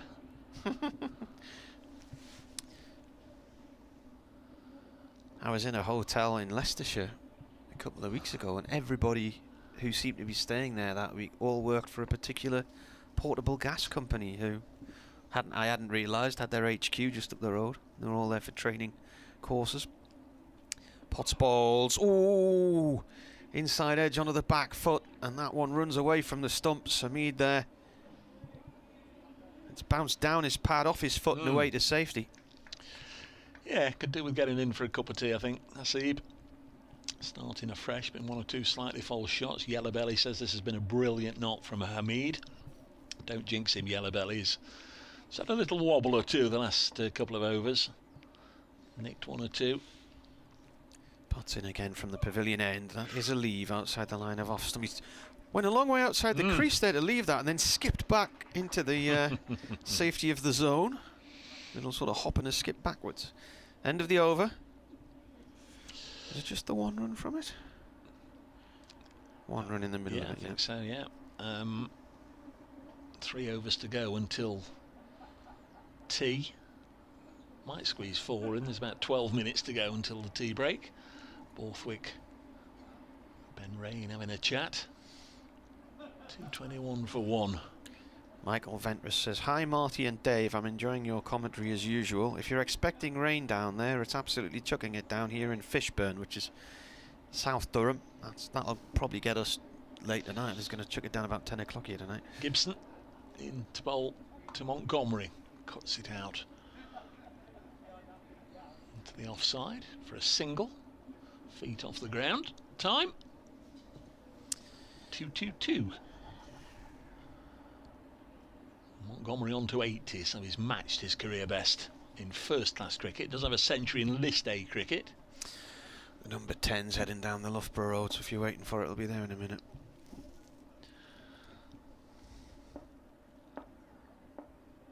$173. This partnership. Number 73 on his back bowls, and he drives crisply up to Borthwick at mid-off, and there's no run.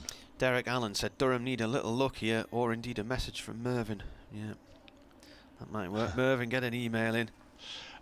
Outlaw Chris says, Martin, I'm on a surprise break, booked by the wife. I should be at Trent Bridge, but he says he's compromising this week.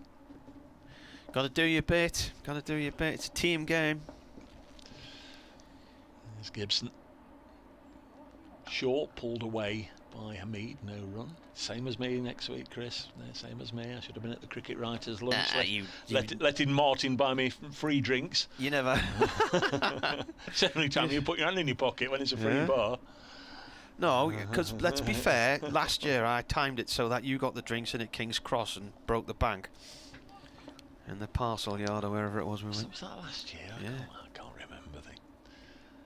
No, it wasn't last year. It wasn't last year because I stayed on because we went to the theatre. Oh, right. See, must be the year Pretty before. Woman, yeah.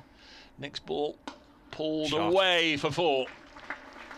What a lovely shot by Hamid through mid wicket. Short arm jab, wasn't it? Yeah. 230 for 1. Stiff-armed punch out through In mid-wicket. fact, it's not. It's already on because it was on double Nelson, wasn't it? It's 226 for 1. So it must have been the year before then, was it? I lose track, mate. There was one year when you shot off to Harrods. Might even have been 3. We didn't That have was one in the- the COVID year of 2020, No, it didn't. so it must have been 2019 the last time I bought you a drink. 26 for 1. Maybe. So you're calling me tight, and then you've just admitted it's 3 years since you bought me a pint. Incredible. I don't mind buying you a drink every 3 years. Mead is on 114, make that 115. Very much the master in charge here. We went somewhere nice for tea, didn't we, last year? And was it West Bridgeford last year? Or the year? Was it We the year? did. I didn't buy you tea, I'm sure. No, the hanging kebabs. the 227 hanging for 1. kebabs of West Bridgeford. That was it. Hamid got 33 up at Chesterley Street earlier in the season. It was Slater and Lyndon James who got the runs there, but this now is his highest, second highest score behind his 196, or his highest score behind his 196. Montgomery has gone to a career best with that single, which is rolled down to long leg, so he's gone to 81, so uncharted territory for Matthew Montgomery in first class cricket. 228 for 1 as we hit 3 o'clock. Wayne Morrison, second top run scorer in Division 2, and he's only 10 behind Sam Northeast now. Thank you very much for that, Wayne. Oh, crikey. I can't remember, Nigel.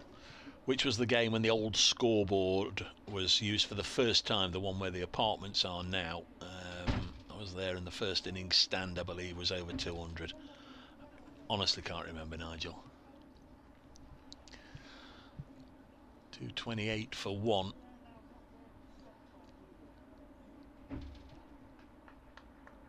Potts to continue. This will be his 17th over of the day. None for 42. Bowls to Montgomery. He's guided this down to Dixon at third man. They'll just get a single. Montgomery to 82. 229 for 1.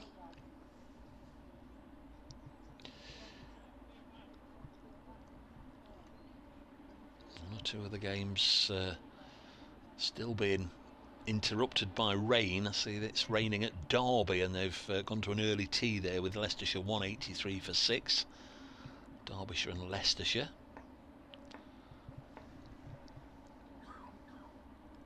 Hamid on 115. Oh, he's had a very ambitious looking pull at a ball too far outside the off stump to play that pull shot to, and gets nothing on it. Division 1 at Canterbury, Somerset 98 for 5. They've had any number of stoppages there. Lancashire 233 for 2 at home to Surrey. They're off for rain at Wantage Road, where Northants are playing Essex with the visitors 107 for 4. Only recently started at Edgbaston. Warwickshire 35 without loss against Hampshire, and Gloucestershire 163 for 7 at Headingley against Yorkshire as a Mead defence. The other Division 2 scores: Glamorgan 157 for 3 at Hove, and Worcestershire 94 for 4. They back on at New Road against Middlesex. Radio Nottingham with me in a second or two.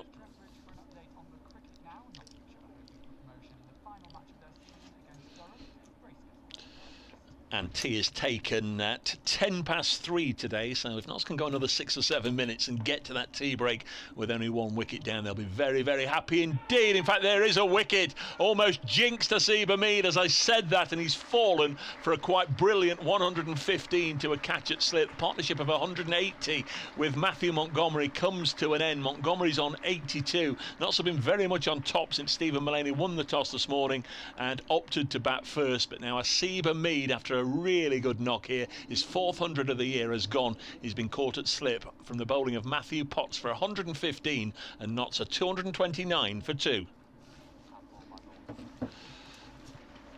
So BBC Radio Nottingham getting the benefit of that one. Hamid is out. Faced 171 balls. Really good catch by Scott Borthwick, and Matty Potts celebrated enthusiastically, as you would expect. A really good ovation for Asiba Mead. And just before tea, Nottinghamshire lose their second wicket. It means Joe Clark will be required to go out there for about 5 minutes.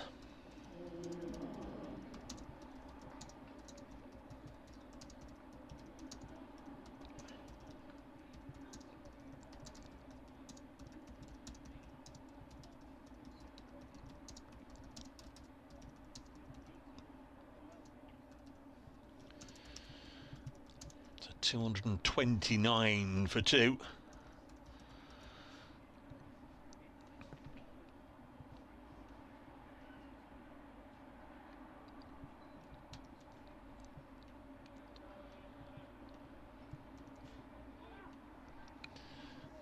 Joe Clark will be looking to finish the season with some runs here. 606 in total. He's made at an average of 33 this season. Made 95 at Cardiff against Glamorgan. Still think he was unluckily dismissed there. 5 half centuries, but only one 3-figure score in the last 2 seasons. That came in the final game of last year here against Yorkshire. Will that be an omen? Will he get one in the final game of 2022? Potts in to bowl to him, and he's pushed his first ball out into the offside.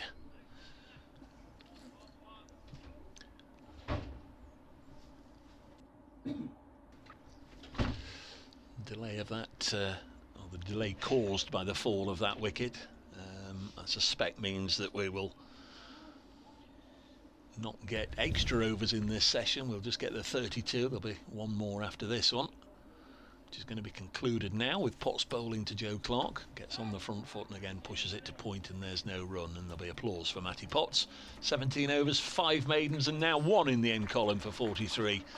Really good catch, as I say, from Borthwick, but could almost see it coming. I did say lots would like to get Mead and Montgomery back into the dressing room and have a cup of tea and just recharge their batteries for 20 minutes before sending them out again. And they didn't quite get that opportunity with Mead nicking Potts, who very much deserved his lone success of the day.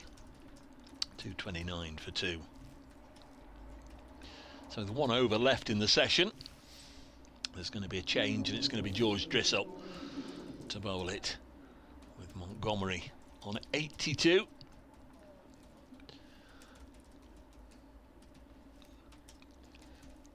Guess if you could, from the Notts perspective, just have a word with Matthew Montgomery. Nothing spectacular, no dramas in this over. The final one before the break, just see it through. He's pushed the first ball up to Travaskis at mid-on, and there's no run. 229 for 2. So that partnership occupied 44.4 overs. They added 180. Nottinghamshire's second wicket record for, or against Durham. Smashed the previous one, as we were saying, out of the park. 229 for 2. Derek's just tweeted, "Well done, Mervyn." I don't think we didn't have an email from Mervyn though. Next ball just blocked by Montgomery. It's a good catch, wasn't it, from Scotty Borthwick? Cracker. I thought it was going to dip and land, and he sort of had his hands above it and snatched it upwards, didn't he? Magnetic hands. Good to see Potts celebrating as well. Really enjoyed that. Montgomery pushes this back to Drissell, who is 4/6 of the way through a maiden. I'm sure Montgomery's more than happy to let him have his first maiden of the day. Push the first 4 back. 2 left.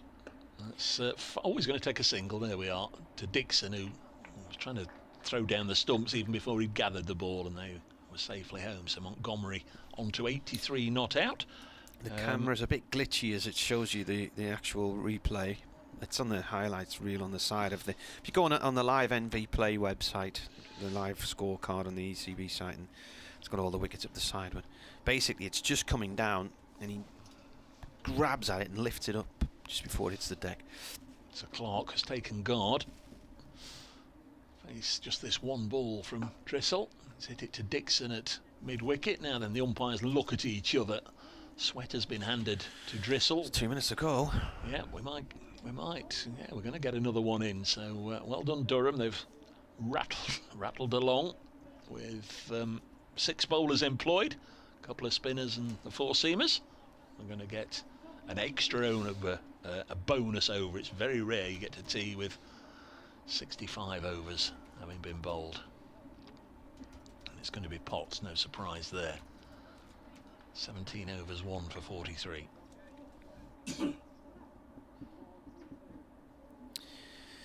So what's he bowled so far? Yeah. 5 maidens and that's 17 overs. Here he comes from the pavilion end. Oh, that nips back sharply, and that has really done Montgomery again. I don't know whether he wants to limp, cry, change his hand, get a new elbow. Might spoil his tea. That's hit him on the glove, the wrist area maybe. Then nip back in. Yeah. Just a good bit of bowling from Potts, who once again is very impressive. Did he get 10 at Chesterley Street? He's only got 6 in 1 innings, didn't he? Got 13 Notts, at Leicester. No, Notts only batted once, didn't they, this time? Oh, right, yeah. Played back up to... I didn't say that as a... No, you got 13 in the game at Leicester a couple of weeks ago. Almost certainly would have got 10 had Notts batted for a second time. Bowled wonderfully well, and there's no real surprise having seen him and the form he was in. Durham were really poor in that game. I couldn't believe how off colour they were. They'd drawn the first game at Glamorgan, where they lost nearly 2 days to bad weather, then didn't declare in time to try and bowl Leicestershire out in the next game. And then Notts just came and ran right through them. Next ball's left. It's a shortish ball.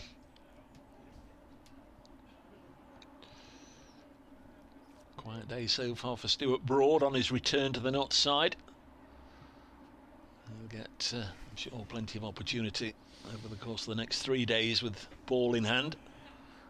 Has anything been said re the rebuilding of the pub? Has Potts bowls as is defended? Him and Harry Gurney's pub? No, it's just somebody this morning said there was some delays on the road this morning. Looked like there was some road works because of the renovations of right. the pubs. Would I have driven past that then last night? I thought their pub was out in the countryside somewhere. No. Potts of bowls. It sort of sits in the dirt for a little bit, that one, then pops up and is pulled out by Montgomery towards square leg. 1 run. I came in from the Newark side, and I came in down past the National Water Sports Centre, and when you get to that junction there was a pub on the left. Big one on the roundabout, I can't remember what it's called, there's roadworks there. Oh, you're at Gamston there by then, aren't you? Right. No, it's further afield, and it's if you hadn't turned onto the A52, if you'd kept going on the A46, it's down that way. It's defended off Potts' bowling, and that is T. 231 for 2. Montgomery 84 for 154 deliveries. Clark has faced 4 and has yet to get off the mark. And 31 overs in theory left to bowl today. It looked like it could have the makings of a really, really long day in the field for Durham. A bowler down in light of the fact that Paul Coughlin couldn't play in the game, and it's been a really good batting track as well. And a good toss for Notts to win. They've got a batting point on the board. Durham yet to get a bowling point. They need another wicket for that, but a good day so far for the hosts. We'll see you in 20 minutes.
Welcome back to Trent Bridge and the final session of day one. Everything's running to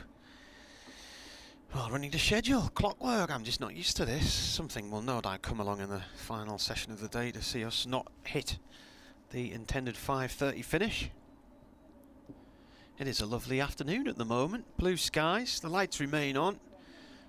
Sunshine, westerly breeze, probably about 14 degrees maybe. It's certainly cold weather. There's nobody in the stands in t-shirts or anything, but quite a nice day.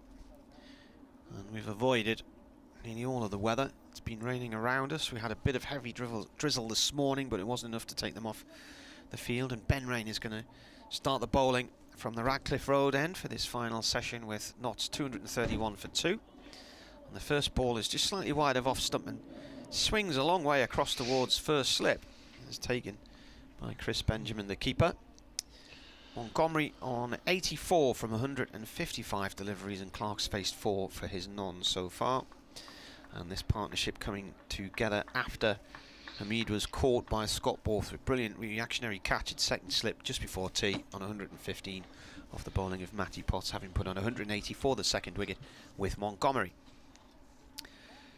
Potts in, and this is Rain in, and this is guided down to third man for 1 run.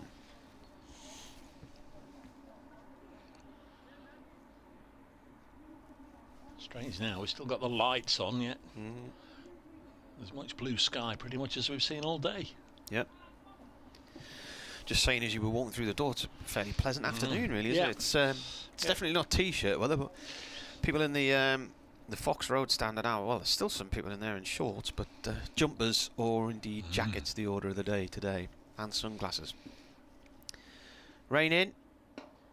This is defended by Clark. Yes, just did a quick run down to the press room to get a brew. Quick run. The athlete Dave Bracegirdle speaks.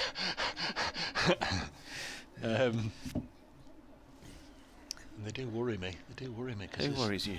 Well, they worry me down there in the press room because all the scones and jam and cream are still there untouched. Wow. I mean, they won't. You know, that's something they'll cut off if people don't tuck in. Defended off Rain. Are they similar to scones? No, nothing like them. These are scones. Do they look like scones? I can't believe you haven't been and had one. I'm not that fussed on cakes and that kind of stuff, to be honest with you. And I didn't have one. Unless it's in beer form. Beer?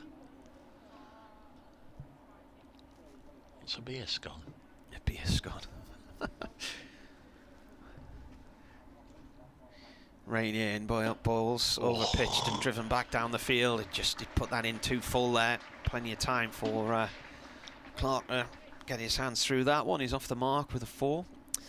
My wife brought some beers back last year from a brewery in Teesside that she'd been to do a feature on, because rather than supplying pubs during lockdown, they'd changed their business to doing home deliveries. And one of them, it was like a chocolate cake type beer, and when you're drinking it, you could taste all the different elements in it. I remember years ago at a pub where I used to drink, my mate had some real ale brought in one Christmas, and it was Christmas pudding real ale. That's gone up to mid-off. No run there, collected by Potts. And that is the end of the first over after tea. 4 from it. 5 from it, wasn't it, because it was a single as well. It's quite like when they put Brussels on a pizza and call it a Christmas dinner pizza or some sort they were trying to fob off last year. Do you not like Brussels sprouts? I don't mind Brussels sprouts in the right place, in the right context, but plopped on a pizza, certainly Yeah, not the right place. Well, I should tell you what I do to make sprouts edible. I shred them. Fry them with a bit of bacon. No. I fry them with a bit of walnut and a little bit of curry powder. Do it that way. Well, they're perfectly edible as they are as part of your dinner. Travaskis is coming on. Just looking at Joe Clark, that century here against Durham in the Bob Willis Trophy in 2020, and since then only one other 100 for Notts. That was last year against Yorkshire, and this is his 50th innings since that century against Durham. Got a couple of T20 tons against Durham. Travaskis bowls to Montgomery down the leg side, tickled away, and that's a thin tickle, and it might just go all the way to the fence. It will indeed. And Montgomery getting closer, moves on to 89 with Travaskis' first ball speared down the leg side. He just touched it away. So we've had his highest score today then, haven't we? Previous was 80. Yep. David Beddingham with a floppy sun hat on, and then the wicket keeper's cap on top of the sun hat at slip, because the keeper's standing up obviously with a helmet on. Montgomery looks like he leans on this, pushes it to cover. Looks like he's got a giant rubber on his head. Somebody might use him to erase something in a minute.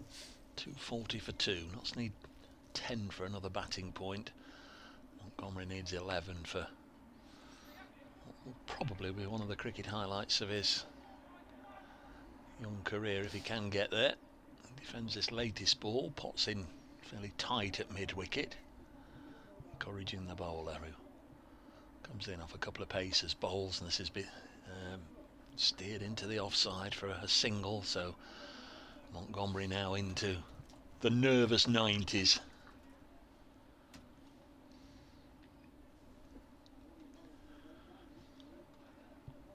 Played really nicely today. The young man came to the crease just after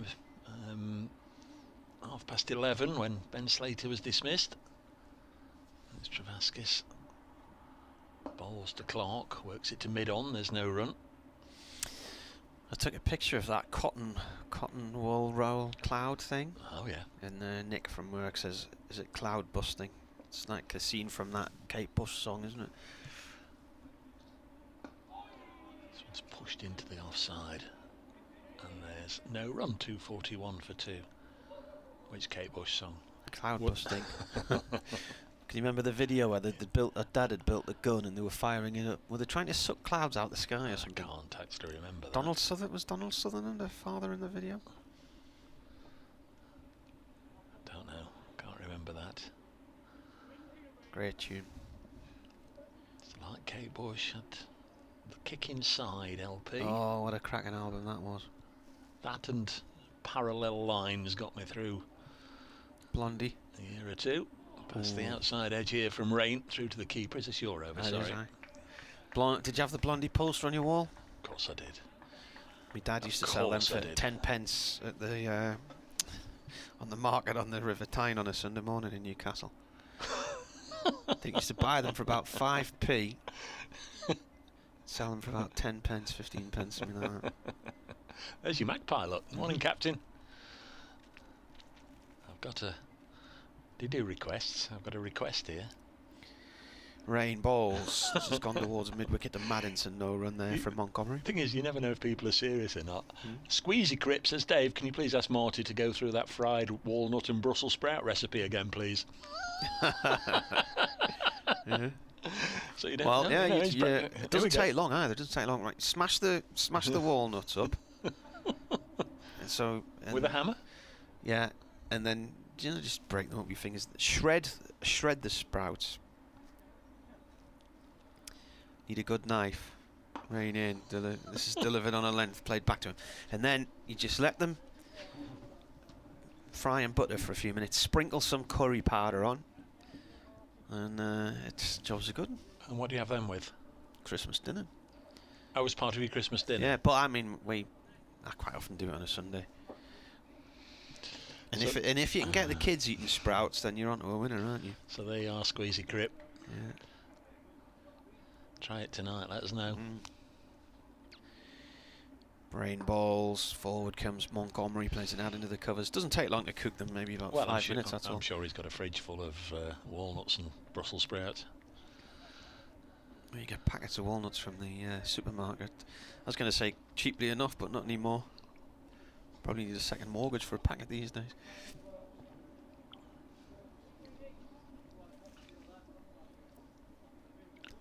It's just gone a little bit dull again here as the bit of clouds come in.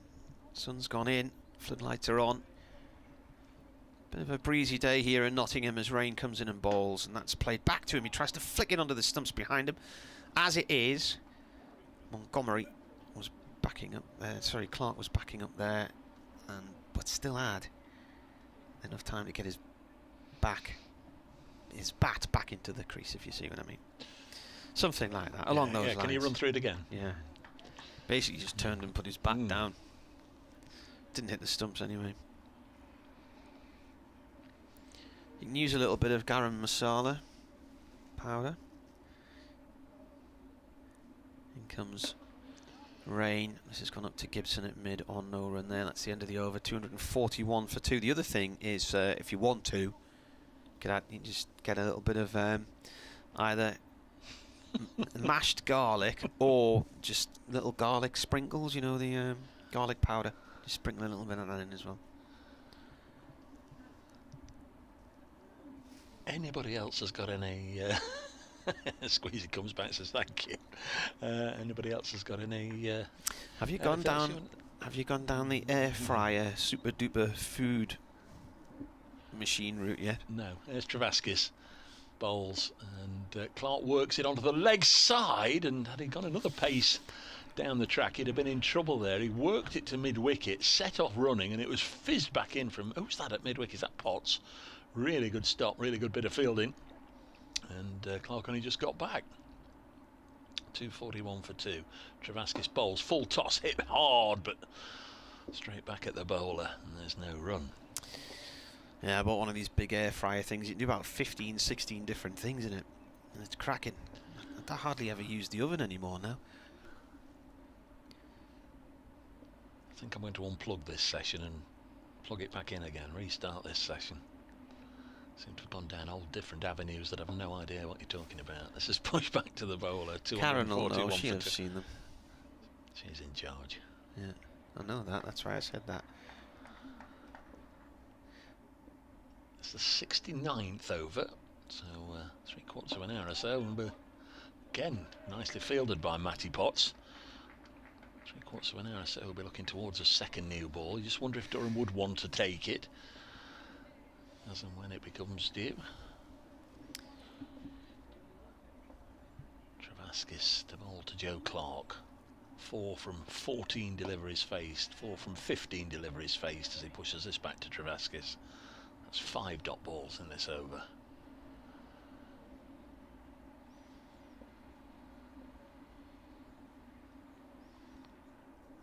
Final one is worked away, and he's got that through the gap for 4.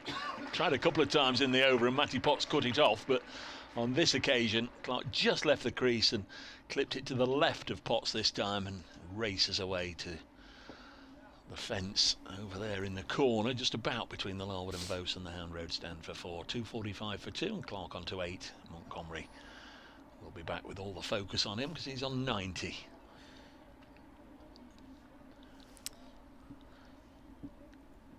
Yeah, I just wanted a speedy Sunday lunch before I set off to come down here yesterday, so I've just got some pork joints, what do you call them? Pork steak things. We went out for Sunday lunch yesterday. Rain starts a new over from the Radcliffe Road, and that's left. It's gone through to the keeper. Anyway, you can put them on a little rack inside this machine, and it's sort of an air fryer steamer type thing, so the outside of the steaks go nice and crispy, but the inside remains lovely and moist. Do whole chickens in there and all kinds of things. Thank you for joining us on Ready Steady Cook. Yes. There's Rain. The bend sort, not the wet sort. Sets off from one of those bowling marks. This has gone out to the cover area, no run there. 2 dot balls in this over so far. That sounds quite low and near, doesn't it? Haven't really heard anything today.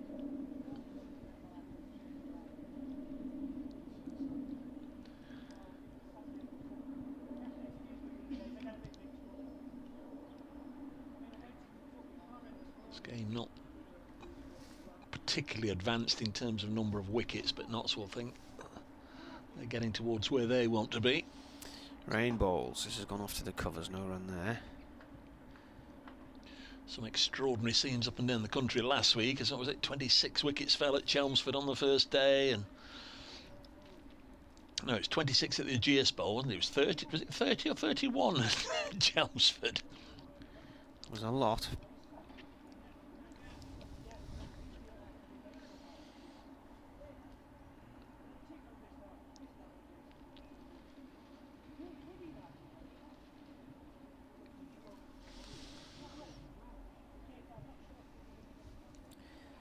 .245 for 2. Rain bowls.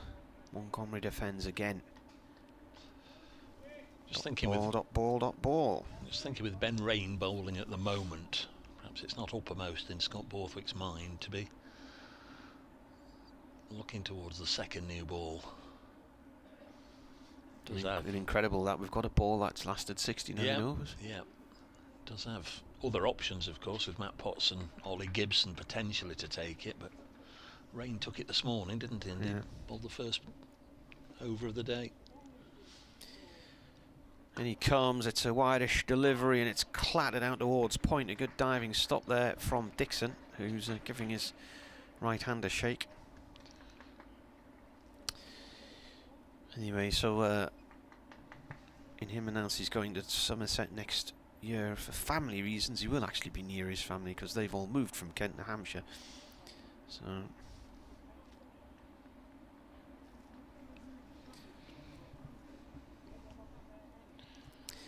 he will be a loss, though, from a Durham point of view.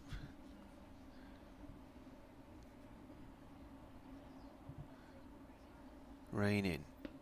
Always appealing. Batsman's a long way forward there. Was worth a shout, mind. Just the stride, I think, probably helped it. Whether or not the umpire, who is Neil Pratt. Oh, it's outside the line as well, I think. Well, I'm wondering if it hit his back pad, but I was just about to say whether he thought there might have been a bit of bat in it or not. But didn't seem to have too much going for it, but it was a nice quiet over as far as Ben Rain and Durham were concerned. Maiden. Yeah. Ben Rain's 6th maiden today, 18 overs, 6 maidens, 1 for 33. Travaskis to continue. Just wonder how much of that maiden was the nagging line and length of Ben Rain, or the tightening, I guess, of feelings for Matthew Montgomery. The fact that he's on to 90 now.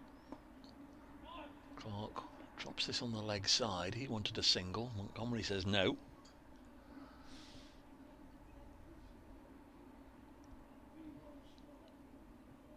Got out on 80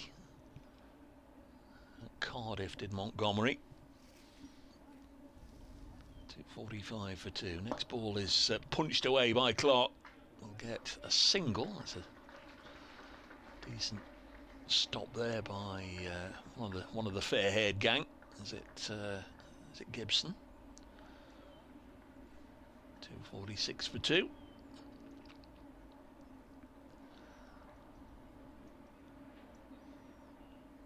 Next one pushed away gently for a single by Montgomery. What he'd give for 9 more of those. Just something with not a great deal of threat posed to it, and he can just push it into a gap. Pleasant conditions now all around Trent Bridge, as far as the eye can see. It looks as if it's set in for a fine spell of weather. 247 for 2. That's this one. Just pushed to mid-wicket. Durham +2 on the over 8 at tea. Clark misses out there. Punches this straight to Dixon in the covers.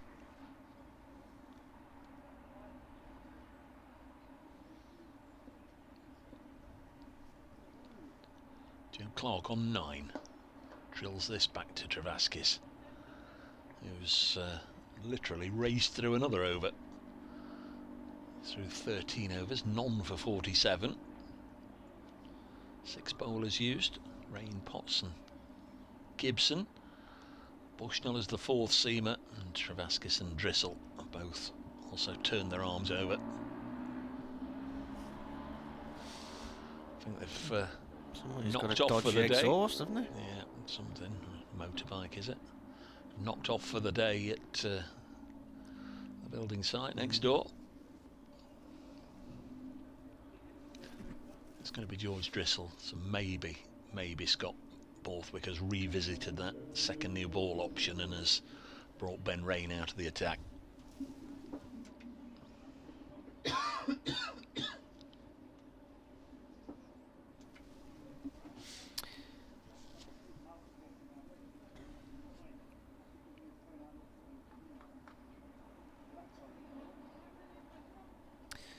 The right arm spin. Montgomery on 91. Comes in and bowls. That's played up to Travaskis in the covers. George Drizel off spin. From the Radcliffe Road end. Gives that a bit of width, and it's hammered out towards the boundary on the far side of the ground for 4. And Rain was diving to try and stop it, and it went straight through him and hit one of the advertising hoardings just behind him. Montgomery moves on to 95. Yeah. Should check my messages a little more regularly. Obviously, when you were talking about your food, producer Kirsty sent a message to say, are you two going to be the next hairy bikers?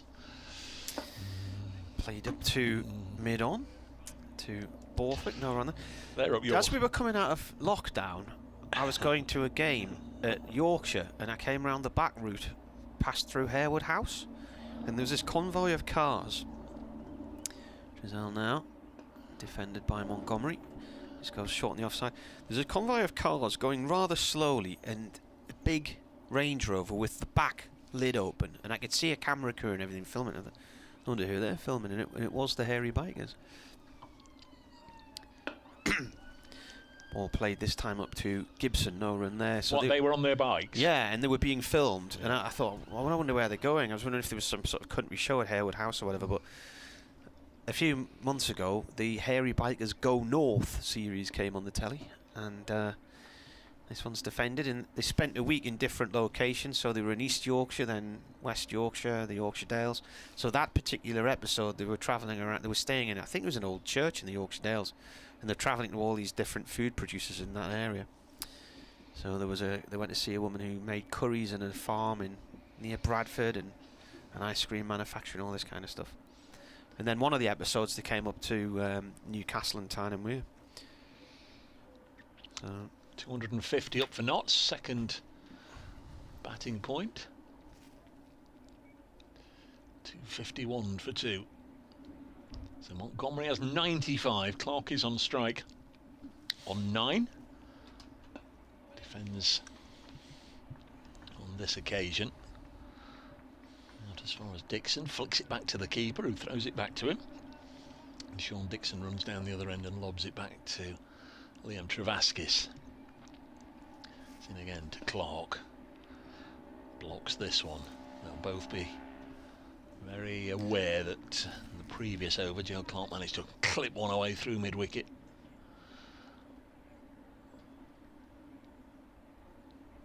One away for 4. Pushes this into the offside. Again fielded by Dixon. And again, they play to you, to me, to you, to me. With Benjamin. 251 for 2. And Clark whips this one violently away on the leg side for 4. No way to describe it. Used his feet, got there, and really couldn't have hit it any harder. Away on the leg side. The violent whip. It was. Clattered into the wall at the base of the Fox Road stand for 4. And Clark onto 13, 255 for 2. Really gave that one the treatment.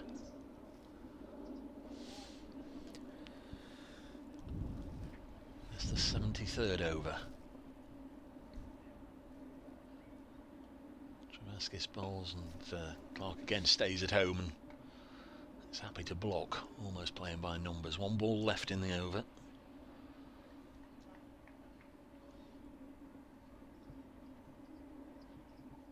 Travaskis bowls. Clark eases it to Dixon. There's no run.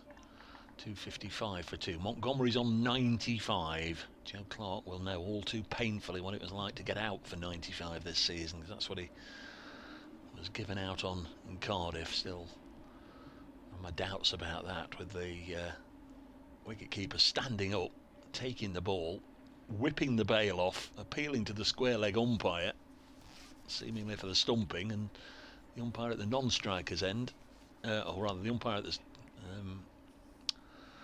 standing umpire, the umpire at the bowler's end, giving him out caught behind. Rizal from the Radcliffe Road end. First ball defended by Montgomery. 180 deliveries now for his 95. His best score by 15 runs. Bowler comes in once again. Batsman down the track, flicks the ball off towards mid-wicket, no run.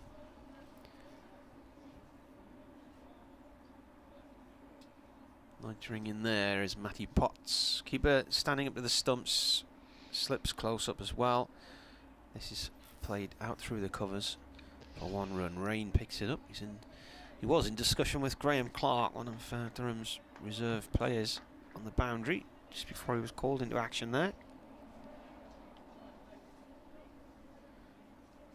Next plane in the distance, circling around to go towards East Midlands Airport. When we were at Derby 2 or 3 weeks ago, the weather was really bad and they were coming in over Derby. You could see them really clearly.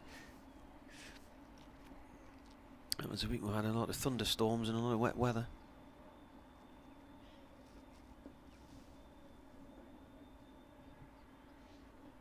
Rizal bowls, flights it up, driven back past him, and it's gone down to Dixon. Long on for 1 from Clark's bat.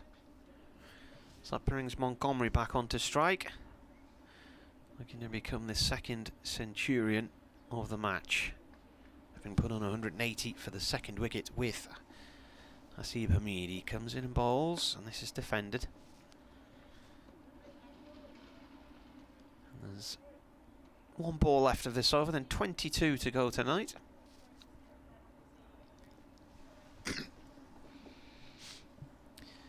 Rizalian played off towards deep square leg for 1, so he'll keep strike and he moves on to 97, 258 for 2.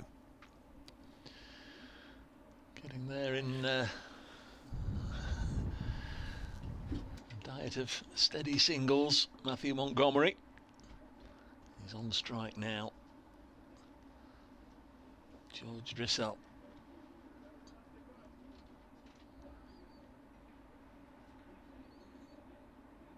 Bowled 6 overs, none for 27. Liam Travaskis 14 overs, none for 51, and it's the left arm spinner who's going to be bowling to Matthew Montgomery as we hit 4 o'clock. This be the moment. Needs 3 for his 100. Travaskis bowls to Montgomery, just gently pushes it out into the cover region to Sean Dixon. Says no this time to Chris Benjamin, who I think was expecting the ball to be fizzed back to him. Travaskis in to Montgomery, drives into the offside, no run. It's straight to Nick Maddinson.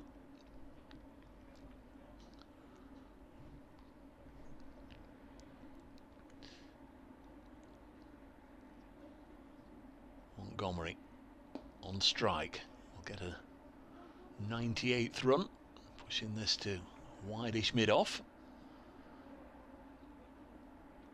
Gibson doing the fielding, 259 for 2.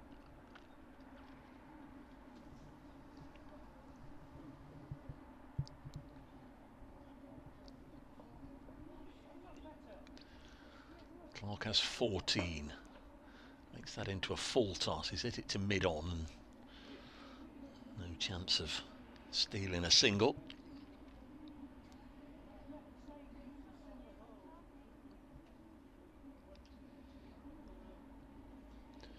Scott Borthwick just swapping places with George Drissell there. So Borthwick is in at mid-off, Drissell sent out to long on. Clark push and run up to Borthwick. They take the single this time, 260 for 2. Clark on to 15. 1 ball left in the over, brings Montgomery back onto strike.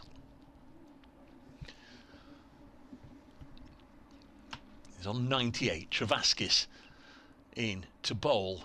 Little push by Montgomery now into the offside, and that takes him within one. Moves to 99. 261 for 2. End of the over, so he'll keep strike. 75 overs gone. They get together, touch of gloves. There'll be a little word here from Joe Clark.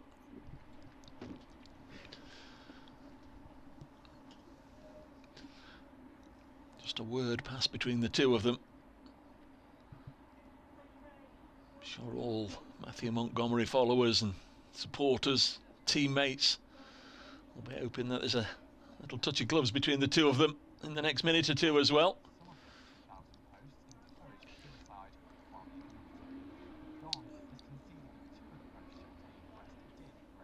So it's Drissel to bowl.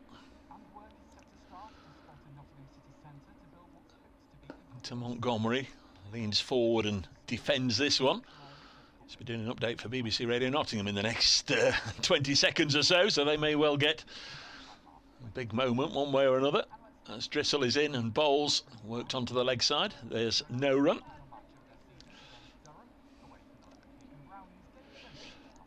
Yeah, focus very much on the cricket right now, because 22-year-old Matthew Montgomery is on the brink of a maiden century. He's on 99 not out. He's just defended this delivery. We've already had one Nottinghamshire centurion today. That's a Seba Mead, who was dismissed for 115. Been a terrific day for Notts with the bat. They won the toss, opted to bat first. They're currently 261 for 2. A match they know if they draw, they're promoted. If they win the title. And Montgomery still can't get this next delivery away, so he remains 99 not out.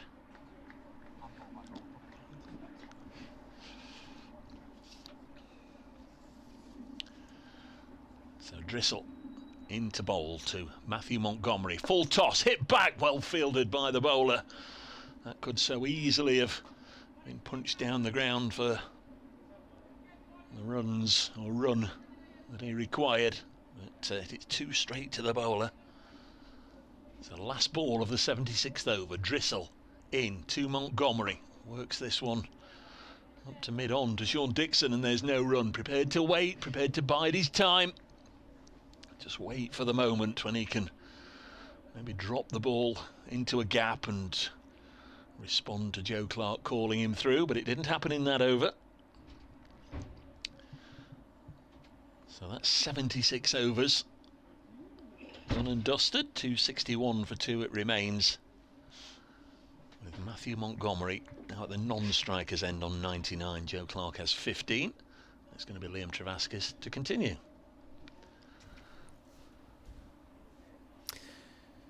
Clark waits as Travaskis comes left arm round from the pavilion end.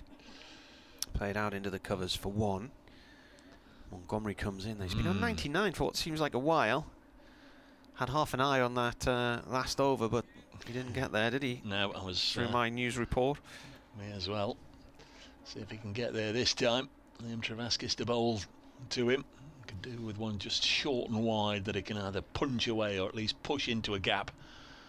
As Travaskis from the pavilion end bowls to the 22-year-old, and again he's just happy to block it, waiting to bide his time, wait for his moment.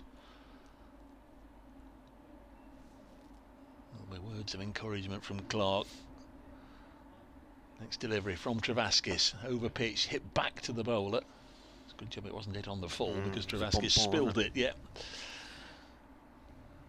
played down into the ground. Not really look for any big shots. He'll be looking just to work it into a gap. Travaskis bowls to Montgomery. Again, just leans forward, happy to defend it, and the busy Sean Dixon comes rushing in at such a speed that he loses his cap.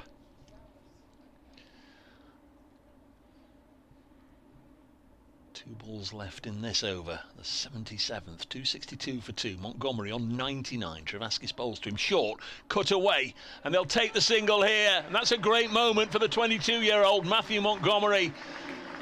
His 4th first-class match for Nottinghamshire, and he's reached a 3-figure score. It's come up from 198 deliveries with 14 boundaries. And that is a terrific moment. Joe Clark goes down, gives him a hug.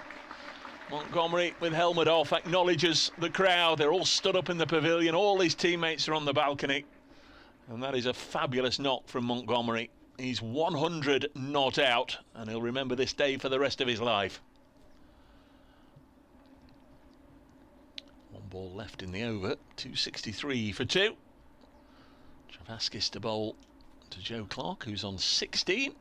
And Clark just rotates the strike. No fuss there. It's a lot easier to get from 16 to 17 than it is to get from 99 to 100. But that single means that Montgomery can just maybe just relax a little bit at the non-striker's end. The two of them get together. 264 for 2, and we've had 77 overs. What's your hunch on the new ball? Do you think they'll take it? I think it'll be a Dukes.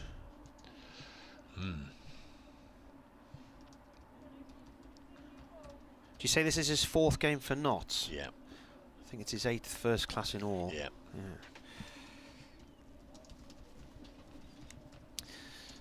Davey says drizzle and a bit of rain, but still they're playing.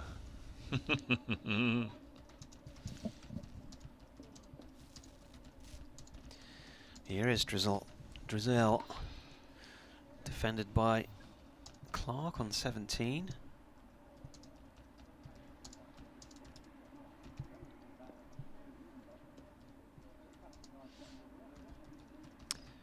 Comes in and bowls. That's off the back foot, cracked away through the covers. Might go for 4. Yeah, Rain can't get it.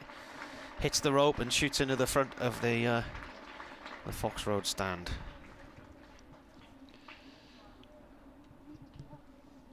Takes Clark into the 20s. 21 out of this partnership, which is currently worth 39.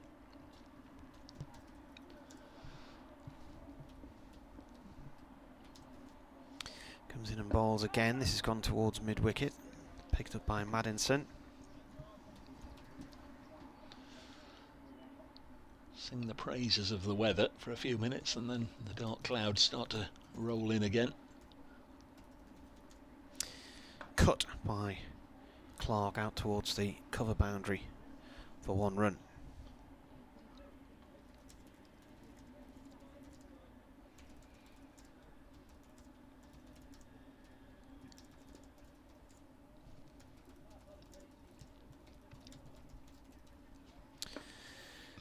This is defended. One ball to go in this over.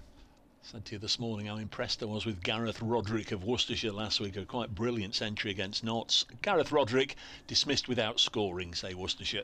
In comes Drizzle. It's defended on a length. That's the end of the over. 269 for 2. They're 119 for 6, Worcestershire, against Middlesex. Have 2 bowling points to the side in second place in Division 2. Steve Battlemuch says he's daring to dream again. There's a lot being made of winning the Division 2 title.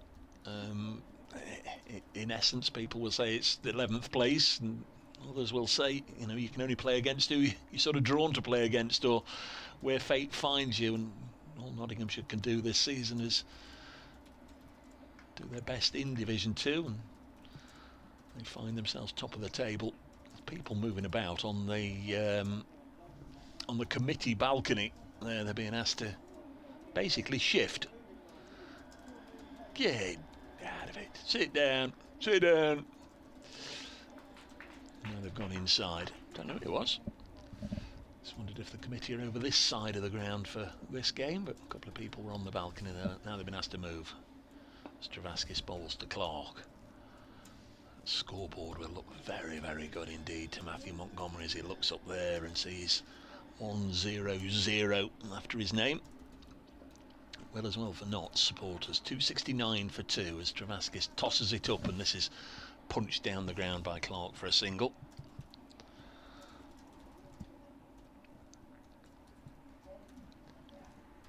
Lots of people congratulating Matthew Montgomery, including Clifton Alliance Cricket Club, Shipton Road, York. I think that's where Monty played a couple of years ago. Yeah, he was playing in their league, yeah. 270 for 2 when we played at York last year in the Royal London. There were a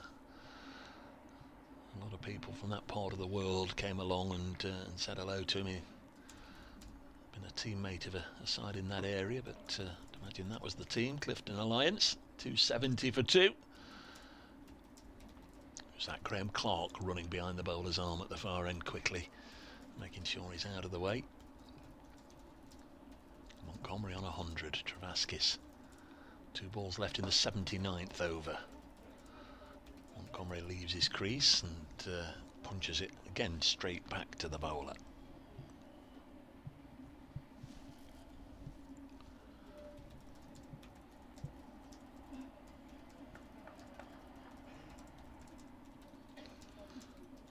Leon Travaskis into Montgomery. Again, happy to defend. Matty Potts playing keepy up here. Oh, this is a good one. 7, 8, 9, 10, 11, 12. And then he catches it. Really good from Matty Potts. And 1 or 2 had spotted it as well. He shouldn't be doing that to a cricket ball, but when it's 79 overs old, nobody's going to mind too much. Especially it would seem as if Durham have made their mind up, judging by the way he was kicking that one about, that they're probably going to be replacing it with a brand new one in a second. 270 for 2.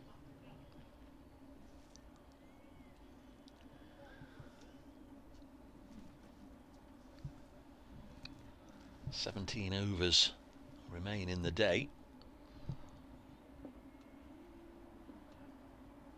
Could be on for a prompt finish. Drizzell bowling here. That one is turned round the corner, down towards fine leg by Clark for 1. He moves on to 24, 271 for 2.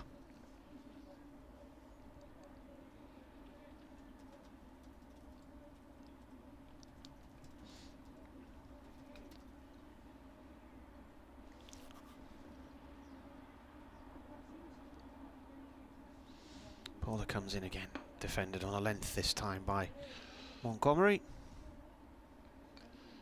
Maximum batting points, Notts would require around about 130 runs in 30 overs.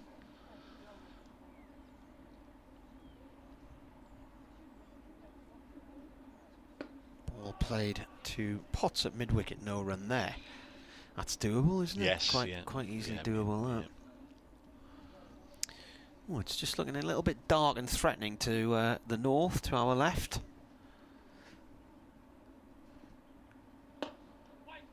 Ball played up to Dixon at mid-on by Montgomery. It's a dot ball.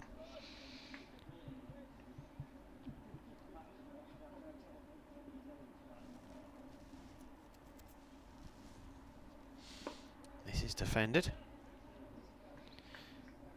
Just comes to rest adjacent to the track they're playing on. Graham Clark, the 12th man's in there fielding. Saw his brother on the TV the other day, part of that Surrey Championship winning side. This is out to point for 1 for Montgomery. Both of them sporting beards and look very similar to each other, Graham and Jordan Clark. Which one's the elder? I think Jordan might be. He has a slightly fuller beard than Graham does. Graham recently got engaged as well, which he announced on Facebook a few weeks ago. We're going to have a drinks break, I think, after 80 overs. 272 for 2. Not noticed any signalling. There's your new ball. Is that what it's going to be? They should signal it to the scorers. Let's have a look. There we are. Look, there's the wave. It will pop up on the scoreboard underneath where it says overs. You will see age of ball. There we go, ball age underneath the overs, top right of the scoreboard, so you know it's been taken. It doesn't always happen after 80 overs, and confusingly for the scorers and everybody, sometimes you'll see sides take it halfway through an over, won't you?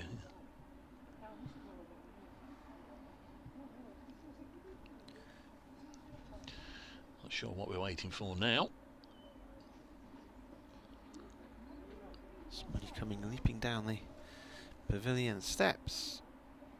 Matty Potts has been into the dressing room.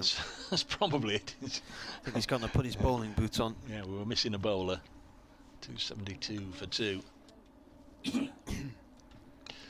We always say that, and I think it is a thing, isn't it? But I don't know, it always surprises me that they will go and change their footwear.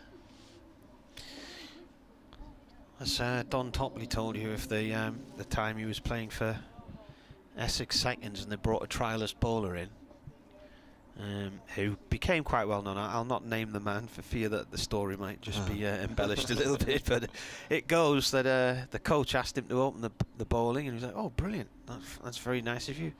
Would you like me to bowl in swingers or out swingers?" And the coach said, "Well, what do you normally bowl?" And he said, "Well, it depends." He said, "Well, I've got one set of spikes for bowling away swing and another set of spikes for bowling in swing."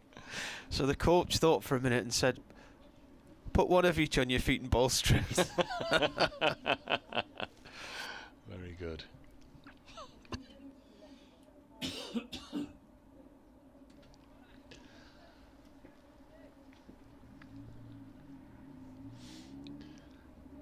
Is this your end or mine? Can't remember. Go on, see if you can get a wicket. Potts, new ball. Montgomery on strike, 101. He's not going to get a wicket with a ball like that. That's well wide of off stump. It's a bit of a grunt as well, Yeah. wasn't there, from Matty Potts? The effort ball. They've gone off the bad light down in Hove because it's too far south. Are they not nearer the sun these days now that it's heading south again? Gorgeous sunrise yesterday morning, Dave. Just nipped up to go to the bathroom about 6:30, looked out the window and everything was orange and pink outside. House was on fire. Yeah. In comes Potts and bowls. It's left alone. I put it on Twitter and on Facebook, and Why? because it was just so beautiful. And the kids were amazed that I was up that early as well. This is the time of year where you get the nice sunset and you don't have to get up with the sunrises, and you don't have to get up with the crack of dawn to get them. Yeah, oh, look at those colours there. Gorgeous. Yeah, The sky. lovely. Sky looks like it's on fire. Potts in. Montgomery plays at the backward point. No run. How many overs have we got left today then? An hour. An hour. We'll finish it Just off a 5. smidge just under an hour, haven't we? 15.3. Yeah, you have to play till 5:30, don't Yeah. they? Don't think they'll be bowling 97 or 98 or 99 overs. I think they'll carefully monitor this over the next 70 minutes. Potts in. Right, he's played 2 no run there.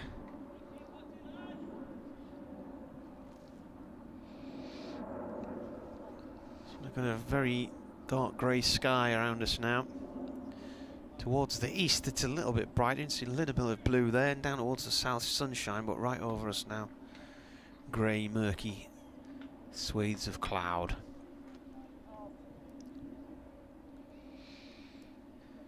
.272 for 2. Potts bowls. It's a wideish ball. He's appealing for a caught behind, but he was lured into a shot down the corridor of uncertainty there, and that was almost like a hockey penalty the way he was trying to play that. Bell of Lancashire run out at the non-striker's end. The bowler, Cameron Steele, got a hand on a straight drive from Keaton Jennings. Cameron Steele, former Durham player, getting a winner's medal the other day. As Potts bowls this one, it's left outside the line of off stump, and that is the end of the over. So the first over with the new ball completed by Matty Potts, and it's a maiden. Yeah, saw him bowl at Welbeck against Notts in the Royal London, and bowled a very nice spell indeed. I didn't really know he'd got that in his armoury. Spinner. Yeah. His dad was listening when he played against Durham at South Northumberland, and it's nice to hear. Numerous people listening down in Australia. Going to be Ben Rain to bowl the second over of this, or with the second new ball. 272 for 2.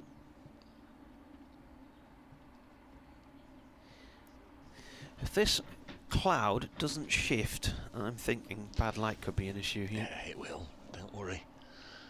There's Ben Rain then bowling to Joe Clark, who's on 24. Make that 25 as the first ball of the over. He's just guided down with an open face for a single down to Graham Clark.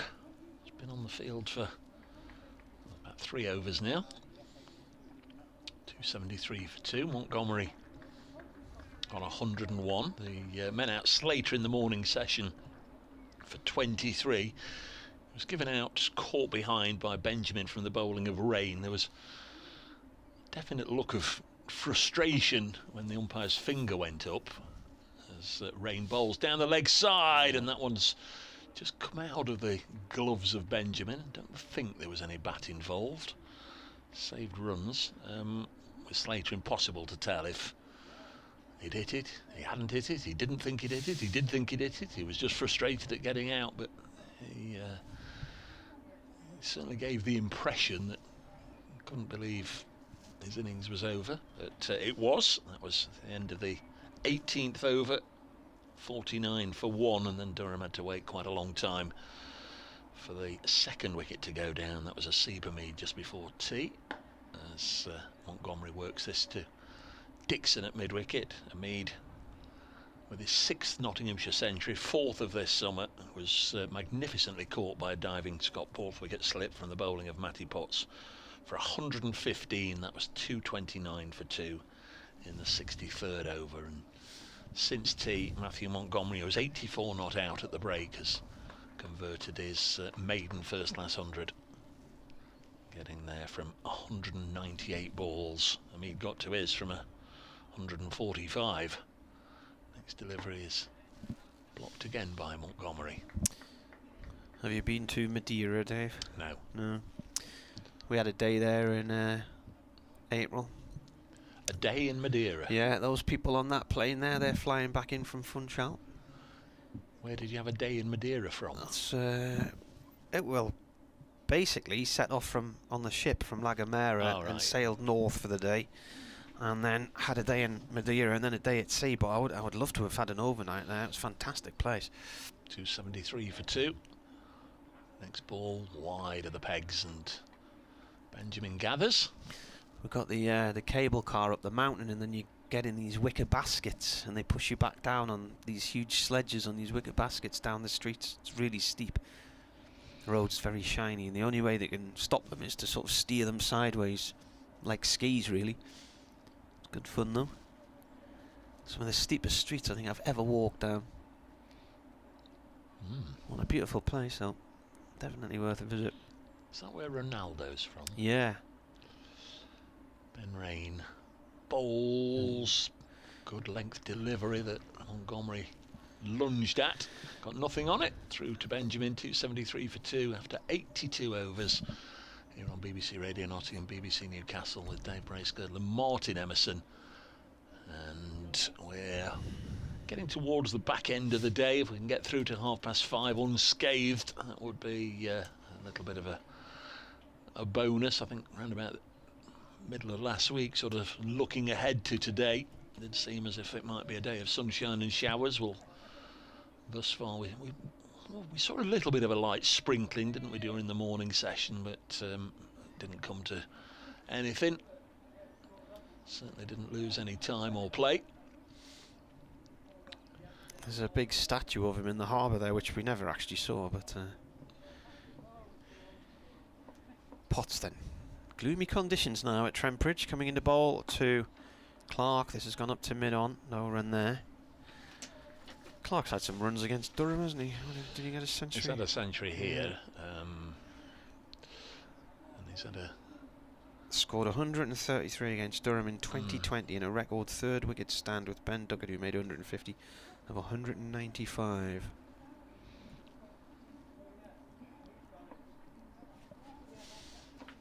He's on 25 at the moment as Potts bowls. He's forward to this one. The ball runs up to mid-on. And picked up by Travaskis, no run there. He's had T20 ton for Notts against Durham, and I think he got one for Worcestershire against Durham as well. Yeah, he did. Yeah, it was 1 year Tom Kohler-Cadmore smashed Durham all over the place at Worcester, and then Clark did. Might have been consecutive years. This is played down to third man for 1. Den says Asiba Mead asked to tour Pakistan with Keaton Jennings, ridiculously shunted aside after a couple of tough matches against the best opening attack in world cricket. This whole idea that everything's the county championship's fault. England have been going to Australia and getting hammered for decades now. The only time in recent memory where they've actually won a series there, they were world number 1, and that was when we had 2 divisions of 9 and everybody played each other twice. In comes the bowler Potts, that's left alone. Half the players very rarely see their county sides. Does seem as if the current incumbents at the top of the order, Alex Lees and Zach Crawley, are certainly being given a lot more time than Asiba Mead was given. 1 or 2 others. I guess if you invest faith and time in somebody, they'll come good eventually.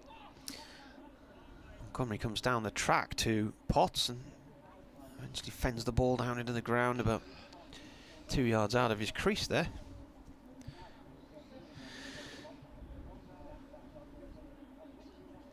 Everything about this high performance review is purely about the 100. It's the elephant in the room. Yeah. There was never fixture congestion before that competition came along, which nobody else plays. And that is a cast iron fact.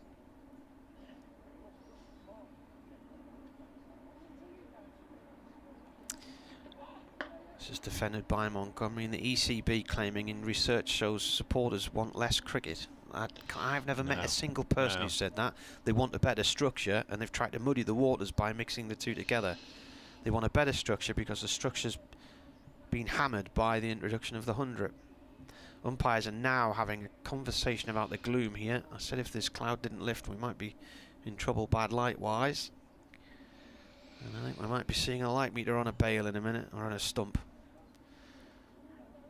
Neil Pratt and Mark Newell, the umpires. Are they going to put the light meter out or not? Don't think so for the time being. Yeah, I'm going to crack on. So that was a pointless conversation, really, wasn't it? I think a few people on the message boards, the ready-to-go message boards this morning, saw M. Newell as the umpire, and Drew put 2 and 2 together and came up with Mick, one of the Nottinghamshire managers. Mr. Pratt's got a Durham connection, so let's have Mick Newell doing it for Notts. Here's Ben Rain, bowls to Joe Clark, works it onto the leg side. Did Neil actually play for Durham? No. I don't think he's played for anybody.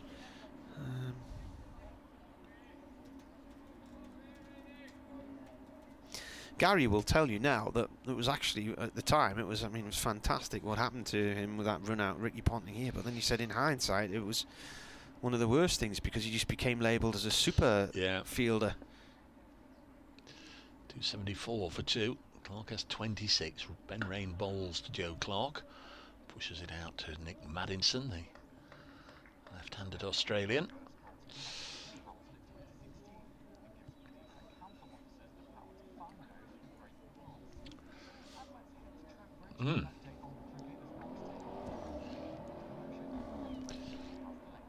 A lovely moment round about half an hour ago when 22-year-old Matthew Montgomery went through to his first 100 in first-class cricket. Just his 4th game for Notts. Played very much in the shadow of Asiba Mead in a second wicket partnership today worth 180. Mead, no problem at all, going through to his 4th century of the season before he was dismissed for 115. Montgomery's still there on 101. Joe Clark's got 26 earlier in the day. Ben Slater out for 23. Notts won the toss, a match that they only need to draw to secure promotion to Division 1. They've had a really good time of it with the bat. They're 274 for 2. There's Ben Rain to bowl to the former Worcestershire man, Joe Clark. Blocks this one. You've certainly got an admirer, Marty, in Squeezy Crip. He was the one enjoying your recipes earlier on, and now says, Dave, the comment your colleague just made about the 100 is 1000% correct. Thank you for that, Squeezy Crip.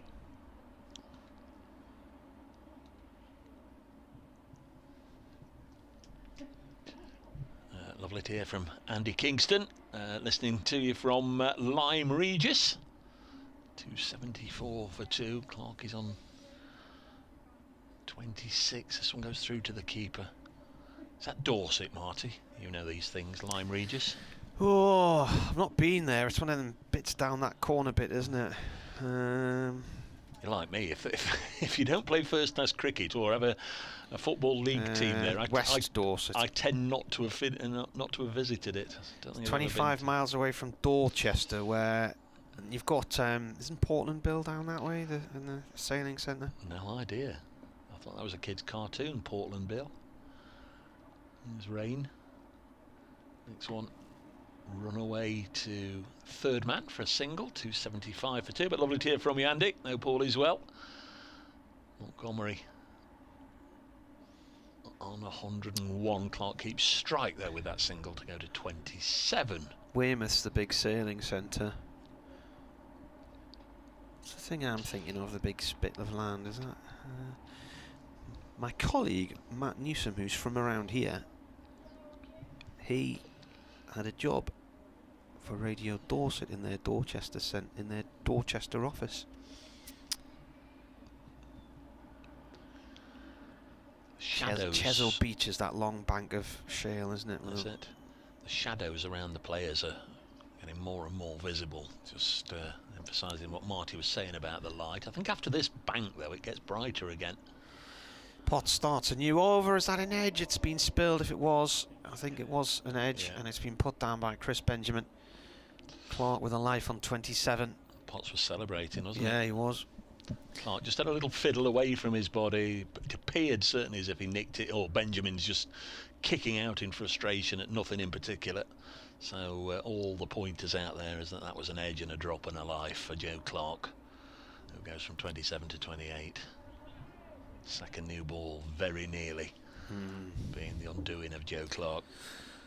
Montgomery comes on the strike. He's on 101. Potts in, pavilion end. That's through to the keeper. He looked as if he was playing this, but then I think he quite happily took the bat inside the line of the ball there.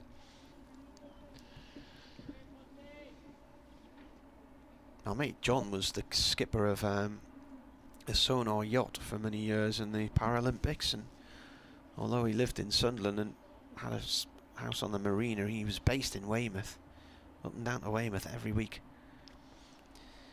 In comes Potts. This is defended. Goes to the offside, no run there. That's some miles, isn't it, in all weathers?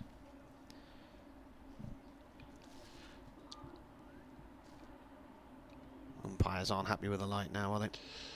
Mark says, yeah, Lyme Regis in Dorset with the cob. What does that mean? With the cob of French lieutenant's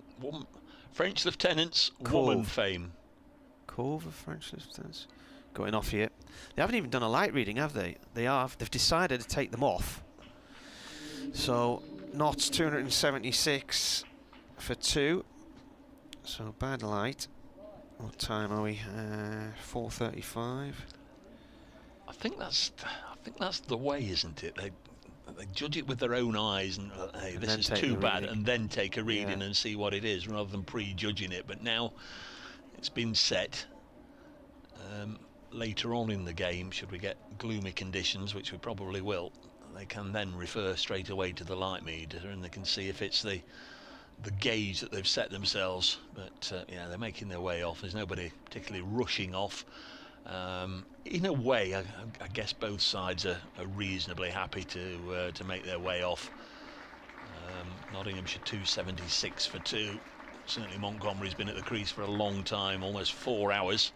He'll be happy just to get back, and if there is no more play today, then he can start again tomorrow. Joe Clark, likewise, might hope that he can resume his innings in brighter conditions, and I think Durham put a shift in. They've all had a fairly lengthy bowl today, and they'll probably be hoping that they can come back tomorrow. I mean, if they'd stayed out there, probably Durham with a new ball and overhead cloud cover might just have been able to do something, but at the other extreme, they're in the last hour of the day and probably all put a shift in and feeling ready to put their feet up. No obvious news as yet that it is the end of the day.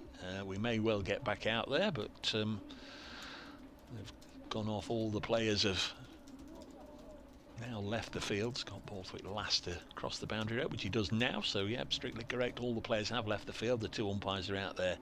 They'll take that meter reading and they're chatting away to the ground staff. If you're following on the live stream, you'll be able to see the pictures. You can see for yourself as and when they opt to come back. If you're following via the BBC Sport website and app, well, as soon as there is any play today, if there is any more play, we'll be back. But today, Slater caught Benjamin Bowl Rain 23, Hamid caught Borthwick Bowl Potts 115, Montgomery is 101 not out, Joe Clark is 28 not out, and Knott's a 276 for 2 as Bad Light stops play. As soon as there's any more cricket, you'll hear more from Marty and myself, but in the meantime, it's good evening for now from Trent Bridge.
Okay, so after a lengthy delay there, the umpires took the players off for bad light. They've hung around for about half an hour or so, but they have come to the conclusion that no more play can be made today. So that is the end of play of day one. We will be speaking to Hasib Hamid, hopefully, very, very shortly. So do stick with us and we will chat and get some reaction from Has very, very shortly.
Okay, so I am joined by Hasib Hamid. We won't just say what we've just done there. Coming into today, obviously won the toss when Mull chose to have a bat. How did you feel about that? Because there was a bit of overhead conditions, and I imagine that first sort of 10 overs might have been quite tough for you in slats.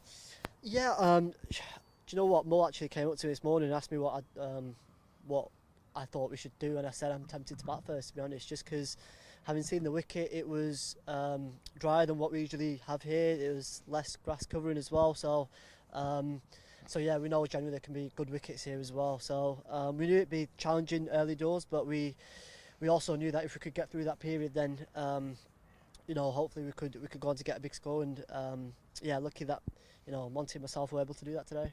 Talking about yourself there, fourth 100 of the season, 115. It kind of looked like you had certain areas that you'd like to go to, obviously that cut shot down to the boundary, but how did you find and how pleasing was it to get that 100, obviously in the final game here at Trent Bridge?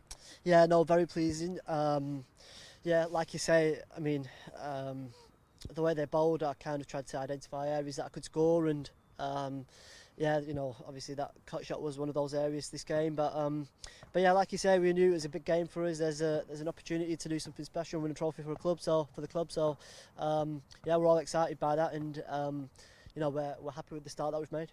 You talked about Monty there, Matthew Montgomery. How pleasing was it to stand at the other end and kind of watch him get his maiden, first class 100? Yeah, absolutely outstanding. To be fair, the way he's coming to our side, which is, we know is it can be a difficult side to get into because we've got guys that are very good players and have very good records. But the way he's come in over the few games that he's played now, and just being able to compose himself and just rise to the occasion, and he's looked very good so far in his short career. But for him to go on and get his first 100 today was absolutely outstanding, and yeah, credit to him. 22 years old as well. Unbelievable. Makes me feel old. It makes you feel old as well, I imagine, to be fair, and you're only 25. So there you go. 276 for 2. Obviously 2 points gained so far in that batting bonus points. Tomorrow, bit of weather around, but is it about kind of just continuing the work that yourself, Monty, obviously he's still out there with Joe Clark as well, and just carry on building on that and get as many bonus points that we can out of that batting section that we've got? Yeah, for sure. We know whenever we get to play tomorrow, they've got a new ball, so they'll come in hard, and we've got to get through that period. We've also got Monty and Clark at the crease now, 2 very good players, and hopefully they can extend the partnership they've started today. And like you say, try and get as many as we can. Indeed. Right, I'm going to let you go. Thank you. Thank you. All right, thank you very much for Hasib Hamid there. 276 for 2 knots are. We have lost 11.3 overs, so we'll try and get them back over the next couple of days. But currently Notts have 2 bonus points. We will be back tomorrow, 10:15. We do hope that you can join us then. But from everybody here at Trent Bridge Live, enjoy the rest of your Monday evening.